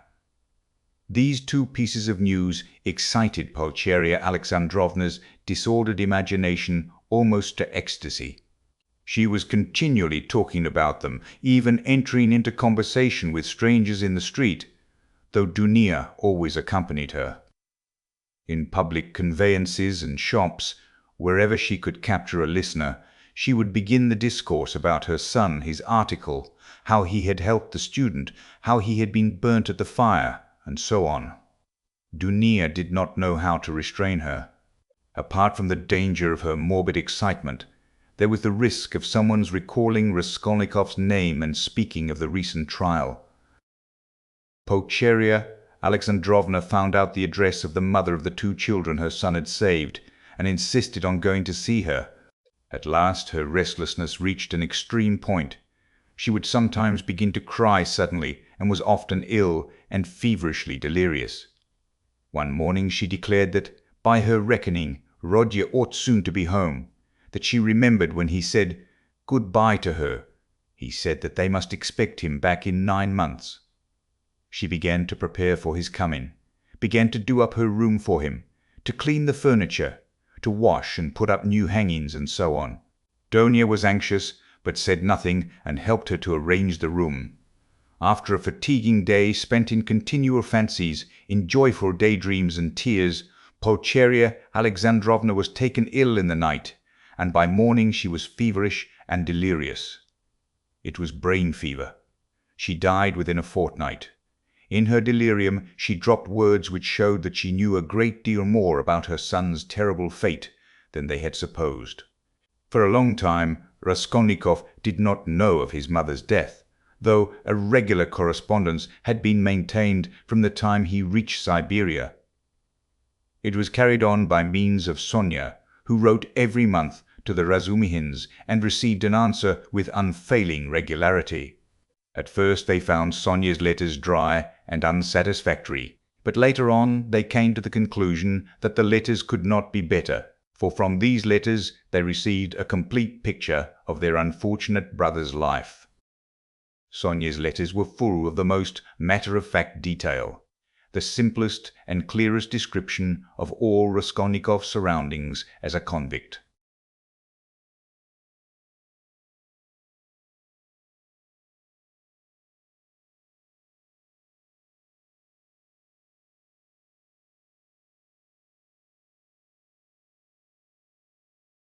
Instead of any attempt to interpret his state of mind and inner life, she gave the simple facts, that is, his own words, an exact account of his health, what he asked for at their interviews, what commission he gave her, and so on. All these facts she gave with extraordinary minuteness. The picture of their unhappy brother stood out at last with great clearness and precision. There could be no mistake, because nothing was given but facts. But Dunia and her husband could get little comfort out of the news, especially at first. Sonia wrote that he was constantly sullen and not ready to talk, that he scarcely seemed interested in the news she gave him from their letters, that he sometimes asked after his mother, and that when, seeing that he had guessed the truth, she told him at last of her death, she was surprised to find that he did not seem greatly affected by it, not externally at any rate. She told them that, although he seemed so wrapped up in himself, and, as it were, shut himself off from everyone, he took a very direct and simple view of his new life, that he understood his position, expected nothing better for the time, had no ill-founded hopes, as is so common in his position, and scarcely seemed surprised at anything in his surroundings, so unlike anything he had known before. She wrote that his health was satisfactory. He did his work without shirking or seeking to do more. He was almost indifferent about food, but except on Sundays and holidays, the food was so bad that at last he had been glad to accept some money from her, Sonia, to have his own tea every day. He begged her not to trouble about anything else, declaring that all this fuss about him only annoyed him. Sonia wrote further that in prison he shared the same room with the rest, that she had not seen the inside of their barracks, but concluded that they were crowded, miserable, and unhealthy, that he slept on a plank bed with a rug under him and was unwilling to make any other arrangement, but that he lived so poorly and roughly, not from any plan or design, but simply from inattention and indifference. Sonia wrote simply that he had at first shown no interest in her visits, had almost been vexed with her, indeed for coming, unwilling to talk, and rude to her, but that in the end these visits had become a habit and almost a necessity for him, so that he was positively distressed when she was ill for some days and could not visit him. She used to see him on holidays at the prison gates or in the guard room, to which he was brought for a few minutes to see her.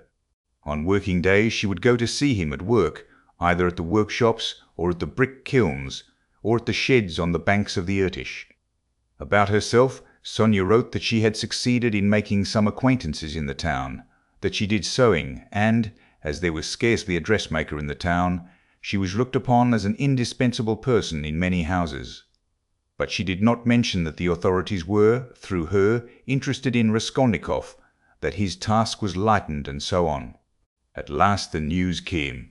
Gaunia had indeed noticed signs of alarm and uneasiness in the preceding letters, that he held aloof from everyone, that his fellow prisoners did not like him, that he kept silent for days at a time and was becoming very pale.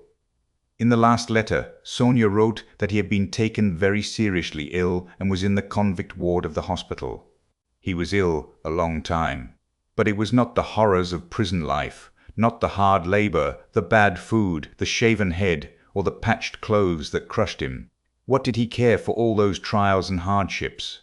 He was even glad of the hard work. Physically exhausted, he could at least reckon on a few hours of quiet sleep.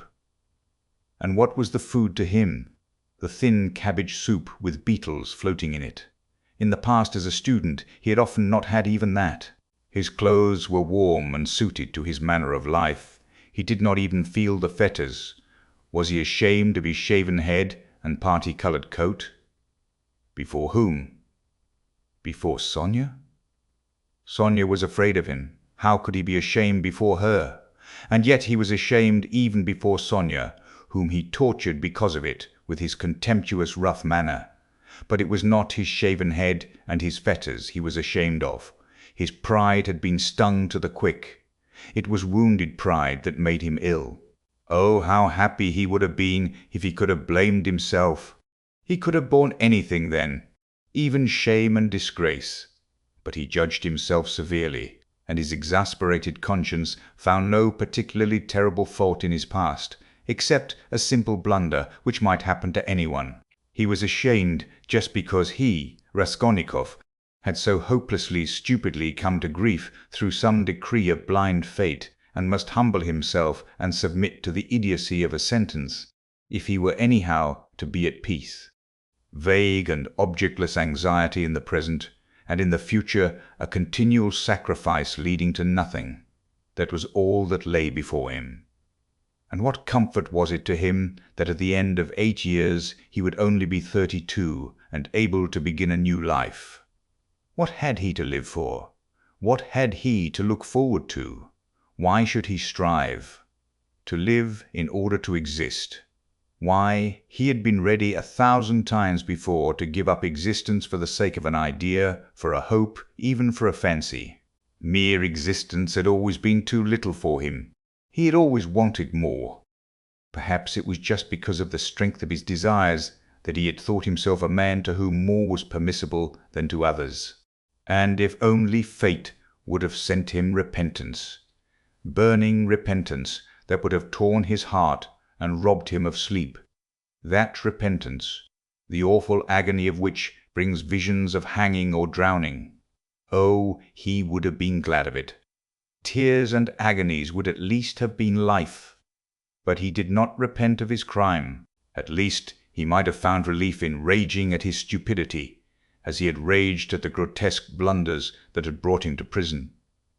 But now in prison, in freedom, he thought over and criticized all his actions again, and by no means found them so blundering and so grotesque as they had seemed at the fatal time. In what way, he asked himself, was my theory stupider than others that have swarmed and clashed from the beginning of the world? One has only to look at a thing quite independently, broadly, and uninfluenced by commonplace ideas, and my idea will by no means seem so strange. Oh, skeptics and halfpenny philosophers, why do you halt halfway? Why does my action strike them as so horrible? He said to himself.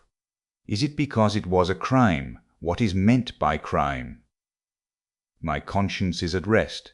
Of course, it was a legal crime. Of course, the letter of the law was broken and blood was shed.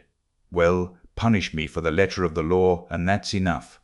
Of course, in that case, many of the benefactors of mankind, who snatched power for themselves instead of inheriting it, ought to have been punished at their first steps.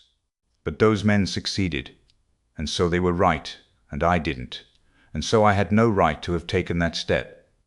It was only in that he recognized his criminality, only in the fact that he had been unsuccessful and had confessed it. He suffered too from the question, why had he not killed himself? Why had he stood looking at the river and preferred to confess? Was the desire to live so strong, and was it so hard to overcome it? Had not Svidrigailov overcome it, although he was afraid of death? In misery he asked himself this question, and could not understand that, at the very time he had been standing looking into the river, he had perhaps been dimly conscious of the fundamental falsity in himself and his convictions. He didn't understand that that consciousness might be the promise of a future crisis, of a new view of life, and of his future resurrection. He preferred to attribute it to the dead weight of instinct which he could not step over, again through weakness and meanness. He looked at his fellow prisoners and was amazed to see how they all loved life and prized it. It seemed to him that they loved and valued life more in prison than in freedom. What terrible agonies and privations some of them, the tramps for instance, had endured. Could they care so much for a ray of sunshine, for the primeval forest, the cold spring hidden away in some unseen spot, which the tramp had marked 3 years before, and longed to see again, as he might to see his sweetheart, dreaming of the green grass round it, and the bird singing in the bush? As he went on, he saw still more inexplicable examples. In prison, of course, there was a great deal he did not see and did not want to see. He lived, as it were, with downcast eyes. It was loathsome and unbearable for him to look. But in the end, there was much that surprised him, and he began, as it were involuntarily, to notice much that he had not suspected before. What surprised him most of all was the terrible impossible gulf that lay between him and all the rest. They seemed to be a different species, and he looked at them, and they at him, with distrust and hostility. He felt and knew the reasons of his isolation, but he would never have admitted till then that those reasons were so deep and strong. There were some Polish exiles, political prisoners, among them. They simply looked down upon all the rest as ignorant churls. But Raskolnikov could not look upon them like that. He saw that these ignorant men were in many respects far wiser than the Poles. There were some Russians who were just as contemptuous, a former officer and 2 seminarists. Raskolnikov saw their mistake as clearly. He was disliked and avoided by everyone. They even began to hate him at last. Why, he could not tell. Men who had been far more guilty despised and laughed at his crime. "You're a gentleman," they used to say. "You shouldn't hack about with an axe. That's not a gentleman's work." The second week in Lent, his turn came to take the sacrament with his gang. He went to church and prayed with the others. A quarrel broke out one day, he did not know how. All fell on him at once in a fury. "You're an infidel! You don't believe in God!" they shouted. "You ought to be killed!" He had never talked to them about God, nor his belief, but they wanted to kill him as an infidel. He said nothing. One of the prisoners rushed at him in a perfect frenzy. Raskolnikov awaited him calmly and silently. His eyebrows did not quiver, his face did not flinch. The guard succeeded in intervening between him and his assailant, or there would have been bloodshed. There was another question he could not decide. Why were they all so fond of Sonia? She did not try to win their favor. She rarely met them. Sometimes only she came to see him at work for a moment. And yet everybody knew her. They knew that she had come out to follow him, knew how and where she lived. She never gave them money, did them no particular services. Only once at Christmas she sent them all presents of pies and rolls. But by degrees closer relations sprang up between them and Sonia. She would write and post letters for them to their relations. Relations of the prisoners who visited the town at their instructions, left with Sonia presents and money for them. Their wives and sweethearts knew her and used to visit her. And when she visited Raskolnikov at work, or met a party of the prisoners on the road, they all took off their hats to her. "Little Mother Sofya Semyonovna, you are our dear good little mother," coarse-branded criminals said to that frail little creature. She would smile and bow to them, and everyone was delighted when she smiled. They even admired her gait and turned round to watch her walking. They admired her too for being so little, and, in fact, did not know what to admire her most for. They even came to her for help in their illnesses. He was in the hospital from the middle of Lent till after Easter. When he was better, he remembered the dreams he had had while he was feverish and delirious. He dreamt that the whole world was condemned to a terrible new strange plague that had come to Europe from the depths of Asia. All were to be destroyed except a very few chosen. Some new sorts of microbes were attacking the bodies of men, but these microbes were endowed with intelligence and will. Men attacked by them became at once mad and furious. But never had men considered themselves so intellectual and so completely in possession of the truth as these sufferers. Never had they considered their decisions, their scientific conclusions, their moral convictions so infallible.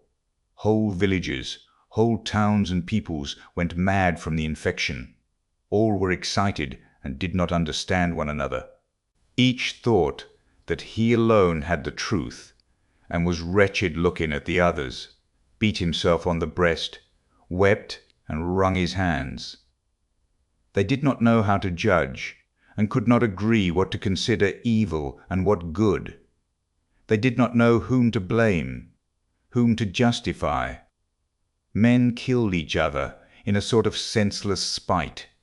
They gathered together in armies against one another, but even on the march the armies would begin attacking each other, the ranks would be broken, and the soldiers would fall on each other, stabbing and cutting, biting and devouring each other.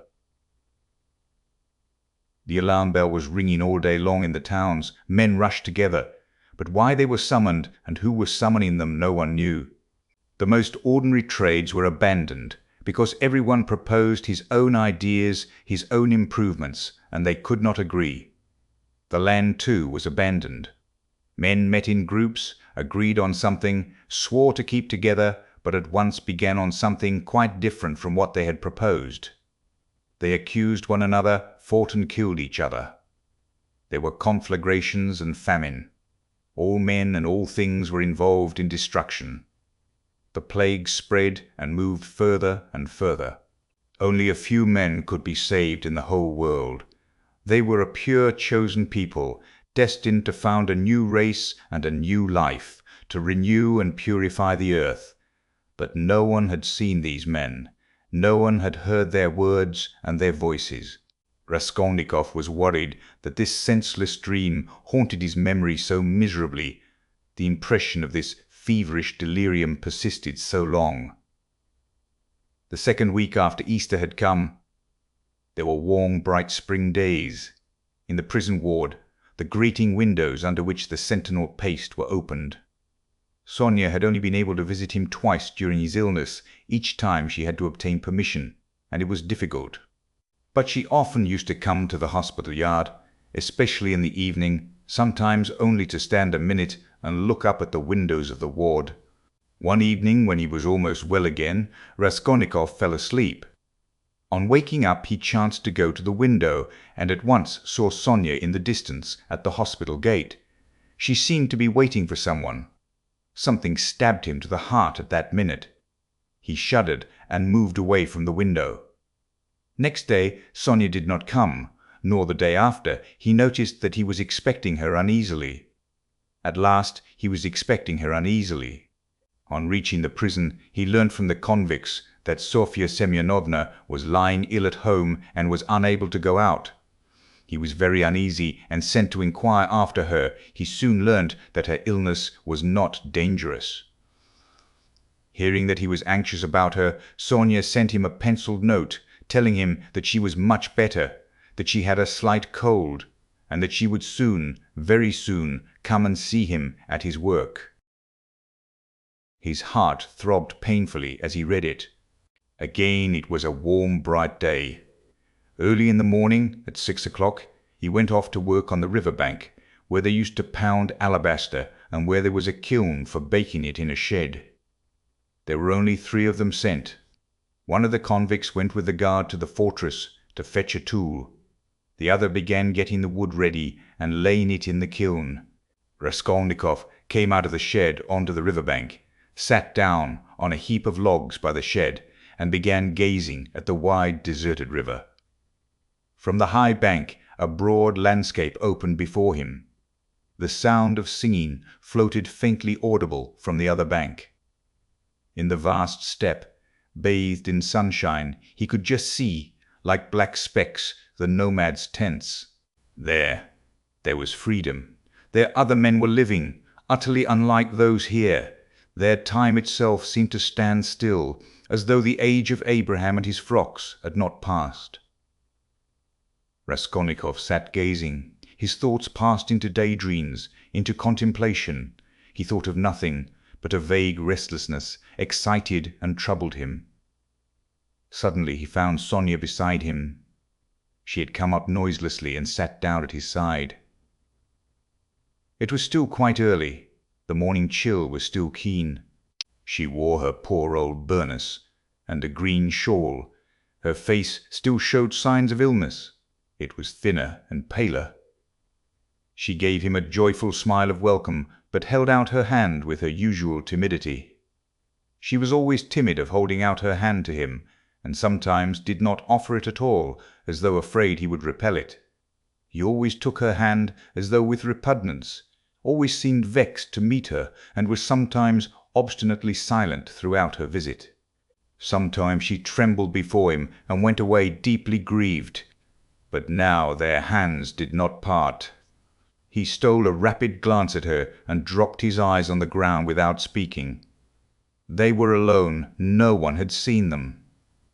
The guard had turned away for the time.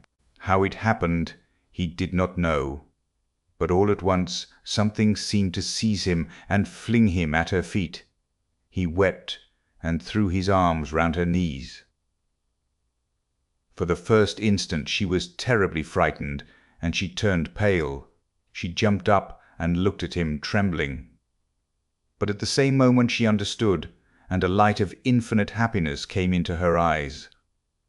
She knew and had no doubt that he loved her beyond everything, and that at last the moment had come.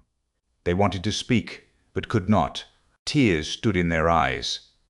They were both pale and thin, but those sick, pale faces were bright with the dawn of a new future, of a full resurrection into a new life. They were renewed by love.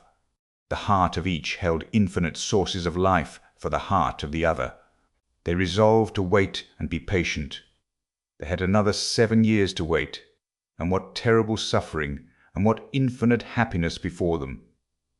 But he had risen again, and he knew it and felt it in all his being, while she only lived in his life. On the evening of the same day, when the barracks were locked, Raskolnikov lay on his plank bed and thought of her. He had even fancied that day that all the convicts who had been his enemies looked at him differently. He had even entered into talk with them, and they answered him in a friendly way.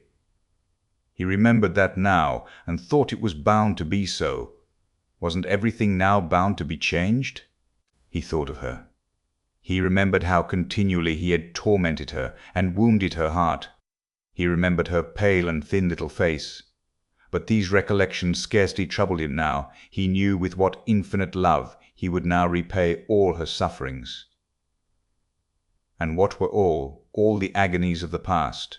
Everything, even his crime, his sentence and imprisonment, seemed to him now in the first rush of feeling an external, strange fact with which he had no concern. But he could not think for long together of anything that evening, and he could not have analyzed anything consciously. He was simply feeling. Life had stepped into the place of theory, and something quite different would work itself out in his mind. Under his pillow lay the New Testament. He took it up mechanically. The book belonged to Sonia. It was the one from which she had read the raising of Lazarus to him. At first he was afraid that she would worry him about religion, would talk about the gospel and pester him with books. But to his great surprise, she had not once approached the subject, and had not even offered him the Testament. He had asked her for it himself, not long before his illness, and she brought him the book without a word. Till now he had not opened it. He did not open it now, but one thought passed through his mind. Can her convictions not be mine now? Her feelings, her aspirations at least. She too had been greatly agitated that day, and at night she was taken ill again. But she was so happy, and so unexpectedly happy, that she was almost frightened of her happiness. 7 years, only 7 years! At the beginning of their happiness, at some moments, they were both ready to look on those 7 years as though they were 7 days. He did not know that the new life would not be given him for nothing, that he would have to pay dearly for it, that it would cost him great striving, great suffering. But that is the beginning of a new story, the story of the gradual renewal of a man, the story of his gradual regeneration, of his passing from one world into another, of his initiation into a new, unknown life. That might be the subject of a new story, but our present story is ended.